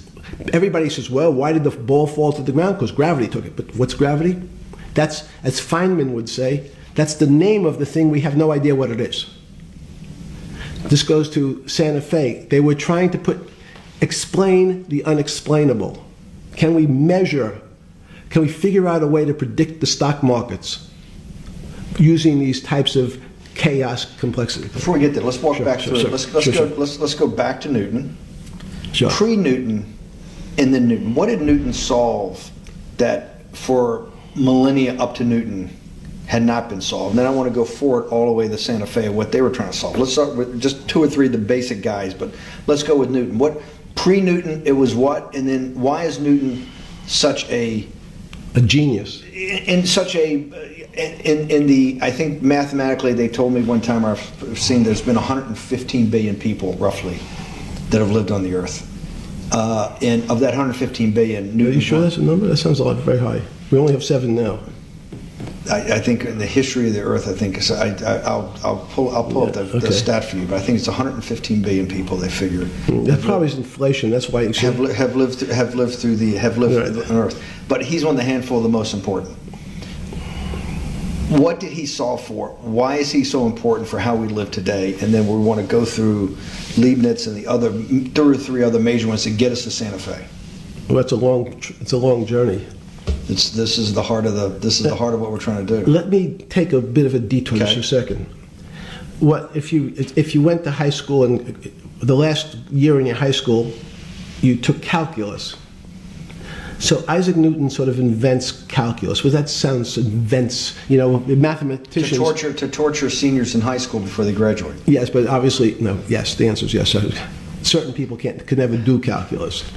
Why is it? Why is calculus so? Why is that the dividing line between, to me, people who could handle that and could go on to do certain things, and people just hit the wall, even if they know math? It seems to me that there's that calculus is the thing that changes. It bridges. That's because it's about the theory of change and the theory of how things change. It's a great question, but in fact, what calculus does is it's somewhat philosophical. That's why mathematics is. Newton wasn't a mathematician. He was called a geometer. That's what they used to call themselves. They understood geometry and numbers. But there's an old conundrum where it says during Pythagoras' days, Zeno's paradox it's called, where they said, well, if the wall is 2 feet away from me, and I take one step that's halfway to the wall, that'll be 1 foot away, and if I take another step that's half again, that'll be half a foot away, and then 1/4 of a foot, I could walk forever but never touch the wall. Doesn't sound realistic, doesn't make any sense in our real lives of the physical. But what Newton understood is many problems were like that. Many things approached the wall, or in calculus, approached the limit. The dude literally was sitting under a tree and an apple fell on his head and he gave it a name. Like, yeah, I guess at the time that's like kind of a genius. But he literally was just saying, oh, we need a mathematical scientific term to call this thing that's actually a rug pull, but we're trying to confuse people and make them think it's an unexplainable, mystical, I don't know what happened. The top 10 holders all pulled out at the same time and everybody panicked and tried to get their money out before everyone else got their money out and there was no more liquidity. And it went to zero. But I don't know. I don't know what happened. What would a financier know about it? I don't know. Like, he's such an idiot to play such an idiot. Like, that, and the fact that people were fooled by this, like, I can't. And this was 2019. Like, that's so freaking sad. He's like, yeah, and he was a genius for thinking of the name of the apple falling on his head. He was a genius for thinking of the word gravity. Now I need to be a genius and think of a word for rug pull that doesn't give away what the real thing is. We'll call them quarks. It's a quark in the system. I don't know. Like, he's fucking, I don't know. He's just a fucking moron to think, like, but what kind of morons needed to actually be believing this? Like, what, people actually believe this shit? Like, who was believing this shit? I'm so confused. Like, this was really what he was talking about for that whole time to all the adults that were in charge of the world then?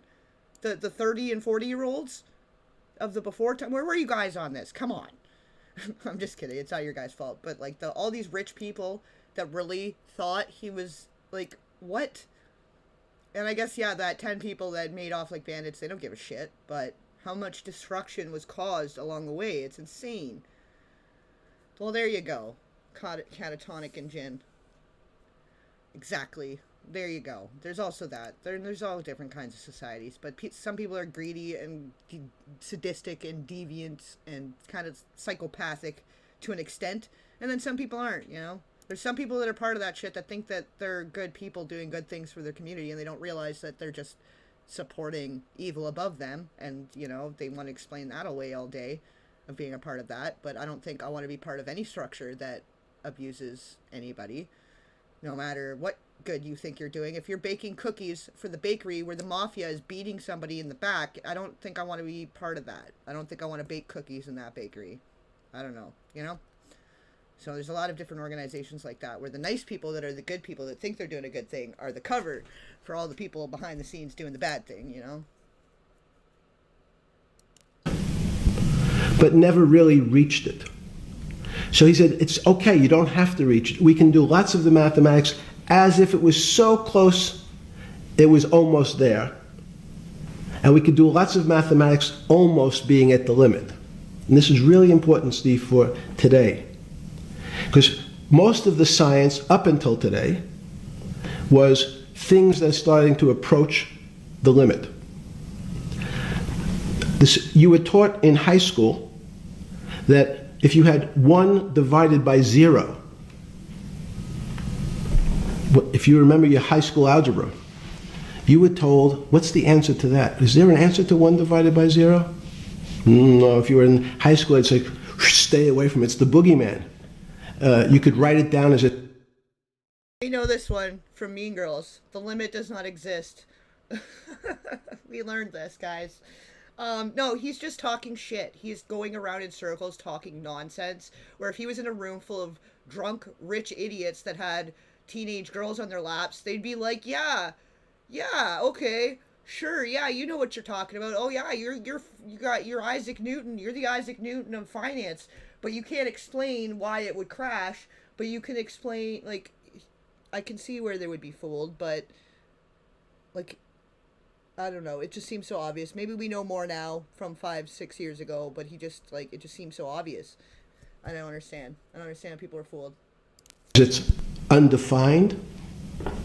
It's not able to be determined. There's a bunch of things. But in fact, 1 divided by 0 is a strange things happen. It's a world of the strange.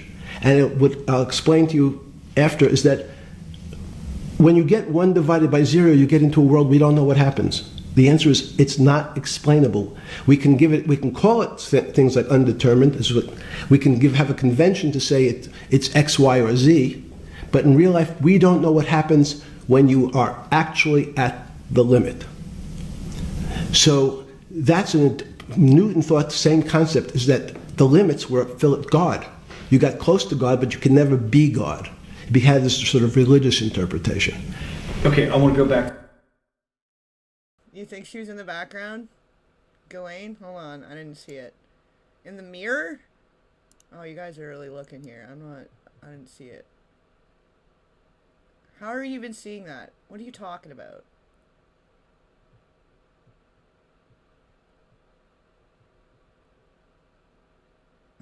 No, it's not. You guys are yanking my chain now. Fuck's sakes. When you get 1 divided by 0, you get into a world we don't know what happens. The answer is it's not explainable. We can call it things like undetermined. We can have a convention to say it's X, Y, or Z. But in real life, we don't know what happens when you are actually at the limit. So that's Newton thought the same concept, is that... You mean, so the liquidity pool, when the liquidity pool goes to 0, there you can't divide 1 from 0. I get it, yeah. Because when you and your friends drain the liquidity pool because you have most of the supply and you pull the rug, you've pumped it, and then you pull the rug out from under them. You can't explain how that happened. Yeah, you can't, because then it's fraud. It's bad. You did a bad thing. You all did a bad thing over and over and over again together. Like...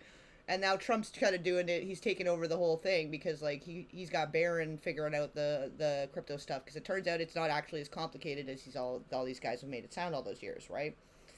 Like, and then Trump's doing a policy, and the day before, the kid sets up a thing, and he's made like $600 million overnight or some shit. I don't remember exactly the number, but I was reading something the other day that he made off like a bandit on one of the last policy things that Trump had decided. So, like, if that's not insider trading, I don't know what is.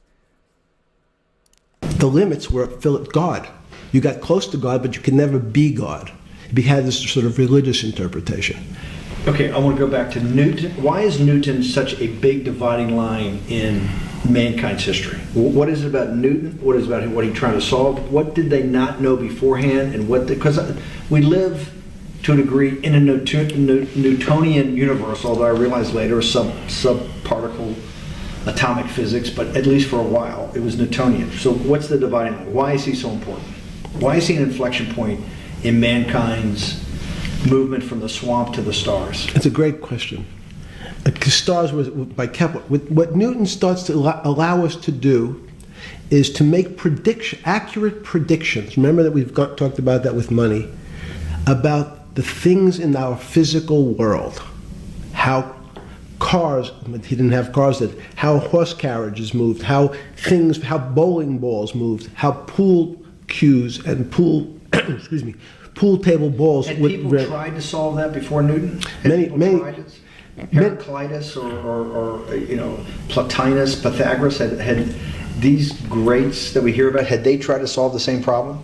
Not the same problem. They try to, again, what Pythagoras does, he starts to figure out this relationships in triangles. For example, everyone knows the a squared plus b squared is equal to c squared, that Pythagorean theorem, which is basically says these shapes in a triangle, each side of the triangle has a fixed relationship with the other two sides. That's strange. He knew, again, but it was all numbers. This was a system of things in the physical world, and Pythagoras says we can start putting numbers on things that help you predict how they will behave. You can add two triangles and make a square, some different shapes. They were looking at geometric forms. Newton says, well, I want to know how planets move. I want to know how things around me move. Can we find formulas? Can I find formulas that explain what I see in the physical world, how physical things interact and how they describe one another? Again, the fact that two solid masses, for some very strange, unknown reason, unknown today, attract one another, no matter what they are. People have seen the experiment. You hang something, two little metal balls from a string, and they move towards each other. What? No, they need to have magnets if they're going to do that. But what the fuck is he talking about? What the fuck does any of that have to do with the market crashing? Like, do you see he just went in a whole circle? And, like, sure, yeah, like, again, drunk people, drunk, rich, dum-dums at a party. I could see him getting away with this, but he is literally just talking nonsense. It's literally nonsense. He's going around in a circle of nothing. Like, what are you talking about? Like, I just spaced out for a minute. Like, what is he even saying? Like, he's not saying anything. It doesn't even make sense. But I guess to these rich guys, they want to pretend like they understand what he's saying, because nobody wants to look stupid in the room, right? In fact, they move towards each other was very specific. So when you drop the ball to the floor of this room, Newton says, in fact, the room came up a bit to meet the ball. The room moved. It's imperceptible. You can't really perceive that motion, but they attracted each other with certain ratios. So he started to be able to measure things in the physical world. And that was great advances. It also, you wanted to move very quickly. Unfortunately, most people, especially in the 20th century, 19th century, said, well, like Newton, let's measure everything. Let's measure people's behavior. Let's measure their psychology. Let's measure their health. You go to we could have my blood test. Let's measure everything. We measure Wall Street. Their voting habits. Measure. Can we put a number on how much I care for my wife? Can I put a number on... Wait a second. He doesn't have a wife, does he? Was he married? Like, him and Ghislaine weren't together like that. What is he even talking about? Like, he's literally going nowhere with this. Like, this is just, like... I don't understand. Like, I don't know. I don't see this coming around. I think he's just... he's lost the plot. He's completely lost the plot here. Like, I don't think he even remembers what the original question was, but I'm still trying to figure out what any of this has to do with the market falling. You dropped the ball. So you're saying you dropped the ball. You pulled the stocks, and that's what caused it to start rapid fire, like, free falling. Like, you dropped the ball. You just said it. Like, that's what happened. And you're trying to say it without saying it. Like, oh no, it's gravity, it's the physics, it's, I don't know what it is. The mathematics, maybe we could explain it. Maybe astrology, they could explain it. Maybe the moon people, NASA will tell us. Like, What the fuck does any of that have to do with it? Just get to it there, guy. Holy shit. How I feel. And we tried, unfortunately, try to mathematize the finer things in life, and then recognize that there's things that unfortunately just fall outside. Schrodinger wrote a very famous book about what is life. He was trying to figure out a way, can he describe the difference formulaically between things that are alive and things that are dead? The answer is no. What? Yeah, let's bring Schrodinger's cat into this. Like, meow, buddy, meow. What?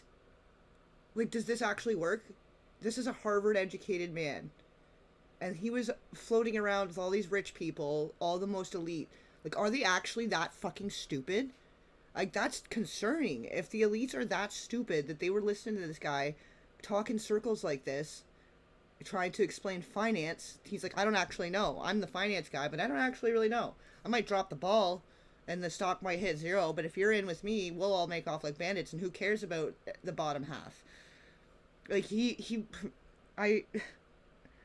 trying to explain the long con without explaining it, because he wants credit for it, but he doesn't know how to explain it without incriminating himself. It's kind of where it's gotten to right now. The things that are alive in my world are miracles, not magic. Magic has a bad connotation. We trying don't to hide believe in things. you don't believe in the spirit or the soul. That's what animates people, is your spirit or your soul. That's No. But have you ever seen someone die? When they die, their spirit leaves. Their soul leaves, no question. So in There's fact, no question to you about no that. question. There's no question to you that there is some animating life force within us that leaves when you're dead. Yes, in fact, I refer to the soul. This obviously a certain the questions in the past, even Because during people would normally think you were soulless. So Thank you. But have you talk about you actually believe in it and have done some thinking about it is pretty shocking. Just said thank you for being called soulless. Some people would say you're soulless. Oh, yeah, thank you. Yeah, he likes that he's a shark. He likes that he's heartless, soulless, cold-blooded, scaly, greasy, slimy little man. Because he can pull the best rug pulls. He is very proud of himself, but he can't brag because it's illegal. Because it was such a bad thing. He did a very bad thing. But he is very proud of himself because all these banks and all these rich people made off like bandits. They're all having fun on their island, and they won as far as they're concerned. And with no remorse or empathy or compassion whatsoever to the millions of people's lives decimated every fucking time. Every fucking time. People's livelihood, their entire fucking savings, their pension, whatever the fuck. He has no regard. He's like, I don't know, somebody dropped the ball. I don't know. They just put me in charge of finance, but I don't know when the finances go to shit, it goes under. I don't know why they still hire me. If all these companies keep going bankrupt and I keep dropping the ball, why would they keep hiring me? Why would these rich banker, conglomerate, oligarch, whatever fucking guys want to keep hiring you if you keep dropping the financial ball? Unless they're all making off like bandits every time you drop the ball. Every time you pump it, you build it up, everybody's buying, everyone's happy, and then you and your 10 friends at the top holders, you rip that bags out, you fuck everybody. And it's disgusting. Like, this was pretty much why I didn't like crypto. This is like all these weird, shitty people being shitty when everyone could win. If everyone just did it the right way, and, like, it was player pump player versus player, you know, if everybody was kind of in it together. Like, the way they did the fucking Roaring Kitty thing, the GameStop. And everybody was making a ton of money, and then the guys at the top didn't have control over it anymore, and then they were getting pissed. Is kind of how that story went. Because when the power of the supply is amongst the people, they can't just pull the rug. But when you have people that are like the 10 really, really rich people get together and put all their money and buy up all the supply and then sell it to the people, they're controlling that supply. But there is a way to do it if you are a greedy bastard and you're not going to pull rugs on people, and you want to all just make money. We can all make money. But there's always going to be somebody who wants to rip bags because they're fucking greedy, nasty, disgusting people. They're happy to make their 2x, 5x, whatever. Like, oh, I made my $100 into $500. I'm going to rip bags, and that doesn't matter if everyone else just lost $200 or whatever. You know what I mean? For example. They don't care. And he's like, yeah, thank you. I'm soulless. Thanks. He's like, yeah, I believe the soul leaves the body when you die, but I am soulless. Thanks for noticing. What a fucking weirdo, man. In its own right, isn't it? Well, again, mathematics, Leibniz thought... So Newton was at Cambridge, and he was the head of the math department, right? He's a professor, essentially. Yes.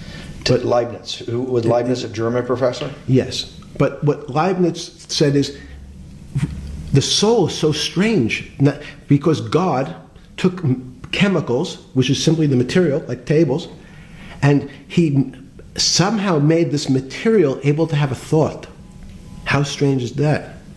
Not only does it have a soul, but this some way it was put together that this material substance is able to think. So when you say to me, it's obvious to everyone that there's such a thing as a soul. Now, if you're part of the Charlatanville, you'll try to explain it to people. The soul I describe as the dark matter of the brain. Why is it dark matter? Because in high energy physics nowadays you hear terms of dark matter, dark energy. Again, terminology. It's a complicated term. Why is it dark matter? Because we can't see it. That's all. No. No. Just no. Like, that doesn't even make sense still. He's still not making sense. He's jumping from an analogy to analogy to analogy to analogy and still making zero fucking sense. Like, no. No. Oh, shit. Yeah, he keeps telling on himself, too, for sure. Like, I can't. And yeah, like, everybody can win in a certain, like, I don't know. I just don't understand. Like, this last half hour now of whatever the interview, not a half hour in time, we've been talking in between, but, like, this second half of this interview is gonna drive me insane. He is so full of shit. He's full of himself. He's full of shit. He is so fucking proud of being the best fucker in all the land. Like, he's just the biggest, greediest prick. And he helped everyone make off like bandits by financially repaping the entire middle class. He rug pulled the entire middle class to the point it does not exist. The limit does not exist.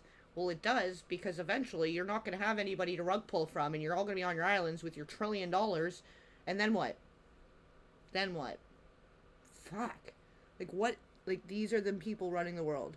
This was 2019. Who was he hanging out with that's still running the world? This is where we need to start getting very concerned. Who was he whispered in the ears of that are doing it all the same way? Who was he hanging out with? Like, this is where we need to start being concerned. Forget the list of who was doing, like, the bad things. Like, yes, that also matters. But, like, these people need to not be running the world anymore. Probably. Like, does JP Morgan gotten called into question here? Because apparently they were very buddy-buddy. And, like, stuff was going through there. A lot of the earnings from crime were running through that bank. So why were they not in trouble? Like, why is nobody taking responsibility? Is it the Quarks? Can we arrest the Quarks for what was going on? Or are we just going to keep letting this happen and do another 10-year cycle and we just keep getting more fucked until we're literally the plot of Soylent Green? Like, it's only a couple years off, like, but we're pretty damn close to what was happening in Soylent Green. That took place in 2022, and we're maybe like 5-10 years away from that. Like, one more big fucked up collapse, we're all screwed. We're screwed. If we just started getting our shit back together after this last 5 years, and then in another 5 years they're going to implode the system again, like, what are we going to do? What are we going to do? I don't know. I don't condone any harm or violence or, like, witch hunting or any of that. I don't think that's the answer. No harm to oneself or others. But what are we going to do? And then we're going to be just eating 3D printed meats? Like, I don't want to. I don't want to have an Oliver Twist life, guys. I think we all deserve better than Oliver Twist lives. You know? I think we could figure it out. I don't know. I don't know, guys. Well, what do you mean you can't see it? Well, somehow we see something moving towards this area of darkness. Something, I can see this thing. This appears to me to be empty. It's just black. But I see it being drawn this way. So I said, well, I know if this were matter, that would follow that equation. If this was solid, it would explain the way this particle moves. But I can't see anything here. So I'll just call it dark matter. And I'll say, I don't know what it is, but it behaves as if there was something there.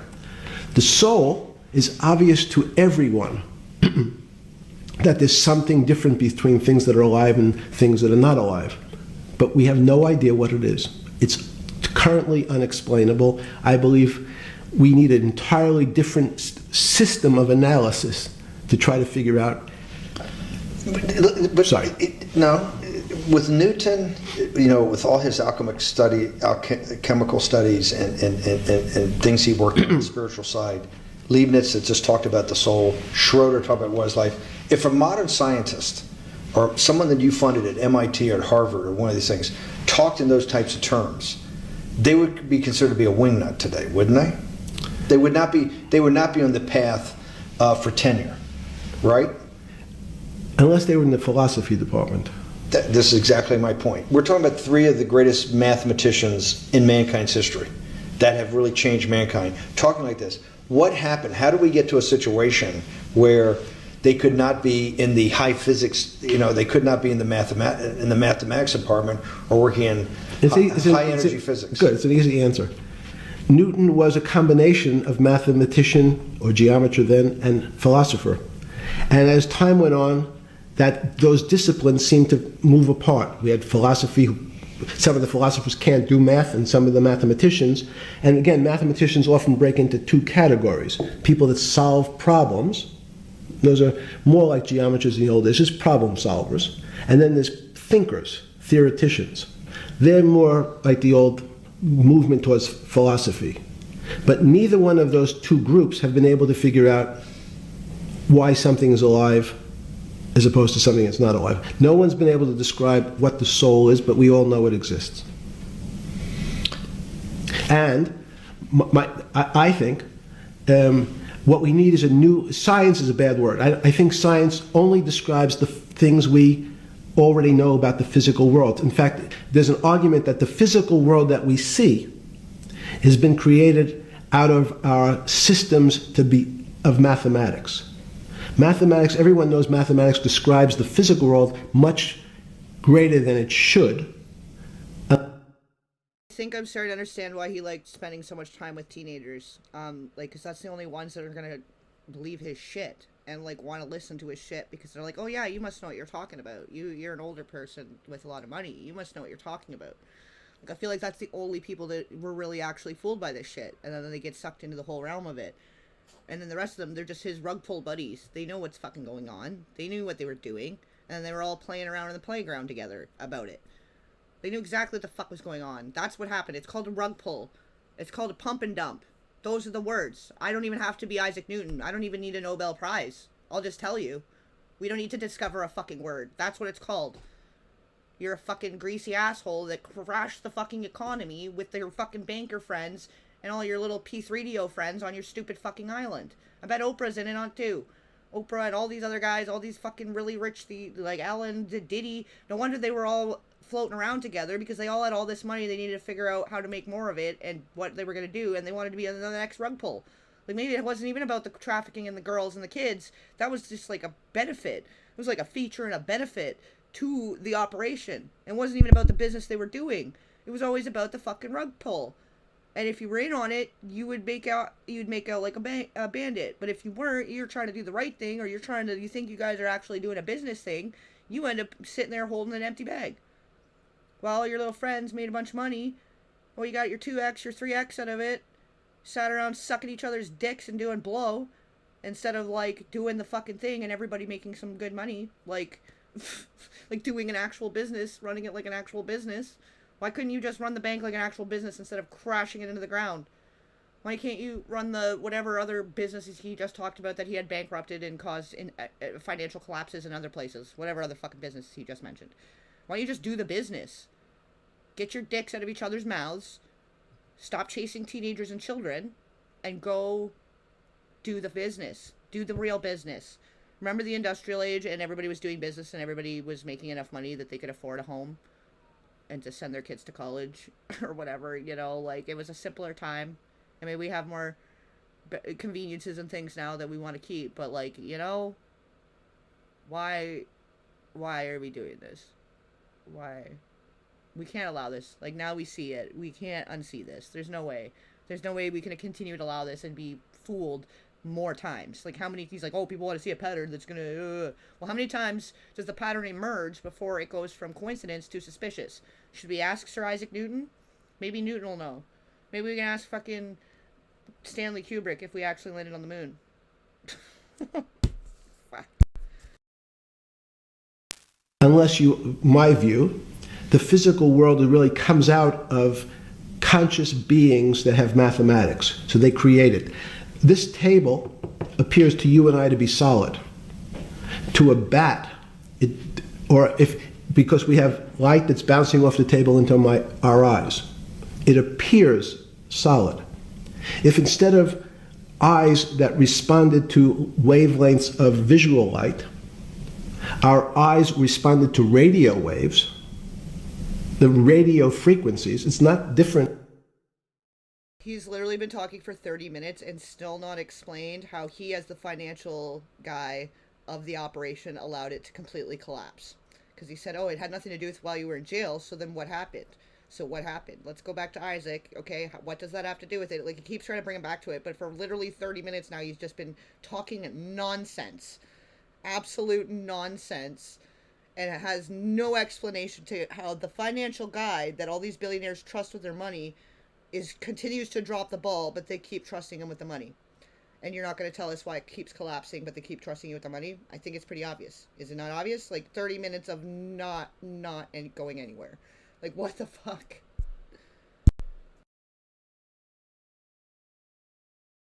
It's the same type of frequency as light, with different speeds. The table's invisible. We know that our phone works in this room. So the waves are coming through the windows, the waves are coming through the walls. So the walls are invisible to that type of radiation, that type of energy. The walls are, I can see them because my eyes, a physical system determines that the walls are there. You, with Murray Geldman, you founded, or were the original donor, and had the idea of Santa Fe Institute. In 10 or 15 years later, that effort to study the complexity of systems mathematically, yes, was a total failure. Yes. A total failure. Total failure. Why is that?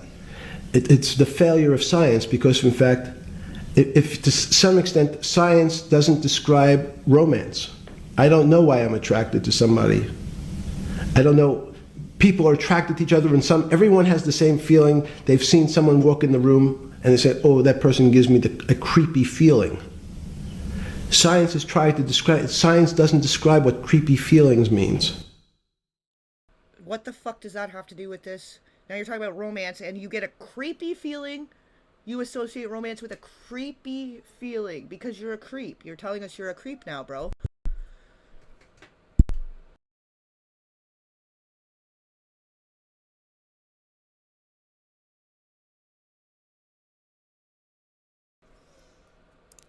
They just know it's a creepy feeling. I think women, as I said the last time, have an intuitive sense. What is intuitive? They have intuition, they have feelings, and they're able to deal in the realm of things that men, especially men like myself, find unexplainable. So we should ask women. We need a woman to come and explain your rug pull. You're saying maybe Ghislaine needs to come on and explain your rug pull. Because she has the intuition that would tell us exactly what the fuck is going on here. The fuck is he saying? You have a creepy feeling? Yeah, I have a creepy feeling too that you're a fucking con artist. Like a major, hugely con artist. Like that's more what they're trying to hide. They don't even care about all the mess about the girls. Like look at all the trauma porn coming out about it right now. And the Sasha Riley thing. Like they're almost like, yeah, they don't care that we're sexual deviants. We just don't want them to know that we're also financially raping everyone. That's really what the big secret is. That's why they don't want the names to come out, because then they're going to know who's still rug pulling, who's still causing the fucking financial collapse that's happening right fucking now. Because they don't need him anymore. They figured out the game. They're like, yeah, okay, we'll go do this without you. And maybe they thought they were going to do it the right way, but then you got the next guy that's going to be the greasy one. And whoever is greasy in the group that just wants to make off like greedy little bandits, they're just going to keep doing that. They're passing on the baton of corruption. Like, what a tiny, miserable little freak. What a freak. People are like this. Like, these are real people. That's the freakiest part. They have women have intuition. Men see things a bit differently. Men want to measure everything. Women are not really that interested in measuring. In what you're saying in macro terms, you actually think science, mathematics, maybe ultimately technology is moving to that more intuitive? I think science and math are old-fashioned.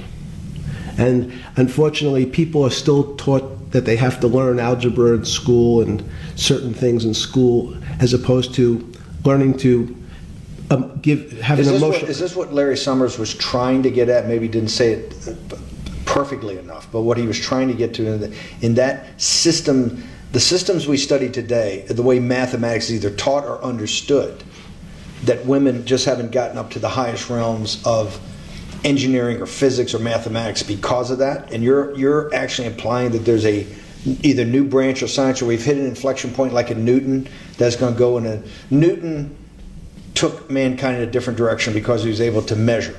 Then you had subatomic, non-Newtonian physics later. Are you saying that you think there's another developing field that's coming up that may take us, I don't know how many decades to get our hands around, but that's what's evolving out of this? Yes. Yeah. In fact, I think that mathematics, it's not the end of science. Every year someone says it's the end of, we can't discover everything. There's lots to discover with relationship to the physical world, but we know a lot already. We're not talking about the physical world, though. We're talking about the market and why it comes crashing down every time you and your buddies put your hands on it. That's what we're talking about. I don't know what the fuck anything he just said had to do with any of that. And no new science is needed to explain a rug pull, a pump and dump. He said all the key words, that you're doing a pump and dump. You and your friends are doing a pump and dump, and you don't care who gets caught in the crossfire. That's the word. That's the word. There's no science. It's not biology or astrology or psychology or fucking metallurgy or geography or whatever the fuck he was trying to explain away his bullshit with. He dropped the ball. You dropped the ball. You pulled the rug with your friends, and you made all the money, and you guys made off like bandits and kept doing the same thing, because why? Oh, thank you, Lisa. Like, why would they keep doing business with you if you keep dropping the ball? Why would Newton still continue to sit under the tree if apples kept crashing on his head? Do you think Newton was smart enough to get out from under the tree if every time he sat under that tree, an apple fell on his head? Or do you think he would continue to nap under that tree? You're telling me all your friends sit there and watch you nap under the tree, get smashed on the head, and they're like, haha, let's do that again. You just destroyed another business. Yeah, we just bankrupted another thing. Oh, we just blew a bunch of other people's pensions. No problem, we'll do it again. Why would they do that if they weren't benefiting?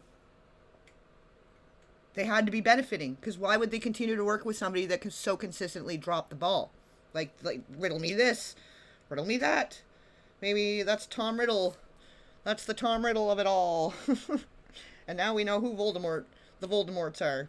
They're starting to reveal themselves behind this snivelly, weird, weaselly, rat-faced Professor Quirrell with Voldemort on the back of his head. I don't know.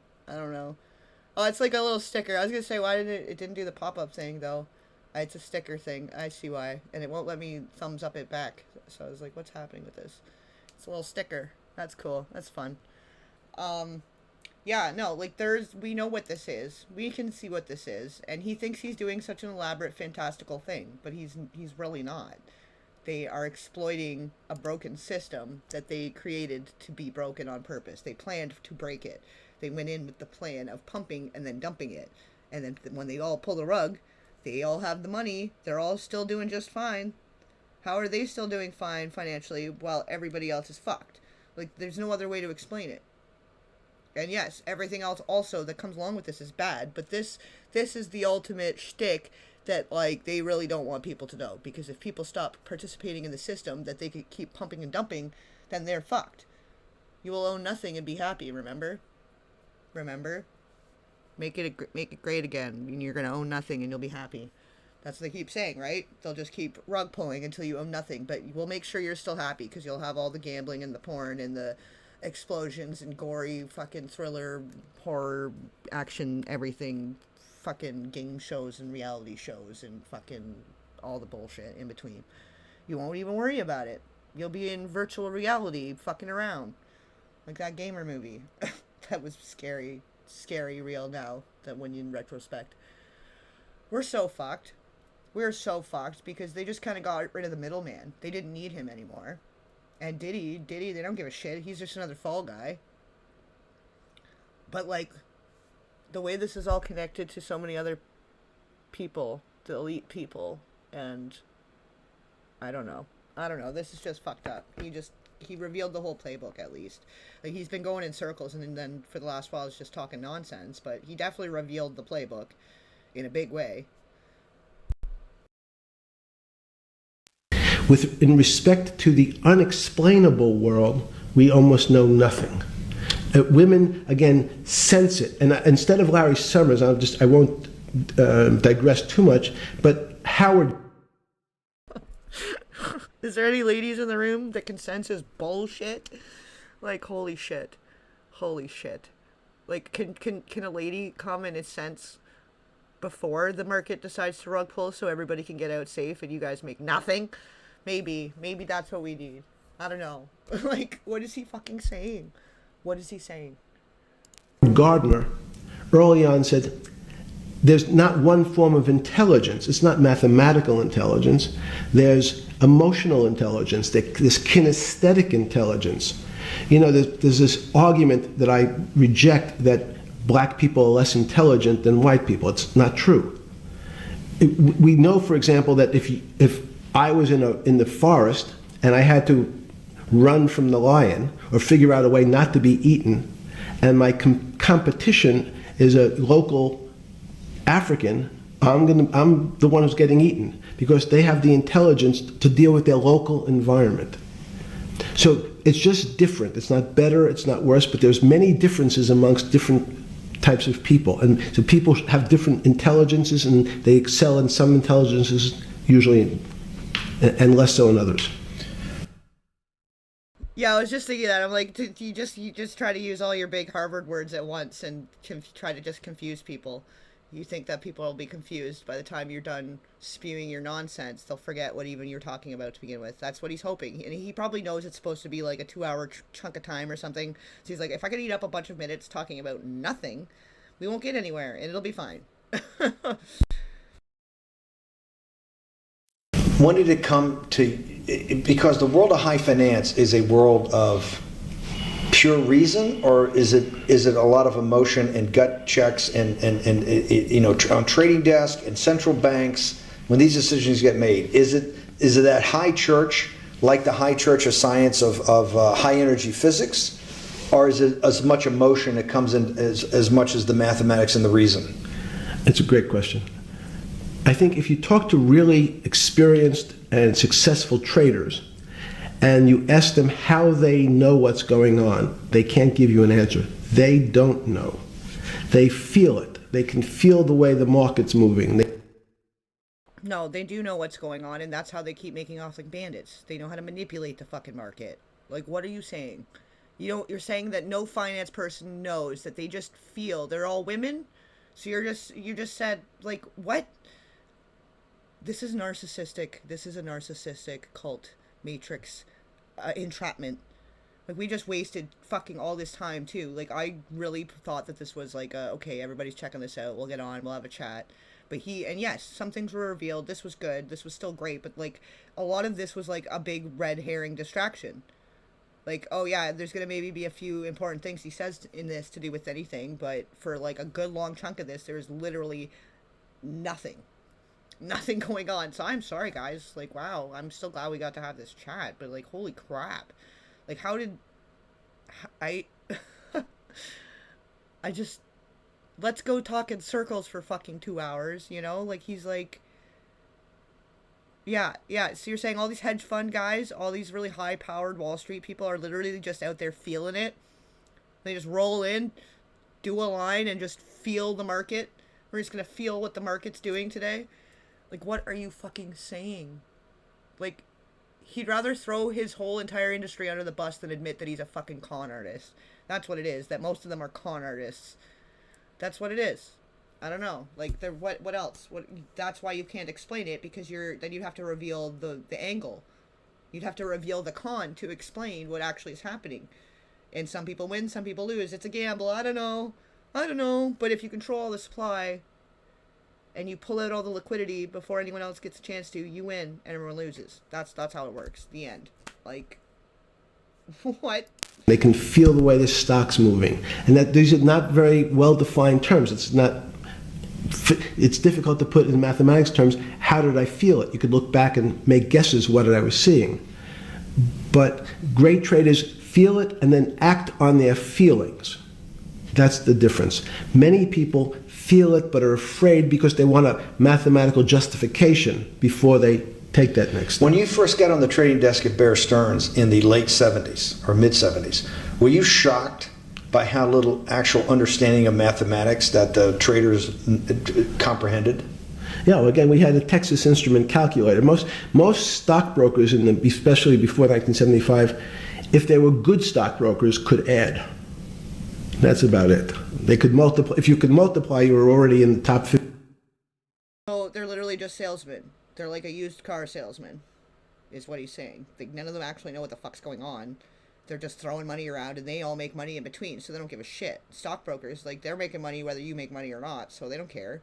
They don't care if you win or lose. If they can keep selling you stocks, they're winning. The end. Keep selling you houses, they can keep selling you this nonsense and that nonsense. They win. We learn to build our own shit, or, like, go more off the grid, or, like, you know, everybody puts their house on wheels, or whatever, I don't know. Gonna figure out the loopholes at some point here, because, like, to own a house at this point is kind of stupid, because if any time they're just gonna rug pull you, what's the fucking point? You know? You never know when the right time's gonna be. People probably thought the right time was a few years ago, and now look at what a wrong time that was, and now all the interest rates going up, and people that are just first buying a house getting fucked right now. Well, these guys still making off like bandits, right? 15% of stockbrokers. Stockbrokers simply meant there's a story. When I went to the first person, I had no money, and I said, "How much money do you make a year?" And he said, $400,000. I said, "Impossible. I'm making $10,000." That's probably more than your family had made in its entire Right. existence. Yes. And he makes it in a year. I said, "What do you do?" And he said, "It's too complicated for you to understand." Which is what the main thrust of Wall Street people. A con artist is what he said. So is, like, Wolf of Wall Street supposed to be based on him? Is that what's going on here, first off? Secondly, so the secret is he's a con artist. You started in stocks and you were doing the right thing and still could only clear $10,000. But there was another guy making $400,000 doing the same job. So what the fuck do you think he was doing differently? It's not that it's too complicated. It's, I can't tell you because I'm a con artist. Literally. So he's like, yeah, I'm just going to tell you what the guy told me then. It's just complicated. I can't explain it. It's unexplainable. Let me explain 24 different theologies that have nothing to do with it. But it doesn't make any sense. None of it's going to make sense. I don't know. I don't know how I went from making $10,000 to $400,000. I just felt the market. I just felt it out. I'm an astrologer. They want to tell you it's too complicated. Because if you understood that that person was simply, he had a brother-in-law, in fact, in this case, who ran the pension fund at General Motors. His brother-in-law would call him and say, "Buy 1,000 IBM. He'd hang up the phone, he'd write it out on a ticket, and walk it to a window. Okay, so he was doing rug pulls with his rich fucking GM guy, whatever he just said, uncle guy. The way that Robert Maxwell had screwed a bunch of people out of a pension fund. I'm seeing a theme here. He screwed $400 million out of a pension fund. His girlfriend with her dad, the dad. That's what they were known for. So you're saying he was screwing people's pensions? He would call them up. They would do a fucking rug pull. They were working both sides. It's insider trading, or whatever the fuck. That's what Martha Stewart went to jail for, isn't it? And all she doing is baking pies for the most part. I don't know. Like, fuck. What the fuck is this? He's still telling on himself. But he's not. Like, because people are stupid enough to like, just hang on to every word like he actually knows what he's saying. Because he's like, oh, well, you're Harvard educated, and you're using big Harvard words, so you must know what you're talking about. I'm just going to listen to you. I don't want to question and look stupid.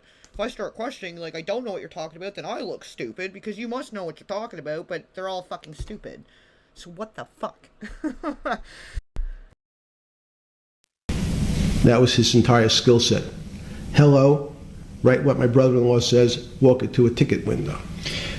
Give me an example when you were on the trading desk in the early days of Bear Stearns of a time that you felt either complete uncertainty or you saw total panic, where something was happening that people couldn't foretell, and that they were like in an airplane cockpit where it's going wrong. Walk us through that. In 1978, I think it was, across the news wires, there had been a collapse of the currency in Thailand. On the other side of the world, had no relationship to me. I wasn't sure where Thailand was. But the fact that a currency, a country's money, had all of a sudden dropped tremendously in value, affected the rest of the world's markets. And people panicked because they'd never seen that before. A very small part of a very complex system had a shock throughout the whole system. So prices on Park Avenue apartments, the bond markets, the stock markets, every started to gyrate. You know, there's an old mathematics expression that if a butterfly wings in Mexico make the wrong turn, it spins out, and eventually, by the time it gets to Canada, it turns into a tornado. What? Is he trying to use the butterfly effect now? He's talking about the butterfly effect, that you, like a time travel, like you affected the butterfly wing, you broke the butterfly's wing in California, and now there's a tornado in Canada. It's like, wait, are you saying it's the butterfly effect when the stocks crash? When you guys pull your rug pull and you do a pump and dump, you're telling me it's the butterfly effect? Like, he's literally trying to use the butterfly effect now. Like, I can't even believe this. No wonder they didn't air this. No wonder this just ended up in an evidence locker. Like, what? What? So these are part of complex systems. So yeah, Wall Street in certain parts. Santa Fe Institute was supposed to actually come up with a formula for that, for the butterfly wings. Why in 15 years did you reach the end of at least that experiment? Every attempt to, that's why it's so exciting now. Because I think certain people are starting to realize that there's so many things that are unexplainable that we have to think about them differently. Music is a great example. It's a common man's example. You know, when you hear a certain song, it makes you feel a certain way. How does it do that? We don't know. We can't mathematize it. And even that music, Steve, nowadays we compress music when you have a... Well, yeah, and it's interesting he chose that analogy too, because it's something to do with the foundation for the compensation for the girls was like Butterfly something foundation or something, wasn't it? And then like Project Monarch, like the references there are abundant for sure. Yeah, I don't know. I think some of those pictures, too, they kind of look weird, but they're not really saying anything either. Like, a lot of the drops are also just a distraction, you know? Like, this is kind of more of a distraction. He is telling on himself, though, but I feel like a lot of people would just, like, not really pick up on what was getting put down here, you know? And they would just pass it by. But he has incriminated himself in a big way, but to do with the financial side of things versus what people are generally skimming through this stuff looking for right now. Because they want the juicy details, right? The gory details. These are some gory details when it comes to the financial harm and trespasses happening to people. like to these orchestrated and manufactured financial crises that happen where all these guys somehow make off like bandits and everybody's fucked. Why? Why does everybody lose their pension and why are they all fucked every time? If you guys are such financial wizards, why does this keep happening? And you're like, I don't know. Let me talk about Newton. Like, what?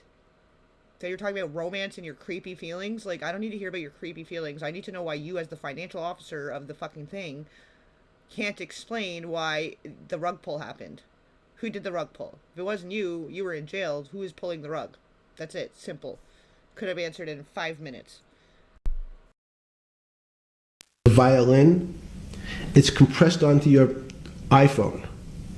So what does compression mean? I'm taking lots of information and I'm cutting it into lots of pieces and squishing it together.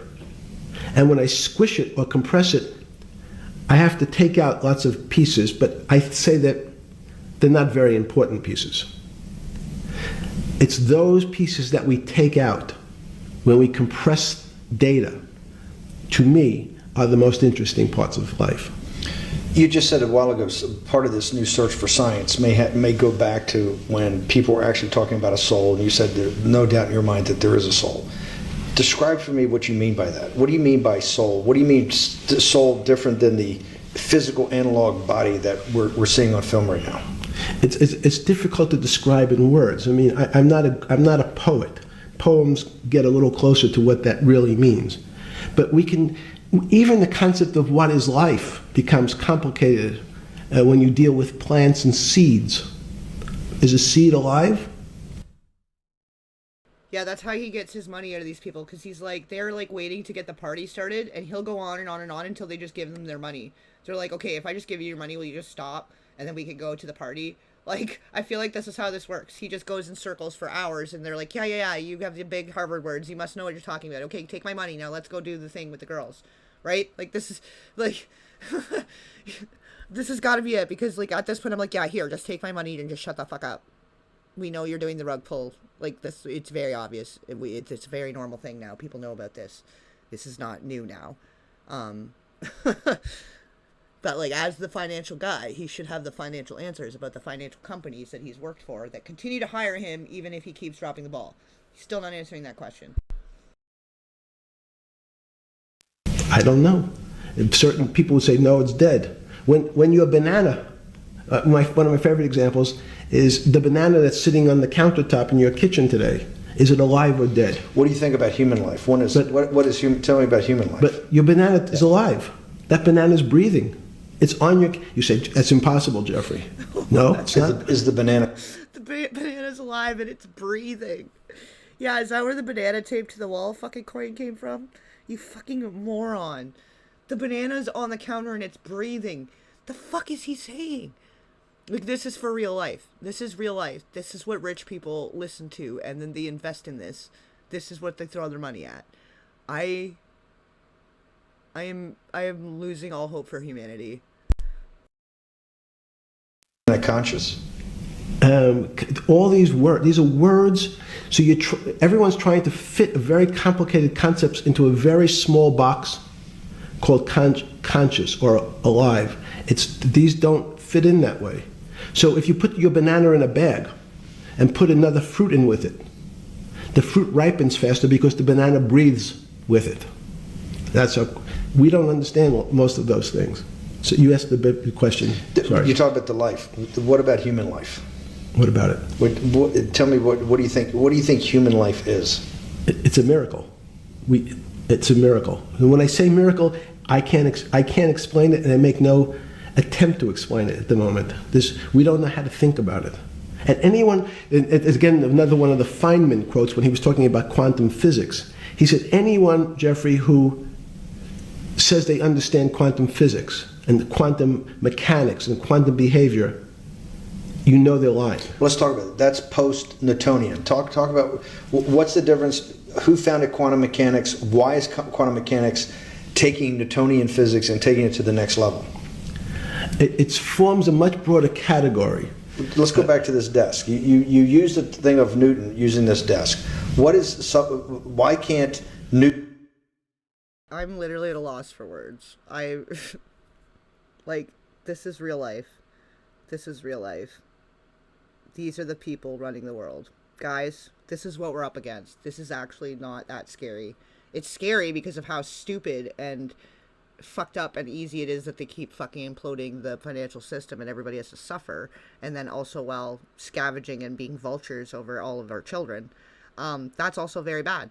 But like, this is what we're up against, guys. They're not even smart. Yeah, they have a ton of money and they got people doing their dirty work and this and that, but they're actually just a bunch of idiots. Like, this is their best guy. This is their best finance guy. For all the richest people, this is the guy. And now they've taken it into their own hands, and it's all going to shit, and we wonder why. But like, there might actually be hope, because if they are this stupid, we can maybe out-stupid them and make them think that they're smart by them making the decision that we actually want them to make. And then, I don't know.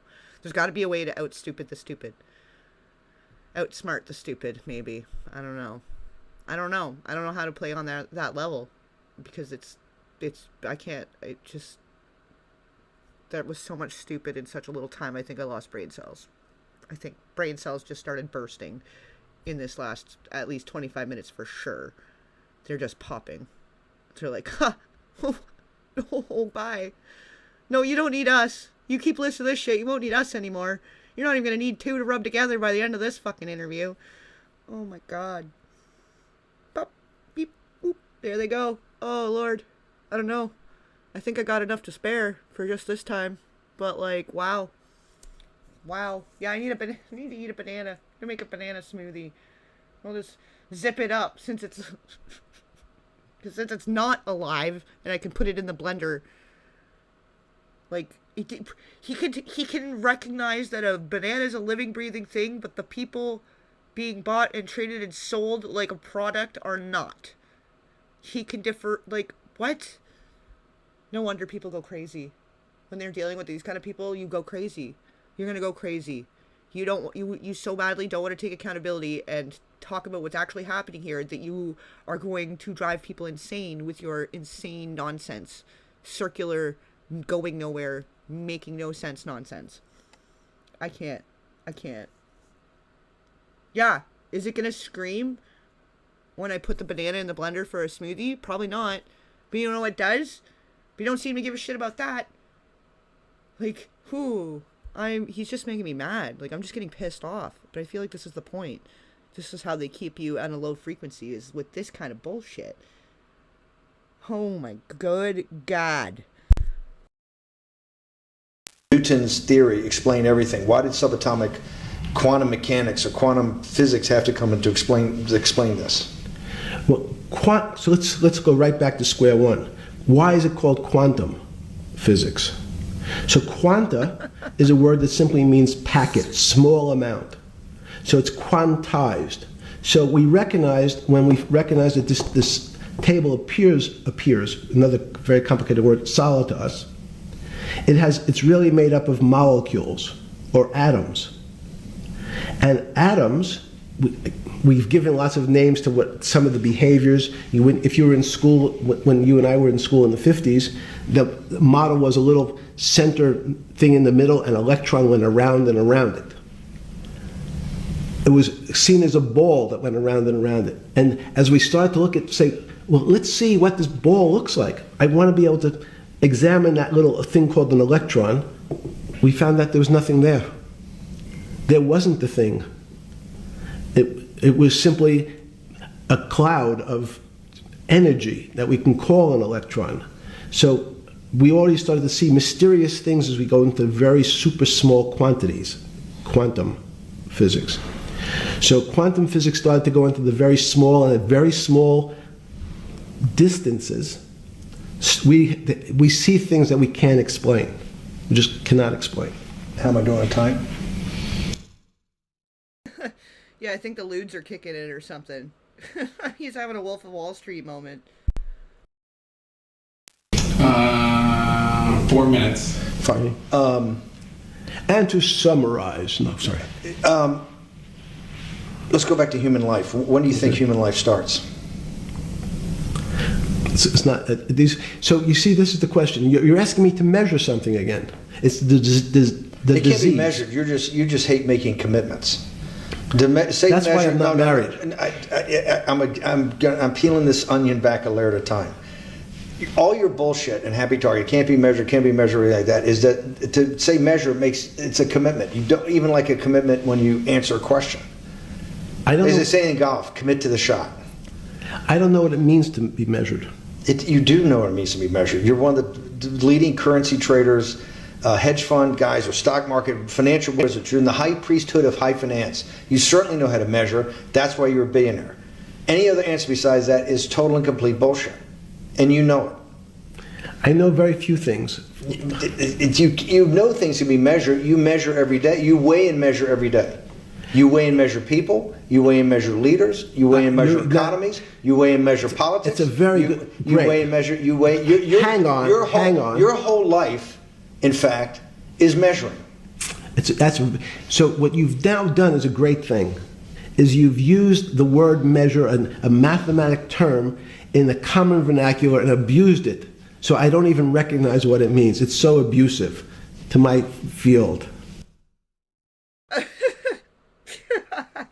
Expecting a billionaire that made his money in finance to actually understand his job and how he became a billionaire is abusive. That's narcissist 101. He is literally like textbook narcissist. Textbook. This weaponized incompetence right here. Like, this is fucked up. This is so next level, man. What the fuck? It's an insult and abusive to your career to assume that you should know about your career to be a billionaire. Like, what the fuck are you saying? What a freak. People hung out with this guy. People spent money to go and hang out with this guy. People invited him to lavish events to come and be part of the fun.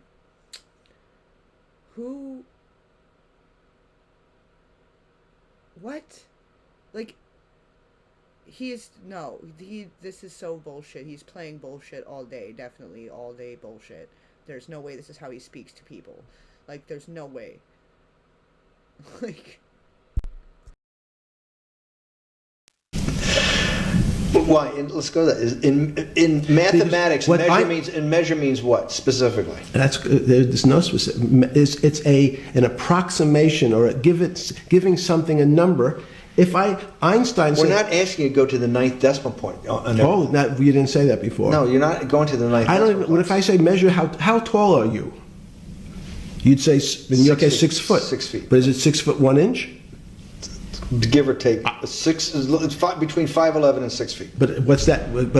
So the question is, I want an accurate. I got Zeno's paradox. I don't even know what it means to measure you. Am I measuring the top of your hair, the top of your skull? The finer, the more you're being rabbinical. This is like I shaved my beard off. I used to be rabbinical. No, my point is, isn't that going through the Torah where you're parsing every definition? No, so, however we broadly define measure, your life literally is about measurement, is it not? It's about putting numbers on things so that I can try my best. That you can call it whatever you like. If that makes you feel better. What do you know? No, I want to make you happy. Back to your scientific inquiry. No, even a number. People don't. A number is a complicated When did thing. you come to this When did you come to this aha moment? Was when it was in your solitary confinement, when the biggest financial crisis in world history was going on, in your 7x9 jail cell with your metal bed and your 2 brushes because you were a trustee with the brown uniform on, trustee spelled wrong? Is that the moment of clarity that you had about science and Newtonian physics and everything that we can measure is really not going to be the way we go forward? It's going to be much more esoteric, emotional intelligence thing. Was that your moment of clarity? I wish it was, because it would make such a great story for this interview, but it's not. It's the fact that I lead such a privileged life to come across. But when did you? But if it didn't happen then, when did it? Or did it happen before? I was going to hopefully get to the. Okay. I'm in a privileged position to have some of the world's smartest people come to my house and tell me what they think about different subjects, and I finally realized that the thing that they had most in common was there was this area, no matter how smart they were, that when I asked them the questions, they said they'd have to resort to a 500 or 1,000-year-old response. The common denominator is they're all full of shit. That's why you're all friends, because you're all full of shit, and you love bending over and smelling the scent of each other's shit. You want to wear each other's asses as hats, and you love the smell of your shit, and you want to rug pull the world together forever. That's why you're such good friends. Like, what is he fucking saying? Like, thank goodness this is just about done here, and, like, well, yeah, we're gonna wrap it up in just a few minutes, guys. Thank you so much for those of you that have stuck it out with me for that whole fucking time, because I literally, I think we all just lowered our IQ together. We all collectively lost brain cells during this. So thank you for making the ultimate sacrifice of brain cells to take this in with me. I didn't think that was going to be the case. I didn't think I was, there wasn't going to, I don't know what I expected, but this was not it. But it's been a nice little chat, and, I think we've covered a lot of really important topics along the way. And he did basically reveal to us right in that first 5 to 10 minutes that he's pulling rug pulls with the bank people and the big oil, big farm, all these big industry leaders that he's managing all their finances. They've been pulling rug pulls the whole time. That's what's going on every 10 years. There's a pattern. That's what's happening. The circle jerking. Yeah, you guys know. You know all about it. It's fucking stupid. God damn. Yeah, all of us, we're all gonna have to read a book after this to recover our mental capacity. I just, wow. I have no words. I know I've had a lot of words in between, but, like, this went so retarded. It's like, I don't think we're allowed to use that word anymore. I don't know. Autistic, it's a little bit, but not in a good way, because I feel like autism is a good thing now. To be a little neurospicy is a good thing. So maybe that's not the word. What's the fucking word here? Like, I don't know. Maybe I'm trying to figure out, like, does he have a deficiency, a mental deficiency here? Like, because I don't know what's going on with this. Like, I don't know what to think of that, because, like, I think that's the narcissist, though. The exhaustion of the narcissism, it, like, gets you spinning and spiraling in circles of, like, what even are we talking about?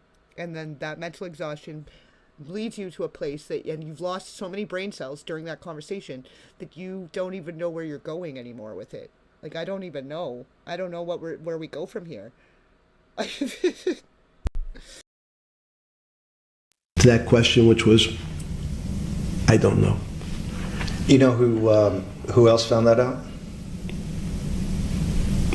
In Socrates. That's what Socrates kept doing, right? Socrates kept asking all the experts. He would go through, question after question after question, and realize at the end they didn't really know. They really didn't basically understand what they were talking about. And one of the things that people won't enjoy, it turns out that potentially one of the bad things to teach children is how to write. So it's writing, reading, and arithmetic was supposed to be, everyone's supposed to be. Are you fucking kidding? That's, like, the best thing you can do. That's how you stay connected. Like, physically writing is how you stay connected to your logical brain. You're trying to slip in there the programming shit. That, okay, don't teach your kids to read and write because they'll be easier to program if they can't write out their own thoughts and have their own critical thoughts. Wow. And where did that even come from? What the fuck does that have to do with the market? Oh, by the way, don't teach your kids to read and write. Because we want to keep making it easier to rug pull them. Like, what? Don't teach them to write. It's not good for them. I'm sorry. What? This is why we're having a literacy issue. This is why we got streamers now. Instead of doing streaming, they want to just read books. Like, we need more of that. We need more people just reading books and less of this, because this is where the brain rot. I think I found the origin of the brain rot, guys. All the brain rot that started pouring onto the internet however long ago, I think we found the origin point. This has been spewing out of this fucker the whole time. Taught, but writing forces you into a very narrow channel of thinking. You have to write in a certain form, in a certain way, in a certain linear pattern.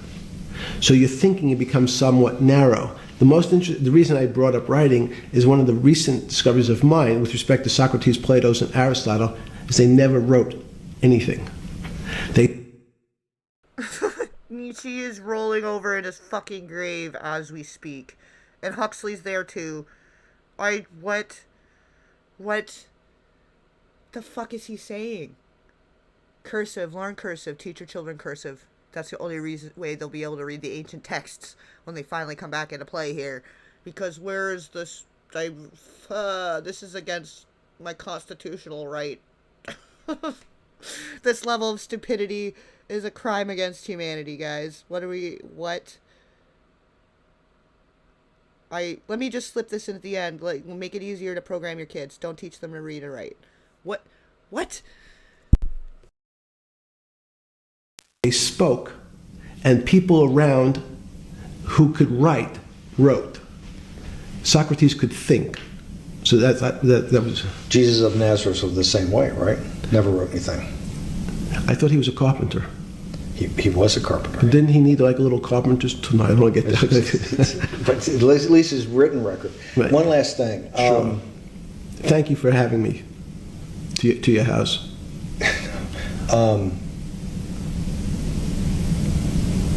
Vegetable juice. Let's go back. Look what vegetable juice does. When did that, the beginning of that, was there any one aha moment in all these great thinkers? Did it happen before 2008? Was it after? That came up over, I know, many years, but when did you actually realize, hey, something new's got to be developed? Yeah, that's great. Is that because again, I'm privileged enough to have people around me who've given lots of philanthropic gifts to institutions of higher learning, and when I said the impact, how do you judge the impact of your giving? And we sat down and said, no really new ideas have come out. And I realized that, of course, it hasn't come out because we've been looking at using science and mathematics in... I have a new idea. Let's stop having diarrhea mouth. Why don't you take Pepto, what is it? Metamucil. Have some Metamucil because your diarrhea mouth is spoiling everyone's life right now. Everyone is feeling physically accosted and assaulted right now by this arsenal of stupid. It's a whole arsenal. It was every weapon of stupidity. What? Yeah, like he's just using big Harvard words and name dropping random philosophers and shit, but he's still literally none of this has anything to do with the market. You're the financer of all these very rich people, and you have not given us any fucking anything. Like, you may as well be a kid in the backyard with marbles, and that's how people are picking their stocks and somehow making $1 billion. That's what you're basically saying. You just have a feeling, and you knock some little balls together on strings, and one drops, and I don't know, and then the apple fell from the sky, and gravity happened, and I don't know. I don't know how I make $1 billion for me and all my friends while also crashing the market. I have no idea. Oh my god, like I cannot. Where do I sign up for this assault case of all of our brains? This could be a collective civil lawsuit for all of our lost brain cells. What the hell? I'll never think of bananas the same. I know. At least some fun came of this in enough in a way. Like, I didn't think there was going to be as much laughter. I thought this was going to be a lot more dark. It's still dark in a way, but this is like... Guys, happy Monday.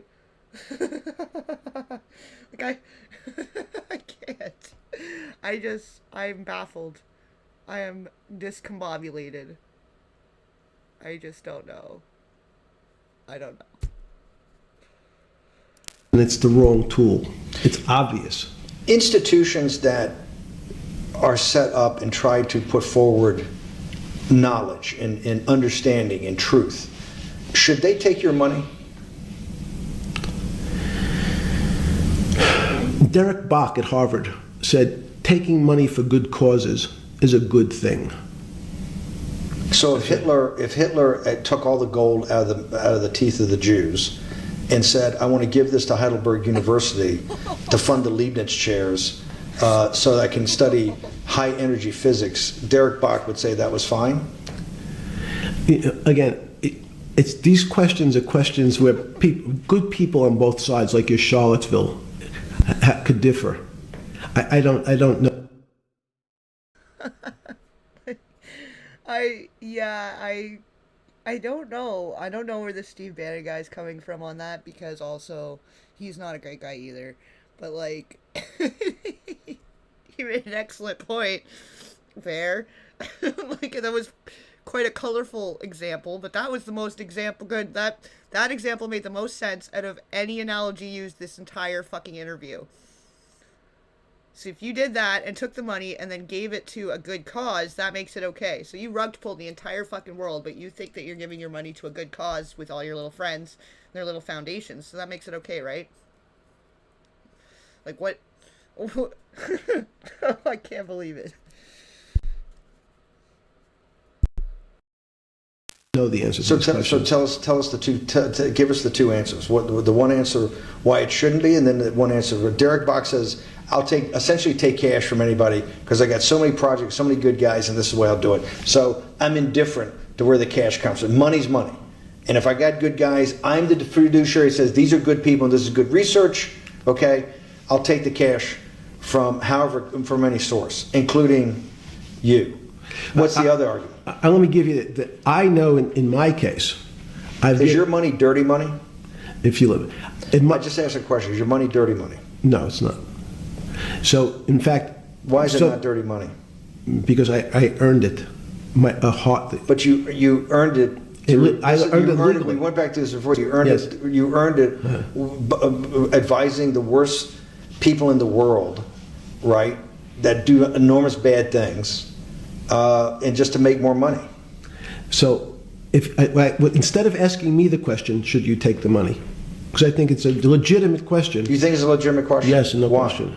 Because I think about, I think ethics is always a complicated subject, but I can tell you that with the money I gave to help try to eradicate polio in Pakistan and India, instead of asking me whether that money should be given to these children for vaccines, I think you might want to ask their mothers who received the vaccine, who know their child now won't get polio, and ask them if Epstein should have helped these people.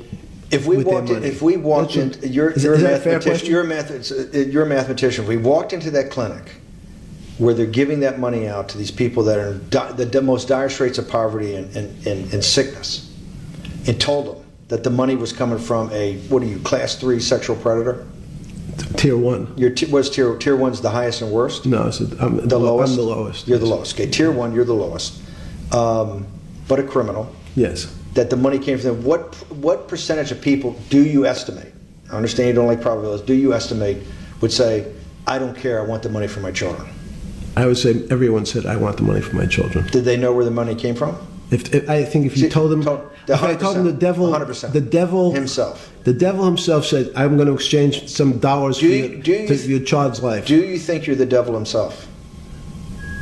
No, but I do have a good mirror. It's a serious question. Sorry. Do you think you're the devil himself? I don't know. Why would you say that?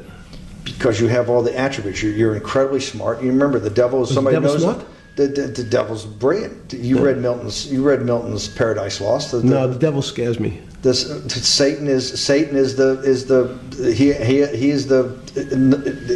at the number 1 or 2 archangel, and the reason he goes to hell and leads the rebellion is because he can't be the top guy.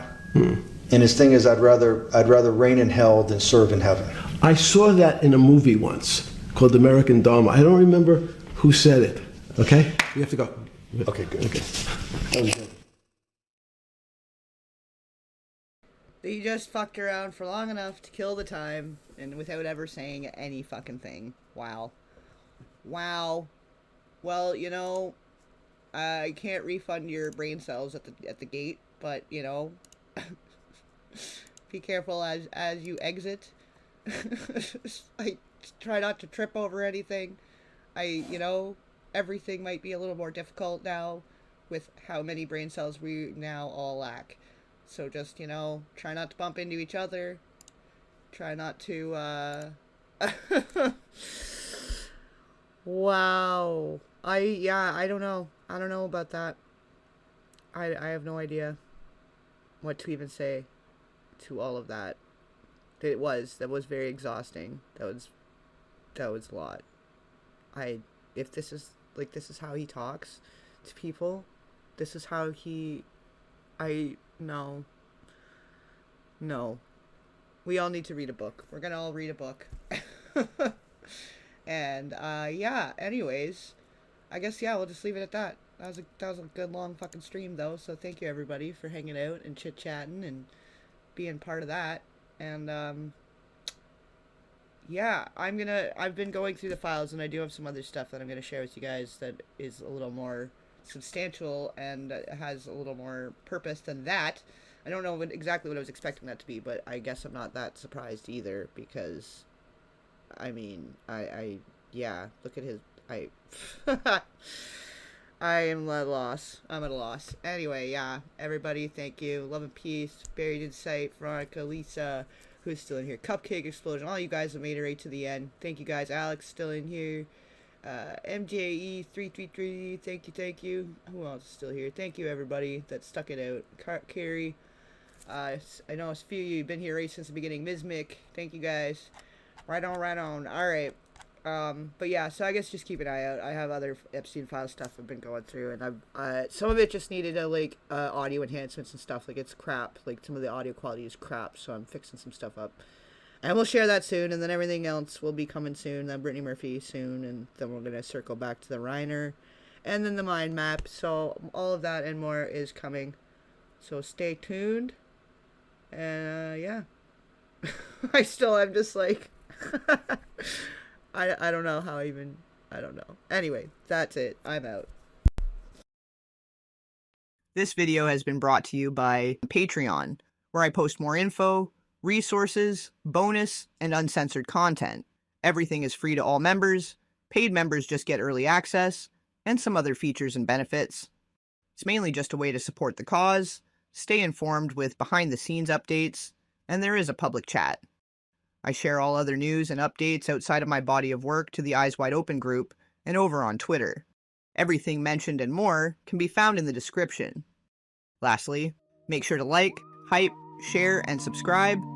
And I'll catch you on the flip side. Red bricks crumble under my feet, a path that whispers a cursed heartbeat. Shadows stretch long, they know my name. Every step forward, it's all the same.